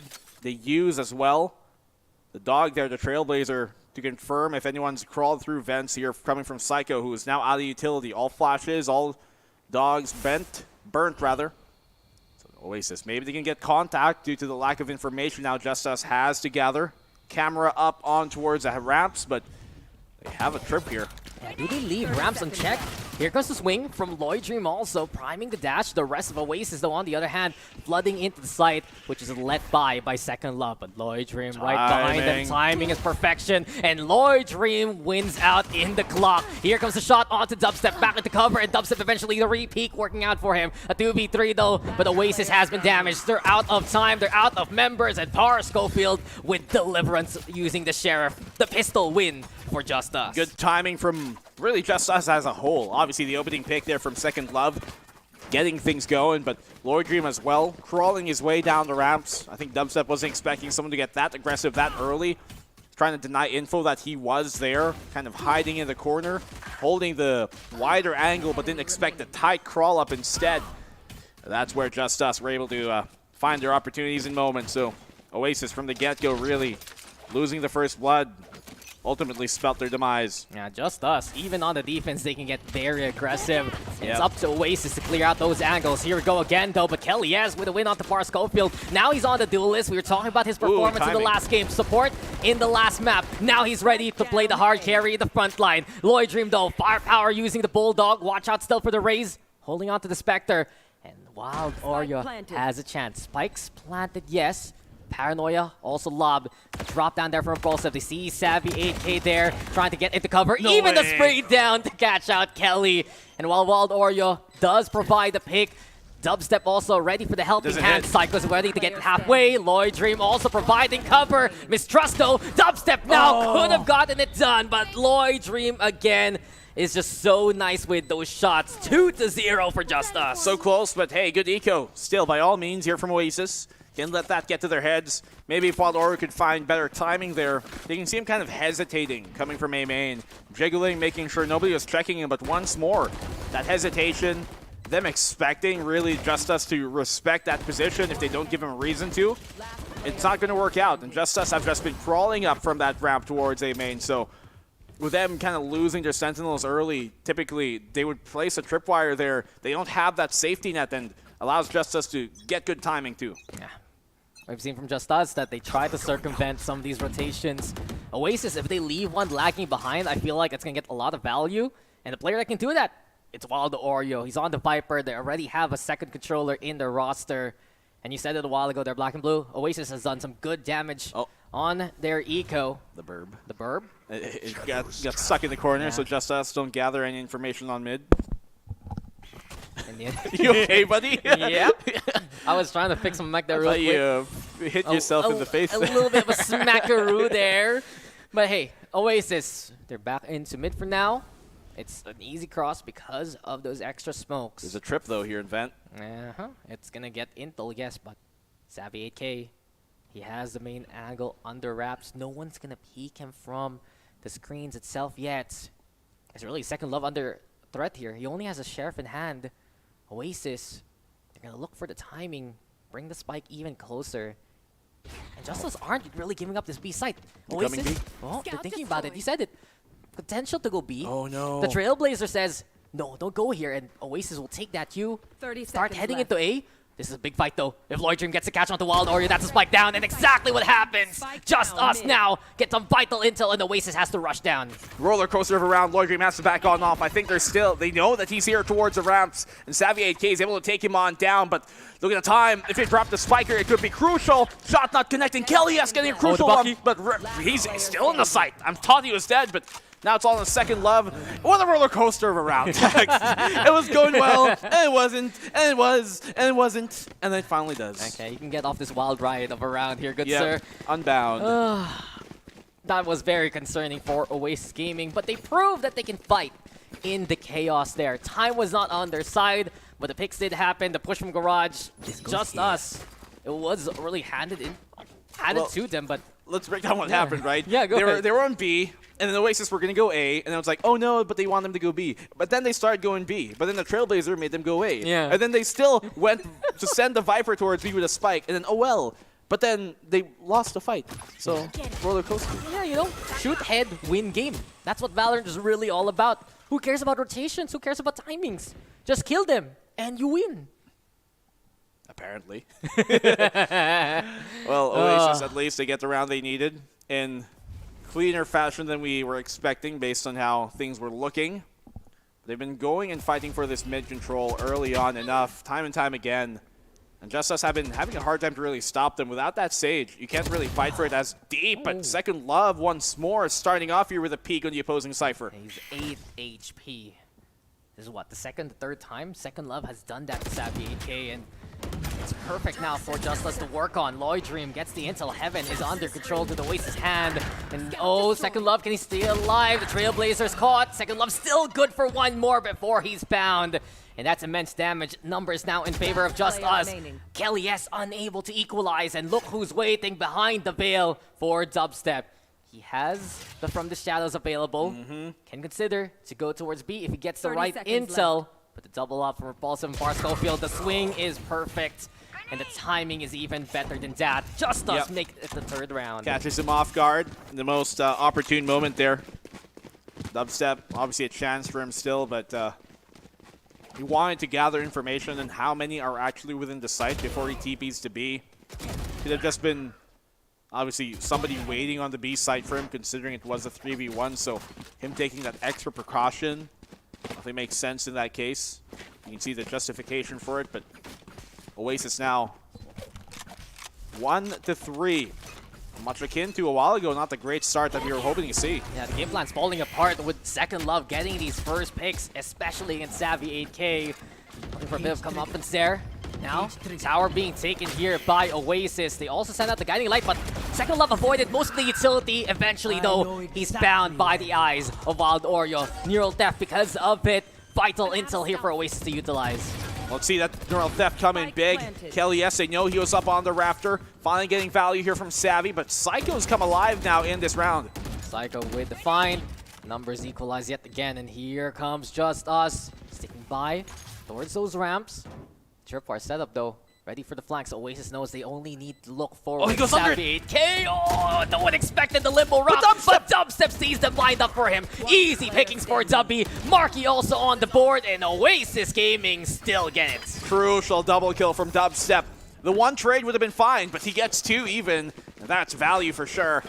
Oasis here somehow come alive to keep this one in check, to keep it within reaching distance, and I think JustUs are in bad economy right now, bad economic state. So yeah, give me an Eco, and Oasis have a real chance to bring this one on back. I like the push for Heaven there. You saw it immediately sent after the blast back, flash on hand, and they just really pincer down and overwhelm Second Love on the site. Yeah, these rounds have been very scrappy, but Oasis Gaming still, they rely on some of those big punish plays. Dubstep very patient as the years of Valorant has gone on. And the boom, but also getting no intel, so JustUs hiding on the sides.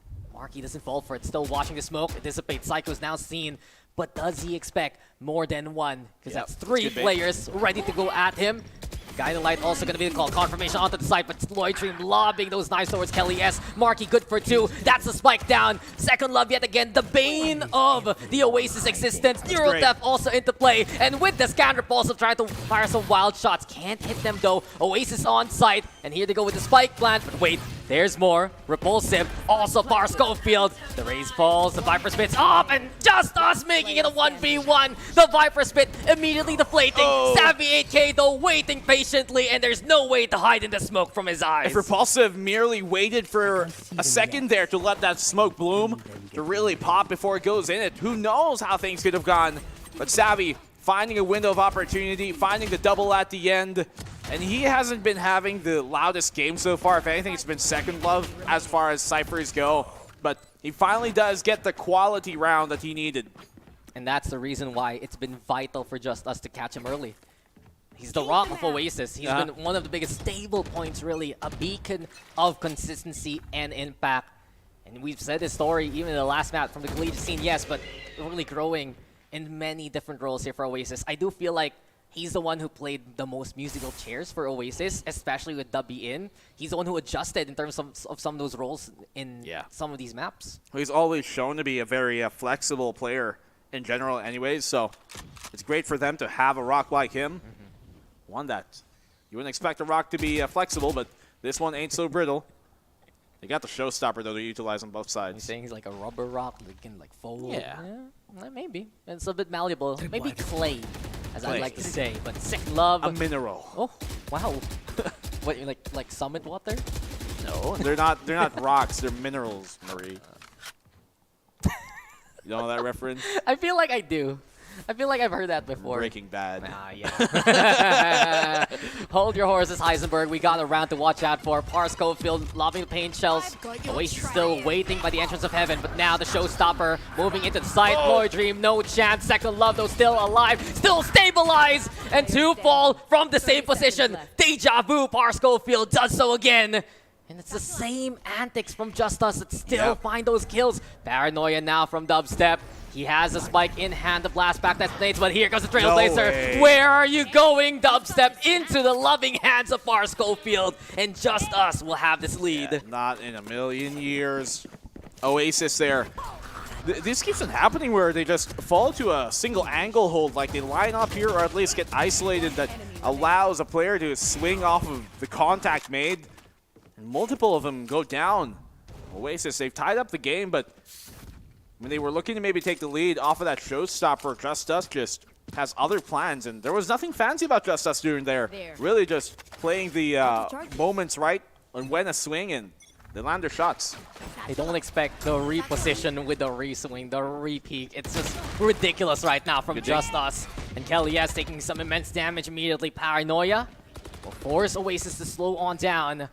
And Trailblazer looking for a bit of intel, but Oasis, do they know again that ops in hand? Now they do after the shot rings. Psycho in the front line. Lloyd Dream gets one for his troubles, but now he's panicking. Now he's in danger. And Marquis maneuvers make millions. 3 for Marquis onto the A side, or rather the B side. We go with Oasis. He found his mark. Not only did he get those 3 kills, but the flash as well is what enabled him to get within that reaching distance there. Him popping that blind to the immediate contact player allowed Oasis to really clean up house and overrun them with these sheriffs. Oasis on pace to tie up the game once more. 1v3 for Second Love. Can he do it again? Yeah, surely not, Dex. Surely not. Into cover he goes. The smoke beyond the pillar. Second Love is kept guessing, and 2 awaiting him. Nice shot there onto Wild Oreo. But Dubstep with a quick trade and the thrifty win. Thanks to Marquis. Man's money. Oh, definitely so. Marquis. We have seen him on that duelist role sometimes. They do keep him on the Jet, as he's been their marquee player on the Jet. But so far, here in a map like this is when they swap him back to that Innie to be kind of that main Sova for this squad. And while Oreo, we've seen him on the Sova sometimes. Rather, in this case, he's on the main Innie. So Marquis, when there's series like this where you don't really see him necessarily getting a hot hand in terms of fragging out, it's his utility sometimes that matters. So I think it comes in true that they're playing on Split where they have him on an Innie instead. Yeah, I've been very impressed with Marquis on the Sky. Even in the offseason, he has been making it a work in progress, and many of his flashes, his Trailblazers, have gotten some vital intel for Oasis moving forward. And speaking of now, JustUs, oh, the timing! Dubstep! Somehow, he's still alive here. Lucky for him. I thought he would assuredly have gone down there. At least a high chance of it, but JustUs, they know that was their opportunity to get a free one this round. One that they missed, but most of the defenders still here on the site anyway, so Oasis, I think they're going to commit, and they do, but somehow Psycho connects. Yeah, heaven. Or rather down the hell position. Seekers now going to be out and about, and JustUs able to catch the cross so easily for Oasis. That toxic train just wasn't up yet. Maybe a little too eager from Oasis. It's been the concern so far. JustUs is a team that loves to fight even at a disadvantage. Here comes the Poison Cloud 2, and inside, it's Dubstep who wins the one, makes that a second. The Smoke Master himself finding a third. Second Love trying his darkness to secure that kill, but Lloyd Dream's the only one still standing. This Marshall in hand might not make its mark. The camera and the Trip Bar say hello, and Oasis will take this lead. Dubstep had a spicy start to the round, but ultimately enough, comes in big on the push itself. I love how he's able to really kind of isolate those fights as he comes into the smoke, takes the position of dominance here on the corner for Par Schofield, because he knew that's the highest chance at where he would be, swinging from that corner, and finds a third as well. So great job here, really cutting down and pieing this this position that he was in. And Oasis, they take the lead, by the way. Yeah, this is such a good sign. You're on attack on split, and you're the one in the lead. Even if it's a close game, Oasis will love to see the standing stand so far. Par Schofield has to back away from the boombot, so Heaven seated merely at the entrance. Ramps taken there by Oasis, but Par Schofield looking to just close that gap as soon as possible. Lloyd Dream, though, with the one deep into the garage. He's the mechanic now, ready with a wrench to throw at the plans of Oasis. But Oasis, their warranty is good for it. The neural theft now, just to add insult to injury. They know exactly where JustUs is. Second Love, though, still stable on that A side, and he's been winning some big duels for JustUs to hold off the opposition. How is that going to happen? How is that going to work?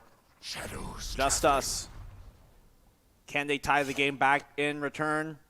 Oasis are the ones with obviously more pressure to perform in this map because they don't have that cushion of the series. Maybe Oasis here if they can find timing. Obviously Repulsive's looking the other way. Lord Dream is alone on the site. Trailblazer give their intent away, but we gather information as well. They can isolate this Heaven player.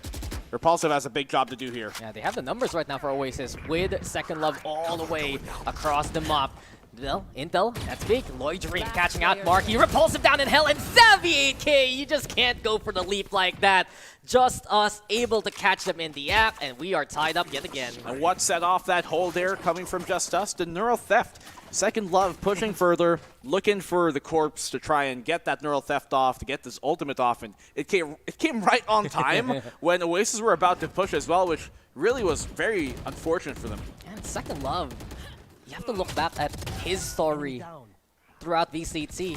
It wasn't in any of the big team names that he made his mark. It was a squad called Puggers, if you remember them. And he was really one of the highlights of that team. Once they were dropped out of VCT competition, he was picked up for SR Nakage. He was picked up for Action PH, always that role player. And even here in JustUs, there is that partnership. There is that trust in Second Love. Man's made some incredible gestures here and there to the chagrin of some people in the pro scene. But beyond that, his performance is still always something to watch out for. And as of right now, him getting these single picks towards A have really made the options of Oasis Gaming limited.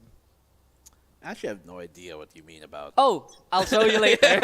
I'll show you later. I think I am uninformed. Oh, really? But I assume it is similar to what we saw during Masters from a PRX player.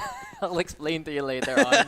It's fun. I mean, sometimes I don't know how to draw the line between banter and other things. Oh, yeah. Was it? It's okay. Yes. Don't worry about it. But in any case, impacts made. So you're saying it was... No, I'm kidding. Look, we're trying to spice things up here sometimes, okay? Okay. I'm sure they want to spice things up too. But Oasis doing good on the attacking side here in Split, as you mentioned. A good sign for them to be doing well on the attacking side, on the less favored attacking favor here. But Oasis now, if they can go around where this position is, maybe it'll give them free reign of the site, but JustUs do have that ramps. They can fall back in A main. I believe there's a turret there, though, that might give them away if they do. Yeah, that could be a little bit of a tease here in terms of the out-of-game stuff, but in the game we call the action, and speaking of, now attention is drawn towards Male.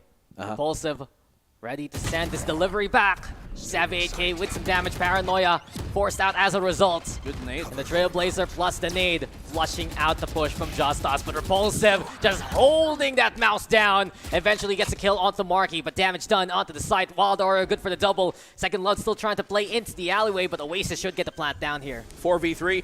Oasis have the player count advantage. Second Love. Maybe he can isolate this if he can cage his right side, peek towards the rafters, but no one's looking.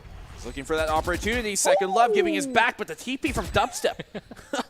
A bit dangerous there. Yeah, throw it away. Forget yesterday, the great escape made by Dubstep, and because of it, it's a heist of a kill onto Repulsive. No one knows where Dubstep's going except himself, and Dubstep outmaneuvering anyone in this map. Come on.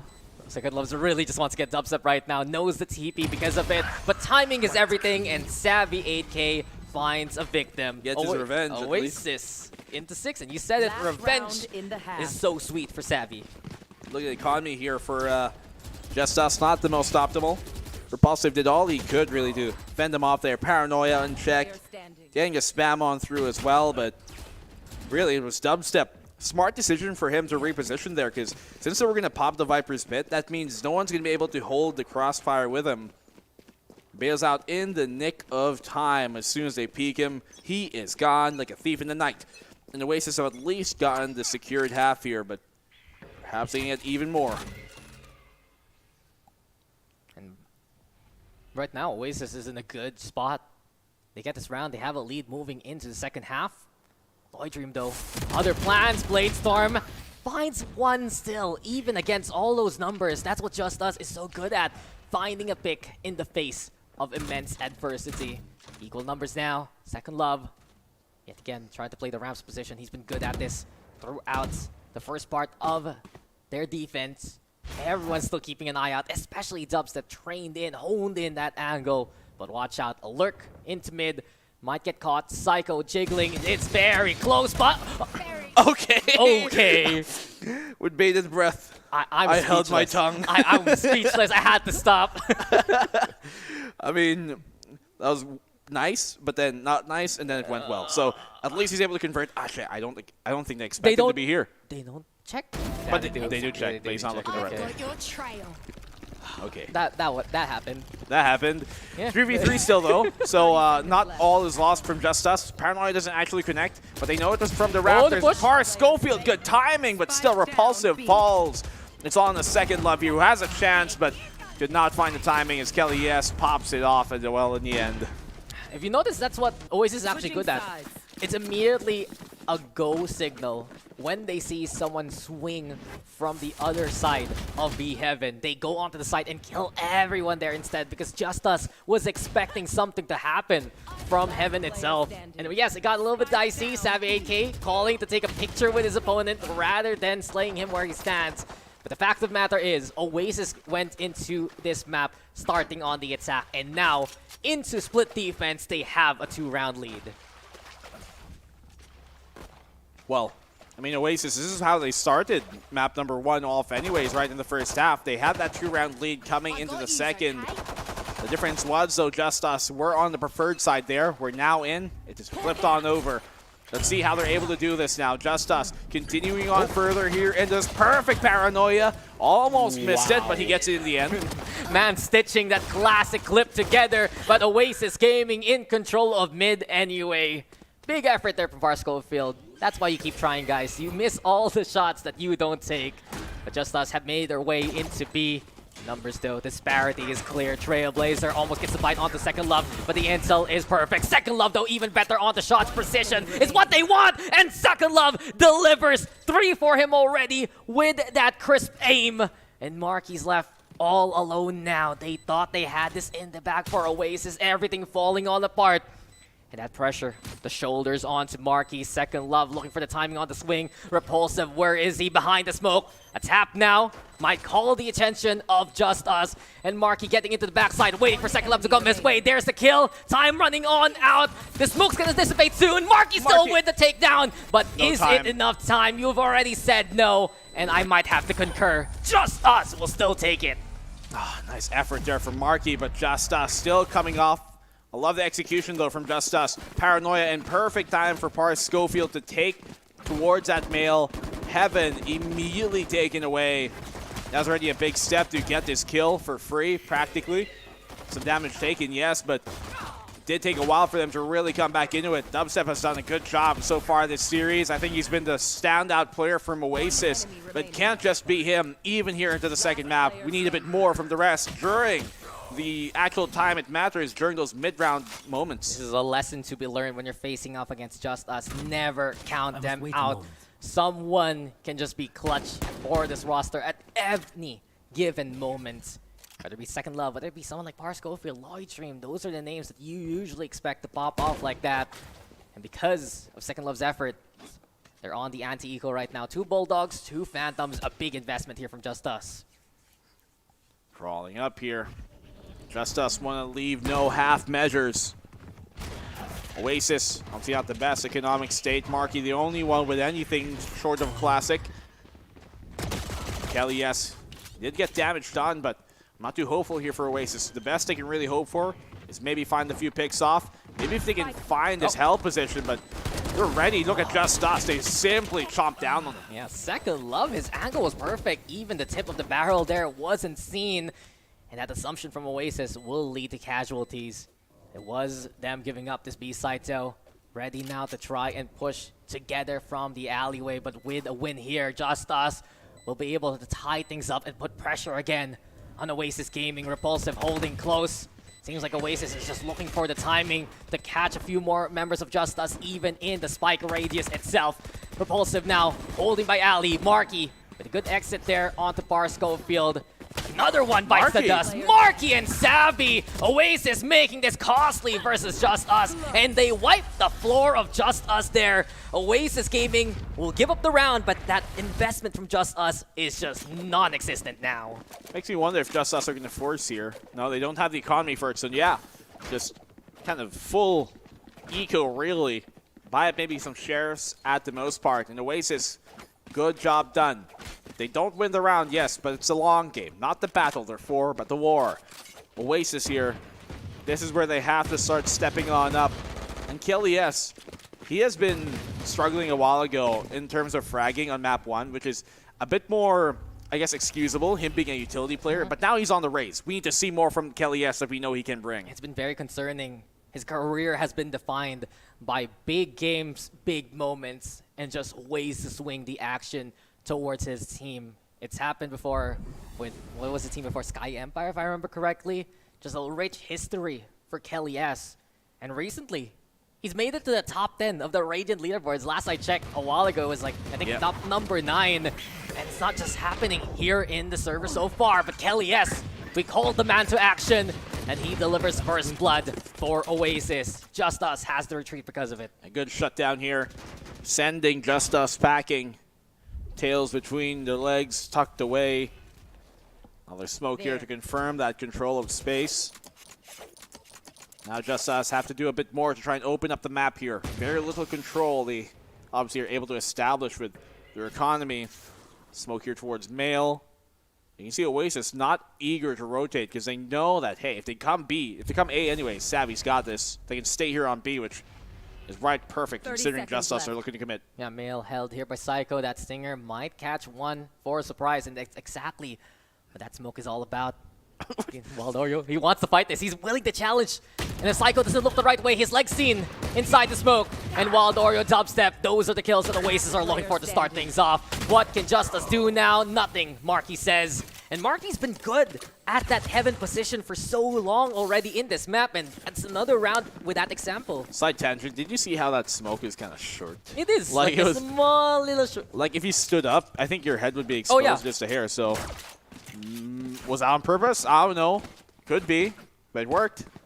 So, nice. Maybe there's a lineup for it. Is that your analysis of it? Nice smoke. Nice smoke. They win round, they shoot the head, they win. I mean, it's a really good angle, because I was thinking about, he's going to try to go for rope. But if you go there, your right leg is seen, and there you go. Your feet. Your feet? Yeah, they see the feet. Yo, that's not free. Here it is. It's Valorant. We are free to play game. Okay. Okay. Is there an agent that doesn't have with shoes? Feet? No!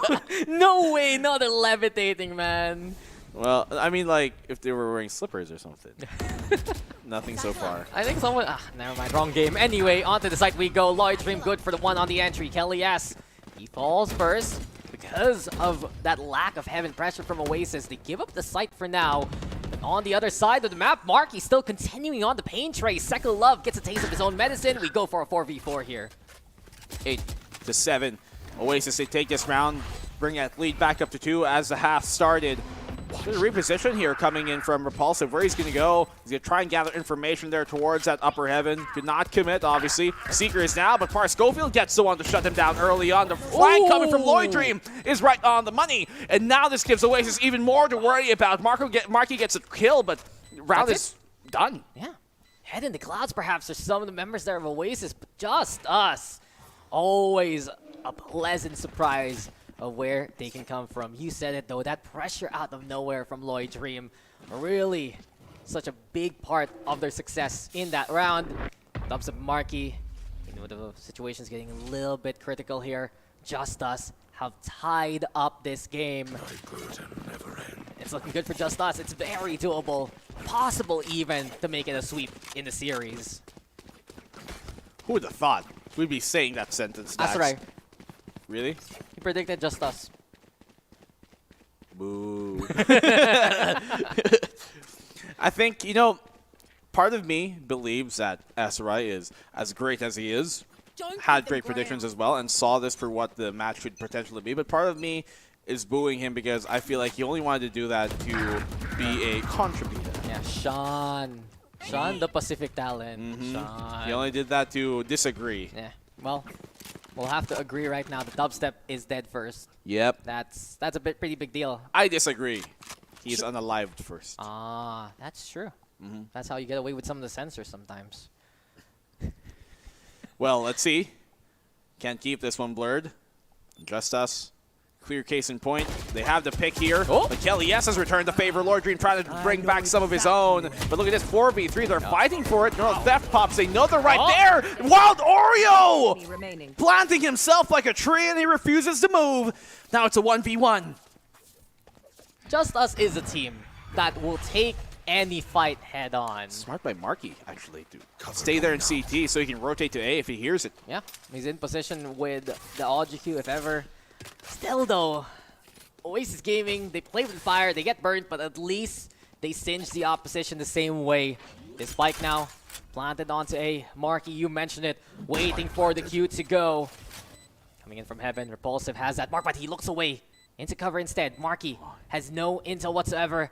He does have the flash though, if he ever does so choose to.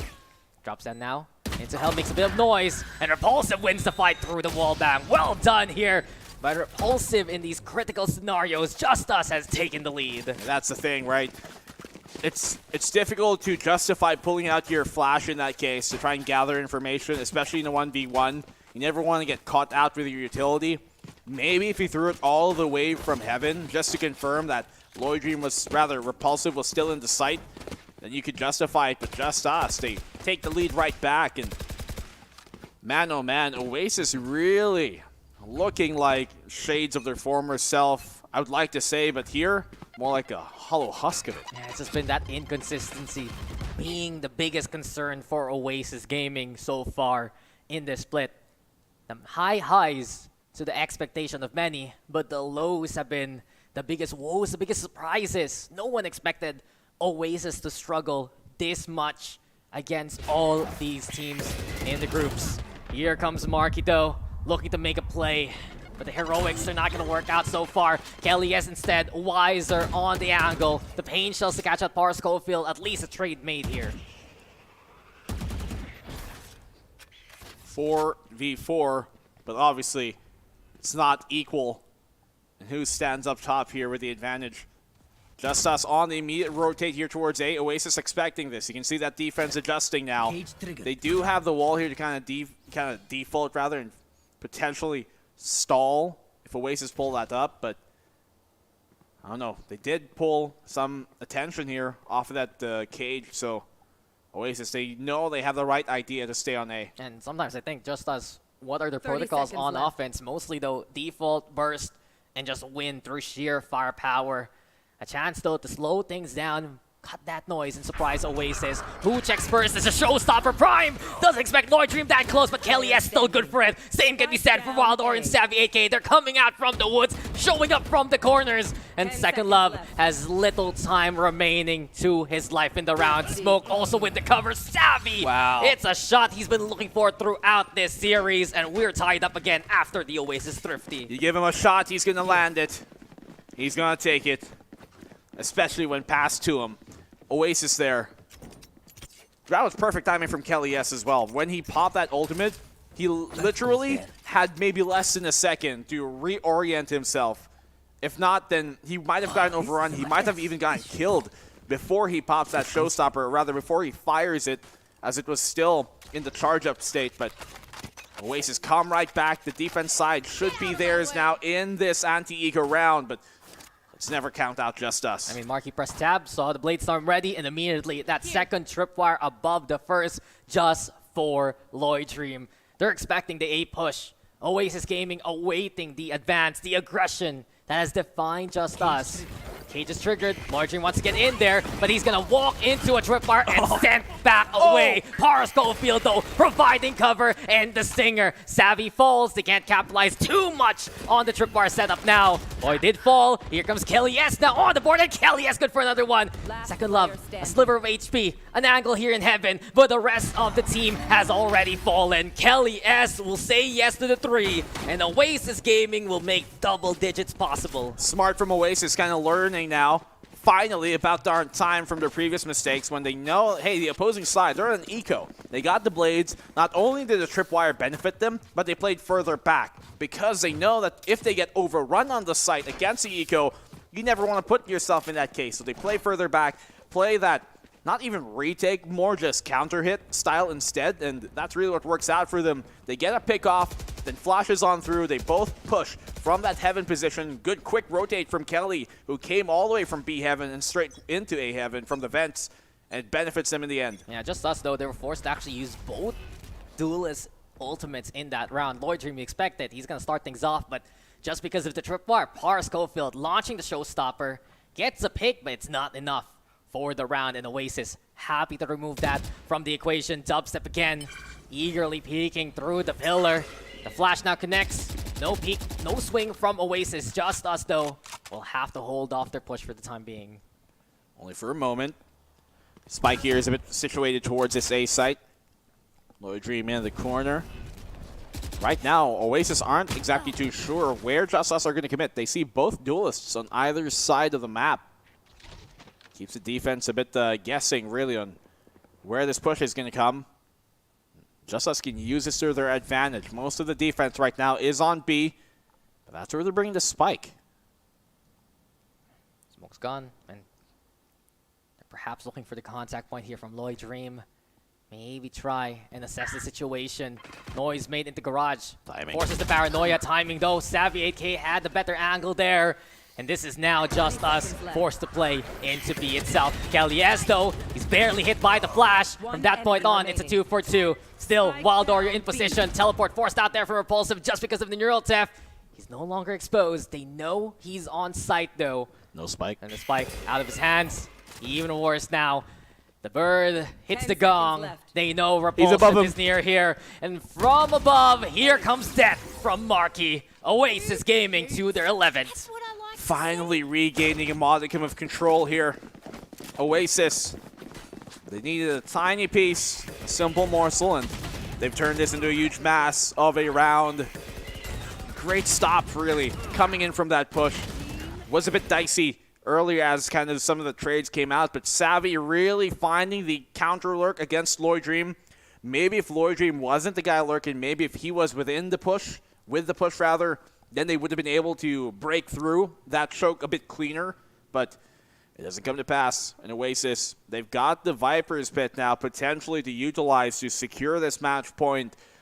Dare I not say they get stuck here on 11th once more. Oh, if it happens again, it's going to be Oasis Gaming regretting a day like this. But the timeout for the first time, I think, into the series here by JustUs. You got Coach Narpim there. If you guys haven't known Narpim by this point, he's already had such an illustrious career, pro player, streamer, whatnot. But right now, his voice needs to be heard by the JustUs members. It's just not enough now. Lloyd Dream, Par Schofield, they're being kept at bay. Second Love, he's being caught out here in some of these lurks. And It's Oasis Gaming looking to run away and make the decider happen. Sunset is our next destination. If Oasis gets this, is it possible here for JustUs to rally back? Is this the round that they get back into the game with? Oasis, it's been hard fought for them. But obviously a second map win is only the first step, really. Half of the job done. If they can secure this, they still got the other to try and bring back for map number 3. But let's see how they push here, JustUs. Maybe they can overrun this Heaven take. You can see them waiting for this. Good flash on the counteraction. Marky getting a double. Savvy responding. And suddenly Oasis have gotten control once more. But they're not Thunder Pulse. It's on site. Oh, Marky gets away with his life. How is he still alive? Marky 3. That's why his name has it. The triple kill from the sky. The flashes have been so essential in that round. And Oasis, say it with me, map point. Woo! Marky actually flashed himself there at the end too by the plant box, but still somehow stays alive. Gets the spray down. I guess Repulsive was a bit wary of swinging too wide because he was afraid that somebody might be holding him from top Heaven, but man, little did he know it was ripe for the taking right there. Oasis coming big, and these Desert Dunes welcome the wary feet of Oasis. They've found a hope. JustUs still in the fight though. Always watch out for what Bar Schofield can do. Lloyd Dream is there also. And it's always the duo that opens up the site. JustUs and Overrun. Basically synonyms by this point. But look at the dictionary. You're going to see their faces. Spike's now planted. 3v5 here. Oasis looking for the raid save. The Trailblazer moving into screens. Well done by Valorant with the angle. The Paranoia is also going to hit its mark. Do they check the corner though? Here down in hell, Second Love is seen. It's a trade. Dubstep now looking to make the impact. The Showstopper might put things to the grave. 1v1. And it's Dubstep versus Repulsive. Dubby has had a series so far to remember. Repulsive has found these clutch moments working his way. Which Omen will come up on top. Over onto the corner. And the flick is just pristine. JustUs are still fighting. They hold on there. Came super close, but really, them finding the opening picks going their way, 5v3, is what helped them secure the round in the end, because when the retake did come, when Oasis were able to reset themselves for that retake, it was looking pretty good. Another A hit here JustUs are looking to try and commit to. They've been consistently hounding on this site, and they're going for the no mix-up, basically. Who would expect us to do the same thing again? JustUs will just will themselves into the A site, and considerations again to do so here. The Viper Spit is a challenge from Wild Oreo, and Second Love, he was thinking about it at the start. Coming closer towards the Viper Spit. Maybe it's timing as it deflated, but we're back to business and we're back to A. Psycho with a catch onto Dubstep. That's a big pick. Paranoia gone from the equation early on. And this push from Lloyd Dream, does it get anticipated? Absolutely not. Always watch out for these smokes. Their suggestion, not a deterrent. And JustUs will show you exactly why. Marky seen on A, and see you later, Marky. We're going away. Marky see, Marky do. And right now, Oasis at the cusp of saying adieu to map 2. Looking like JustUs bringing this into the final round of regulation, probably. You know, Spike planted. for Oasis, they had the right idea, considering that their Viper's Pit was popped here towards mid. They know the chances of B are small, considering it's hard to just break through the B choke if you don't have Heaven. And they're not going to be able to push through Heaven because of that mid ultimate, but even while ready for the A take, seemingly, the opening pick there going down from Oasis really kind of spelt the demise, and JustUs simply overrun the site once that happened. Hasn't that been the call for most of these rounds? Even in that first map, JustUs get the first pick. That's the first stepping stone to get into the site, and it's been very concerning here for Oasis in terms of the challenge, in terms of actually trying to play out some of these earlier angles. If it leads to a 50-50, JustUs have seen this coin land on heads more so. And a while ago you said that, Black and Blue, you said, surely Oasis doesn't get stuck at 11. I'm going to give you a 1-up right now. Surely Oasis doesn't get stuck at 12. Not again. Well, at least it's one better. Yeah. But still not enough. And Oasis Timeout called by them. Crucial one. How many times have I said this in this matchup, in this series, and we're only in map number 2. Another end of regulation is what we're going to see here. Overtime or return the favor from Oasis. That's what we're going to expect. They got the Seekers on one side. Par Schofield obviously has got the showstopper, but JustUs continuously hounding on that A site. They have taken the mantra of if it ain't broke, then nothing to fix. Yeah, and this car keeps on chugging on. It just finds the turbo button somewhere there along the way, and JustUs right now, they're really proving that they made it to the crossover for good reason. This is a team with so much firepower. This is a team with so much potential, and I really feel like for JustUs, they're making such an incredible case, not just through the groups, but right here, right now in this series. They tie things up, we go to overtime, and it's their chance to still sweep Oasis away. For Oasis, for a team with such rich history in the PH scene and even internationally, they can't afford that. They need to finish this off right here, right now. Oasis. Imagine them not qualifying into this for split number 2. They thought they were sure lock-in. We thought they were sure lock-in for the rest of this year. But so far, Oasis have not found the same constraints to be as free as what we've previously seen from them in the past year. JustUs have proven to be a threat amongst many fish. They're sharks. They've been absolutely deadly, that's for sure. For once, JustUs, the calm before the oncoming storm. A Tempest awaits Oasis Gaming. The Trailblazers are broken, but there's not much intel to really use on that. They know someone's lying in wait towards A main, and they actually change up who's there. You got Second Love now in position. Lloydrim picking up the spike to try and hit into B. Dubstep though, and Wild Oreo potentially the first contact here. Paranoia at the ready.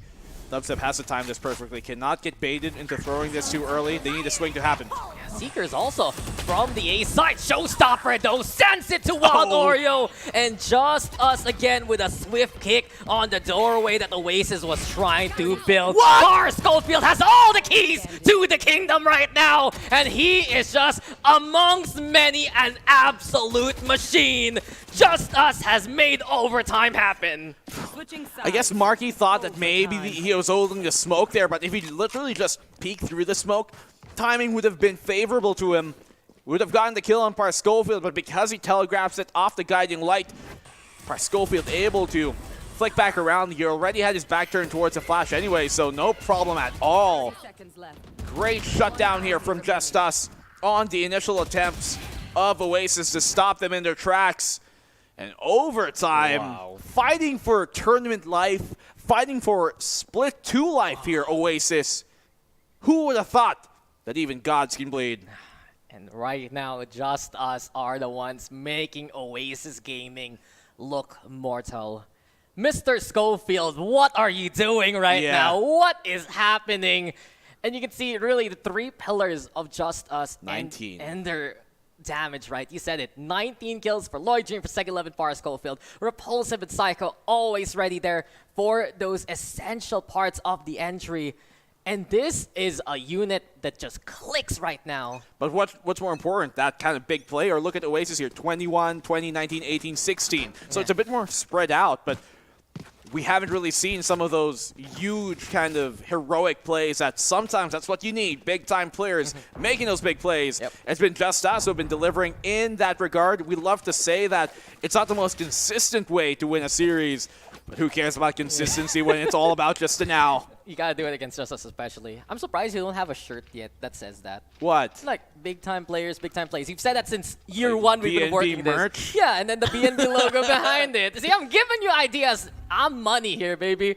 But we're time for overtime. We're going into an incredible outing, my friend. And I'm very excited to see how this is gonna work. Watching out for mid here for JustUs.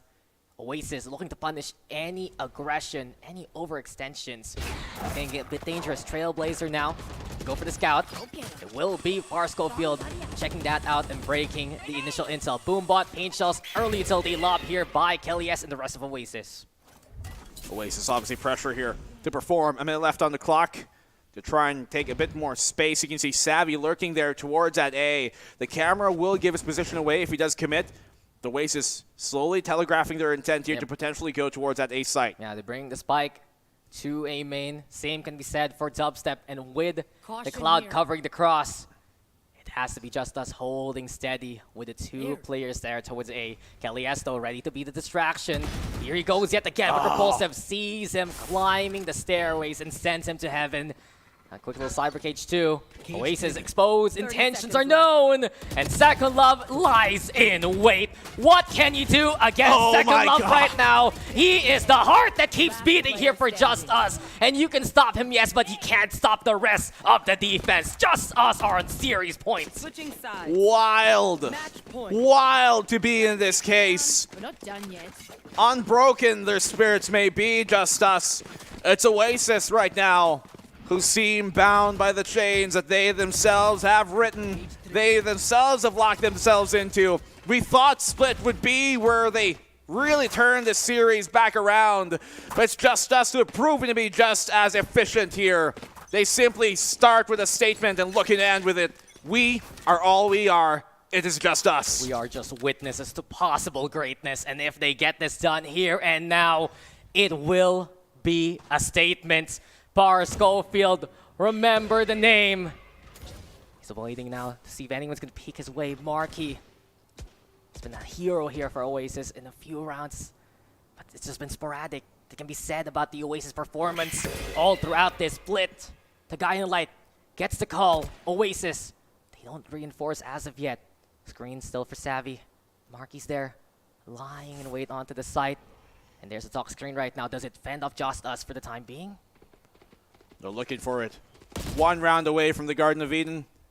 Can they find the timing on this? Psycho still watching out. You can feel the pressure in this round. JustUs, they know it's in reach. They know it's possible. And perhaps jitters near the finish line. The flank from Waldorio too. The trip bar's there though. This is now the Dash Prime. You know Lloyd Dream. He's going to get in there.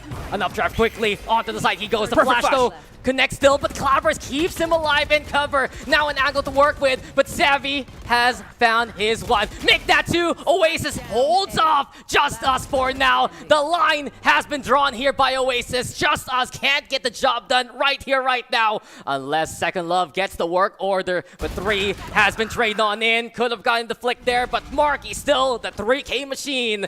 And Oasis Gaming keep the fight alive. Oasis holding on here by the smallest grip of the finger, still keeping on alive. Perfect flash as well there from Marky. Good that he had that out in his hands in the first place to make sure that they had immediate counteracting utility, because that's the biggest piece of utility they can throw in that case, aside from maybe the pain shells.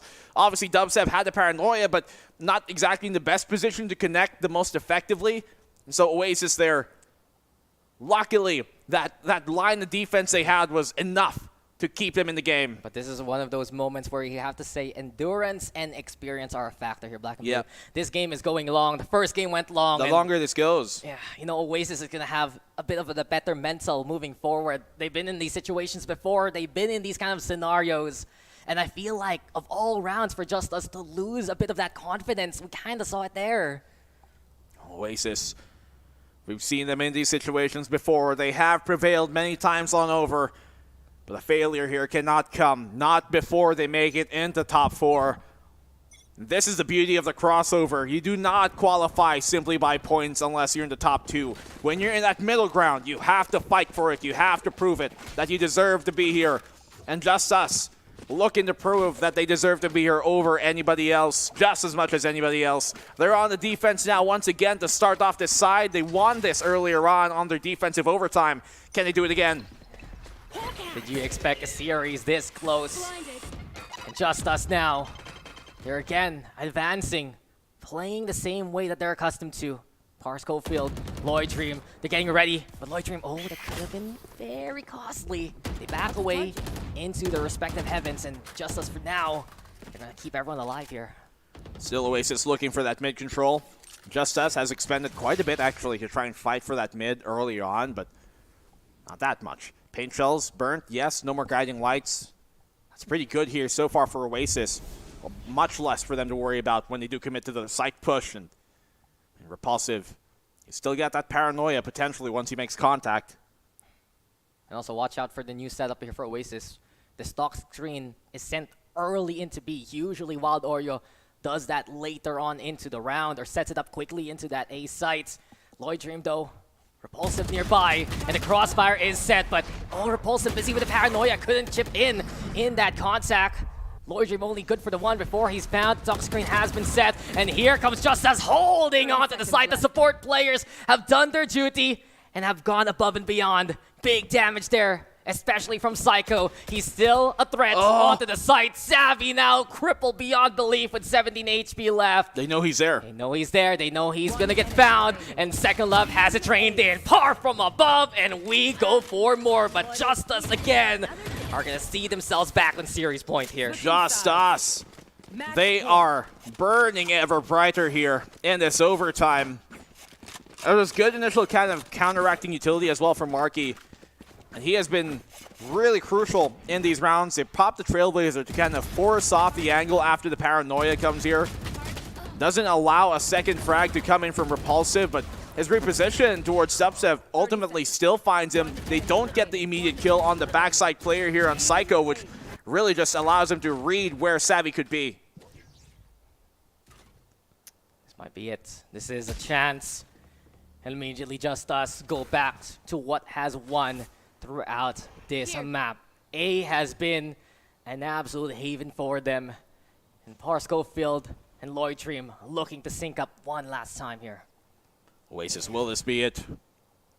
Will they go silently into the night and have to qualify for a Split 2? Imagine hearing that in this day and age. Oasis, will they get timing? Oh, this is crucial. Wild Oreo, if he does not get this kill, Second Love's going to be ever closer to that neural theft. It's going to be a big concern, and that got close, but Wild Oreo still delivers. It's been one of those pillars for Oasis Gaming. Really a column everyone can rely on in a pinch, but the job is not done. JustUs is still here. The threat is looming. They're even getting a bit of that heaven control so far. Oasis, though, well done on the raid, fortifying heavily into A. Marky also crouched down. No one expects an angle like that. And Lloyd Dream is sent into the waters here too. Now the paranoia being primed, but Psycho can't even get any kind of distance going. Same can be said for the rest of JustUs as we go for another OT. It's been the defensive rounds back to back. Almost seems like whoever can take the opening, or rather their attacking round here, is going to take it. Obviously, in this case, the defense being the first one for JustUs. It benefits them, but will that really change out in the end? Marky, just the absolute gall to play that position in a 4v5. Big risk, but turns out, at least in their favor in the end. Oasis back on the attack. Look, the only player here on defense is Second Love. Second Love, he's handled one before, but can he handle many? The answer is no. Kelly, yes, and Marky working in tandem. The flash is brilliant to open up heaven. And JustUs, they're merely spectators right now. They have to give it up immediately. But there might be action soon. He sees him? Kelly, yes, he has the angle, and this is Kelly, yes, taking command of the round. Waiting for a moment like that from Kelly. Lloyd Dream, though, does answer back with a double of his own. You can see the threat is still there from Savvy 8K. Ramsing control here for Oasis. They have the talk screen set up to utilize. It's fine for heaven. And Wild Oreo is holding with Marky now. You mentioned it though. Do they know that Lloyd Dream has cross? This can be dangerous as Oasis Gaming backs off away in a precarious situation. Repulsive though is on site, but he cannot handle all that pressure. Oasis are here, and they're looking to make a decider happen with map point. Good angle there for Marky. It must have been calculated for him to not overstep his boundaries. A step further back, and he would have been exposed to the very corner of Just Love there, but he knows kind of the boundaries of where he was, where the three-point line was, and where the out of bounds would have been. He keeps himself in check to play off the contact for elbow. And Oasis, they have taken the first attacking round of this overtime. And look at Marky go. 30 kills right now after 29 rounds of action. He just really performs so well on this guy. Whether it be a map like Lotus, a map here, like on Splits, He's been a cornerstone of the Oasis success ever since he joined his roster. Many know him for his jets. We've seen him flex over to controller too, but right now, his Sky is pushing past many of those limits, and JustUs, they need to dig deep to try and get this round going. Call upon his name, Marky once more here. Towards the brunt of the push, he is going to be on the A site along with Savvy AK, two of the longest standing members of this Oasis squad. What can they bring to the table? Trailblazer confirms the presence here of the majority brunt push of JustUs, but they don't commit just yet. It does pull the defense, allowing Oasis to set potentially. And JustUs, they're going to get Heaven for now. Is that the only slice of the map that they can attain? Oasis Gaming waiting for them to cross on in, willing to play into the site itself, but Kelly S is merely a victim past the smoke. Lord Dream with the first kill. Here comes Bar Schofield, ascending even higher than higher of those heights. And it's just the entries yet again for JustUs that delivers those takedowns. Here comes the shorty, it's not good enough. Wild Oreo finding the frag. Trailblazer though exposing where Oasis is at, and Dubstep is a victim again. Bane Shells now, Wild Oreo in trouble, 39 HP left. The dream is looking unlikely here for Oasis, and the shorty through the smoke is celebrations for JustUs. Another OT, we will go. They win their first attacking round, but so do JustUs. We are getting another classic here on Split. Some of the best overtimes we've seen in the history of the VCTPH have happened with Oasis participating in them. And this could be another back and forth game. Just shows you how much JustUs have stepped up to par. And ideally, a team that's so free-flowing like JustUs, they might not be as experienced, but their playstyle is perfectly matched up against a team like Oasis. And their experience, or their firepower even, I dare say. I'm really looking forward to what JustUs will do in the future, but right now, they're also got me peaked because of their present. It is looking still likely for JustUs to sweep away Oasis. Same can be said for Oasis, though, fighting back in this series. And Lord Dream! Oh! He went through the updraft still, too. I thought he would just dash out like straight, but he's trying to avoid the spam that might come his way. That was his miracle. That was his four-leaf clover there, good sir. Yeah, that was all the luck points used on that roll. Oasis, at least they've established some sort of control, expending now JustUs' utility to try and find where Oasis could have gone. And because they bypassed and rather dodged the dash here towards B main, JustUs have to confirm even more so with more utility where they could be. They confirm Ramen is their place. Here we go again, though. The big 1v1 can happen off cam. The camera's going to see him first, though. And speaking of, tag there, the intel's given. Savvy, daring second love the challenge, but it's not going to happen. Playing a bit safer. Oasis, though, they're going to have to execute into B. Kelly, yes! He's in! He's bound to one! But here comes Wild Oreo also to go for the assist. They keep Kelly alive, but Lloyd Dream still standing to fight. The Pain Shells will be his deliverance. Apparently, Kelly good with the rifle already, but Zach on Love, that got close, but Dubstep delivers a kill. And Oasis Gaming, they're still here, my friend. Yeah, Dubstep keeping it in the pocket, but really Kelly S being the fire starter there. Even if he doesn't get the kill on Lloyd Dream with his Vandal, the Pain Shells will have almost assuredly secured that. So good kind of countermeasure there put in place. Just a fallback, a plan B. Oasis here.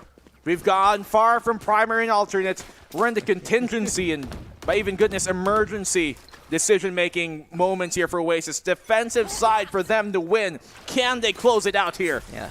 The plans are merely a suggestion now here. The playbook has been sent out the window, and it's been instinct, intuition to just try and tame the beast that is JustUs. We go into mid, but the operator makes its mark. Second love is gone. No more lurks. It's all about the entry here for JustUs. It's a cracking whip of that op that rings out, alerting JustUs to an even bigger threat. A full, but Psycho gets the opening pick. Huge kill on Wild Oreo. That's a big stopping point. Savvy cannot swing due to the flash. Paranoia will connect on him. That gives him away. Savvy out in the open, but he still gets the one. He's still alive. He's still fighting, but JustUs has the numbers now. On to B we go. And the plant looking to be successful. The flash still gets a bit of intel. Dubstep. He knows it can be quite nearby. Marky away from Heaven. You can get a bit of intel. Maybe has seen Lloyd Dream there on the backside. The paranoia to clear out rafters. No one's there to actually get caught.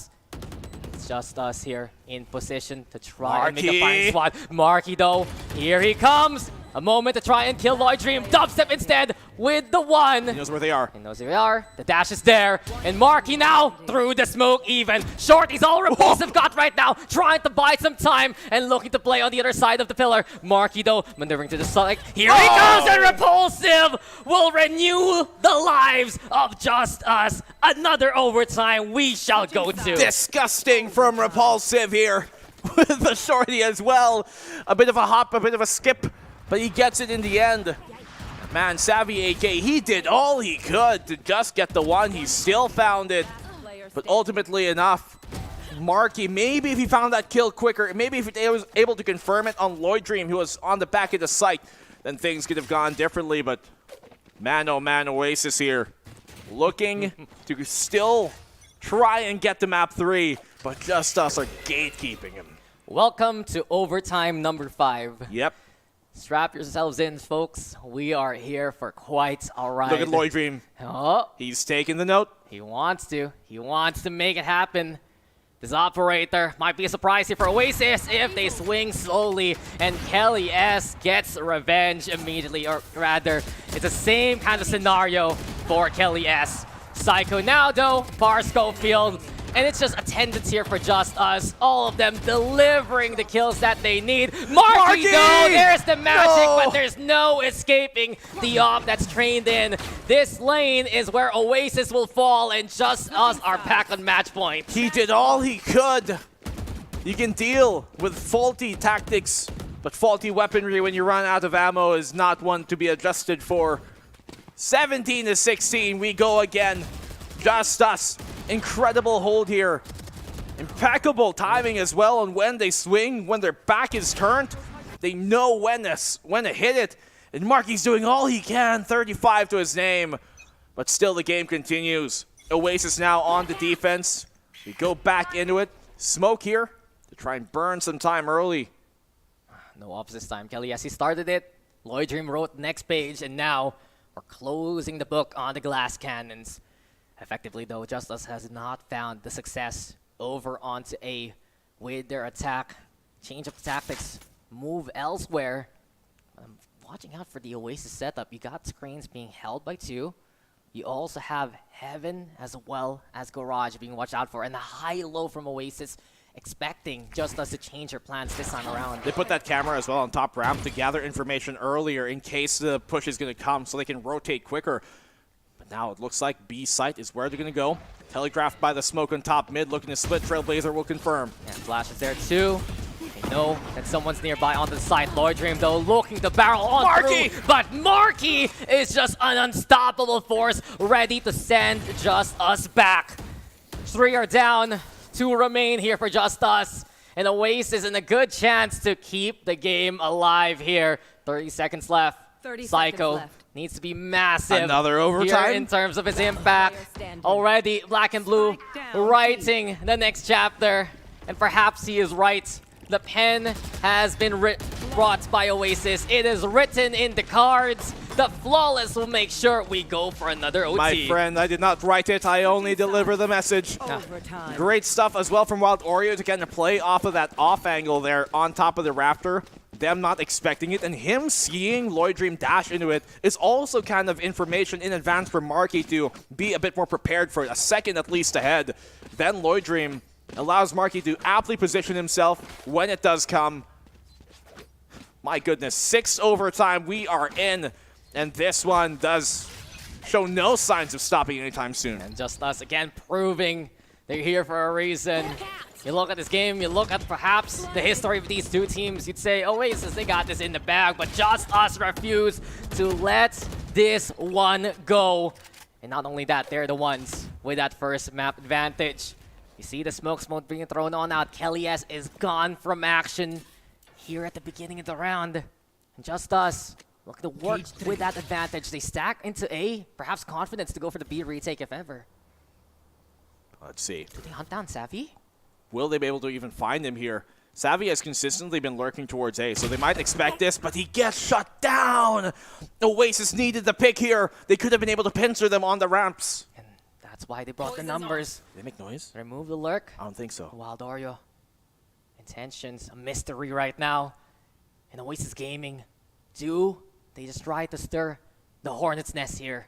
Will Wild Oreo be that sacrificial lamb, make all that noise as the rest of Oasis creep into B? The toxic train is there too to utilize if ever.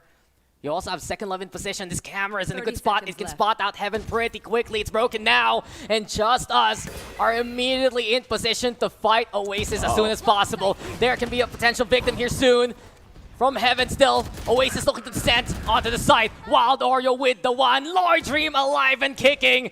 And Oasis desperate to put that spike down. Wild Oreo, it's a double for him into the round. Time running on out. Marky trying to get that cover, but the pain shells is going to be pressure. Marky gets the spike going, but he's the only one still standing, and quickly he will fall to the action. JustUs are back in the lead and are back in series point here. Another one here. And smart by JustUs when they went for the peek on top ramps. They did not give it to a 1v1. They double peeked it to make sure that they don't give up the advantage they have. At the very least, get a trade. Savvy just not getting his timing there, going his way. Someone ready for the counter swing. JustUs as well. Once they gathered that information off the camera towards B, and the flash was thrown by Marky, they weren't able to flood out immediately after the pop. That maybe could have been where they would overrun the defense, but now JustUs in another position to send Oasis home. Hasn't that been the scenario so far? JustUs in position to close out the series. Oasis Gaming has found lifeline after lifeline here. The heartbeat of Oasis is looking dim. You can see the monitor. It is getting dangerous. They're still here somehow, and JustUs, they're looking to find a way to close things out with a bit more of a default this time. Here. JustUs scorching right now.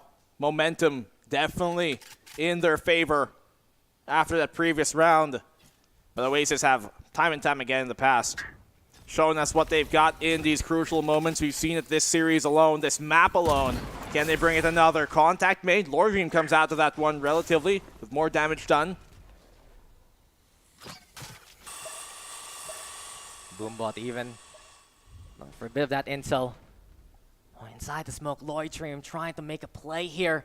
He gets rid of Wild Oreo. That's a big dent in the Oasis defense. Time though running out, JustUs running out of options. They utilize the flash and the paranoia, and Wild Oreo will fall first. Kelly Esto still standing over onto the safe corner. He's trying to fight back. He's the front line right now, and the shield has eventually fallen. Dubstep now in danger. Marky is gone. And where were you when Oasis was eliminated? JustUs has come to conquer here, and it's trouble in paradise as JustUs has made the impossible possible. Wow, they are fire and have sown the funeral pyre here for Oasis. JustUs, you saw Dubstep too. He played the anti-flash, but I think he turned back around just in time to still get blind, and that could have been it. That could have been where Dubstep was maybe able to hold things off, but it really was him and the defense getting overrun. And wow, I'm impressed. Speechless, really. A waking hell JustUs are, and the gods that Oasis are have grown tired, seems. Yeah, JustUs.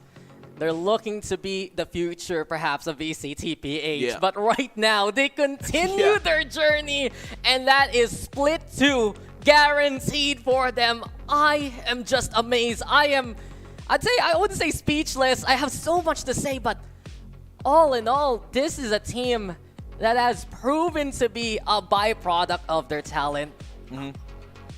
It's just so good. They're just so good. It's a story of VCT. It's why this kind of open circuit we have is so great, right? It allows the best of the best to really prove why they're, the best, and it doesn't really keep them away from those opportunities. And why exactly this crossover stage we have, this kind of play-ins moment, is the best part of this opening day.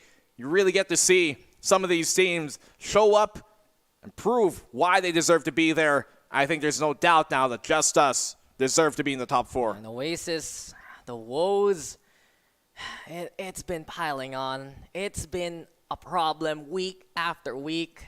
The configuration couldn't be found. The effort, you can see it's there. Incredible coaching staff, an incredible roster. But when it comes down to these critical scenarios, they just fall. And Marky, 38 kills. He did all he could. We did all he could. How many rounds did he get a triple kill? But we gotta put the spotlight on JustUs. And look who's just hand in hand. This is a duo to watch out for. Lloyd Dream and Par Schofield. You know who they're reminding me of right now from previous years? Georgie and Eman. You remember way back when, back in the Dreamfire days. This is the potential that we can see in VCTPH. The entry frag is looking so stellar. 22 first kills in 36 rounds of action. And we gotta watch how JustUs just did what couldn't be done by many. Take down Oasis in a playoff scenario like this. Usually you expect it's Naos who kills Oasis in these brackets, but wow, JustUs, man. Yeah. From the get-go, it felt like they had the momentum. Even on rounds that they were losing, even if though they'd lose a few rounds in a row, it always seemed like they weren't necessarily too shaken up about it, right? They were always seemingly in good spirits about where they sat, and even in these moments, the clutch is working out for them, always playing that trade game and being there ready for the other, and just hitting incredible shots as well has been, I guess, the biggest deciding factor for them. They're good team play moments from Oasis, but individual moments definitely here coming in big from JustUs. Yeah, and it just all syncs up at the end of the day. It's JustUs using those individual steps to coalesce into a swift execute, and that's what has made JustUs be this good. Delivering the win with grab has to be Lloyd Dream yet again. Then in the first map, does it in the second, and you saw celebrations. They were jumping for joy because they know how monumental this series win is and how it will send ripples through the PH scene. Yeah, less of Oasis for now. We're going to be a bit Desert Dunes, as obviously it kind of shakes up really the balance of power that we have here. Everybody was counting this to be the second best team here, obviously after Naos winning the last year, but it's huge, I think, the fact that we have these teams, or now as compared to last year where things seemed like there were two teams and everybody else, the other teams have really stepped up and kind of equalized the disparity of really the levels we've seen. Yeah, this year is all about fresh blood, basically. We are seeing talent come up from, honestly, the community scene and finally here in the professional scene. And it's just beautiful to watch. It was the case for old Stinky Cat with some of their newer members. We're seeing it right now here in JustUs as a unit. And all I have to really say is something I mentioned a while ago. Sky's the limit. These guys can reach an even higher potential. But that's going to be it for us on the casting side. Time to go to the panel to break down what happened. Yung puso namin, grabe yung kabog. Welcome back to the panel, ladies and gentlemen. It's the likable Azurai and of course Terror over here. Terror, yan na ba yung words mo for this series? Di ba, mom? Nagtawag na siya ng tulog. Mom, help me! Hindi na kami makahinga. Sa mga nanonood sa English broadcast namin, in case na may naririnig kayo na, sa background, kami yun. Round after round after round, nagpipigil kami ng hininga. Pero may isang tao dito na nakangiti lang the entire time, lalo na pag lumalamang JustUs. Masaya ka? Masaya ka? Oo. Yung prediction niya kasi tumama eh. Kami dalawa Oasis believer, siya JustUs. Grabe yung match na yun, I mean, ako yung prediction ko aabot ng Game 3 pero magiging Oasis yung winner. Pero hindi ganun yung nangyari, Hindi yun Azurai. Game 3. O, akala mo Game 3 sa sobrang tagal nung laro. Ay, hindi nga Game 3 yun eh. Tignan mo. Yung overtime yun na Game 3. Hindi ko na-expect na ganun din katagal yung magiging split map natin. Pero yun nga yung sinabi ko rin na kailangan talagang hindi umabot ng Game 3 dito ang JustUs. Kasi I feel like mauubusan na sila ng gas at that point eh. Ako nga, nawala na yung brain dito, Laika. Alam mo, kung isang brain cell lang yung meron ka, sana kasing tibay siya ng brain cells ni Par Schofield, yung MVP natin for this series. Yeah. Grabe tong taong to. Di ba sabi mo, Azurai, kinakabahan ka na kung mag-Game 3, baka delikado for JustUs dahil baka maubusan sila ng firepower. Pero nakita mo yung overtime natin, tuloy-tuloy yung firepower ng team na to. Ito yung maganda talaga na nangyari with Par Schofield and the rest of JustUs. Na-force nila ang Oasis to play the game that they want. And that game is just pure brawl out talaga every single round. Nakita mo na lang na JustUs just don't give a care anymore. Sugod na sa site. Tapos pag minatch up sila dito ng Oasis, tignan natin kung sino na lang yung mas mauuna. Yun nga eh. Sila yung may hawak nung bola, basically. Sila yung naglalaro ng Valorant para sa araw na to. And Oasis is basically just there to react to what they're doing at paano nila masasagot nga ba yung mga ganito and paano nila masusolusyonan yung magiging problema along the way. But it just goes to show na hindi nila nasolusyonan yun all throughout Azuray as well. And here's something then, just to kind of add lang then before anything else para sa Oasis. This is the first time na hindi natin makikita ang Oasis na umabot sa Grand Finals since late of 2022. Tandaan nyo, kinalaban nila Naos twice last year for Split 1 and Split 2. Tinalaban din nila, nakaabot din sila ng Split 2 on 2022. Now, dahil sa elimination ng JustUs, this is the first time we're gonna be seeing them, or not gonna be seeing them in a long time. Wow. Hindi ko itatago na nasasaktan ako sa mga pangyayari. Alam, sa mga nakakaalam. Kasi Content since creator day ako one since day diba? one, di ba? Yeah. So, masakit din siya para sa akin, pero it is what it is. May split 2 pa naman. Pero for now, JustUs ang nagtagumpay. Magaling. Commendable din talaga yung performance nila dito. At syempre, maganda dyan, mai-interview natin si Pars Schofield dito sa ating series na to. So, i-welcome na natin siya dito sa panel. Uy, grabe naman si Paro. Ayan! Pars Schofield, di kita nakilala. Kasi ang layo mo dun sa picture, napaka-formal mo dun sa picture mo. Tapos ngayon naka-hoodie ka lang, malamig dyan ah. Ay, malamig po talaga dito sa Sana Baguio. all. Sa Baguio ka? Kaya pala. Baguio Street. Ba't hindi mo siya binisita, Suray? Galing ka nakita dun kami, ah. di ba? Nakita kayo? Opo. Ay, wow! Akala mo joke Nakik-fist lang. bump po ako eh. Akala ni Laika joke lang. Akala ko. Ito pala. So, kaya pala nag-predict siya ng JustUs kasi binulungan siya ni Pars Schofield.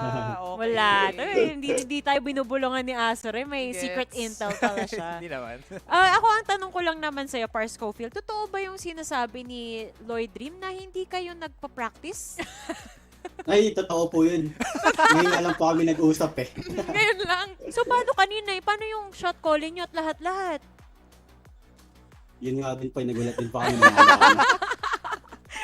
Ang lupit. Ang iba talaga nga pag walang pressure tapos nag-e-enjoy lang sila. Kaya niyang itawid. Yun ang tanong, nag-enjoy ba kayo sa match na yon o na-stress? Ay, nag-super enjoy po kami. Super enjoy! Sana all. Kami stress na stress Kami dito. yung Manood sa stress. inyo. Okay, salamat Asuray, may tanong ka, di ba? I think siguro specific na lang sa'yo, Par, kung did you think na yung explosiveness mo as a player nung series na yan against Oasis was a big factor, or nahanap nyo ba yung weakness ng Oasis na yon during that match? Gusto ko lang malaman yung insight mo, now na nanalo kayo against Oasis Gaming. Nakikinig lang po kasi kami sa shot caller namin tapos sinusunod pa namin ng maayos. Wow. Sino ba nagsha-shot call sa Oo nga, inyo? sino? Second love. Si Second Love pala. Mainit din si Second Love Oo. dun sa mga fragging skills Galing. niya. Pero, Par, gusto ko lang din itanong, yung overtime yung malala na akala ko nga, game 3 na yung pinapanood namin.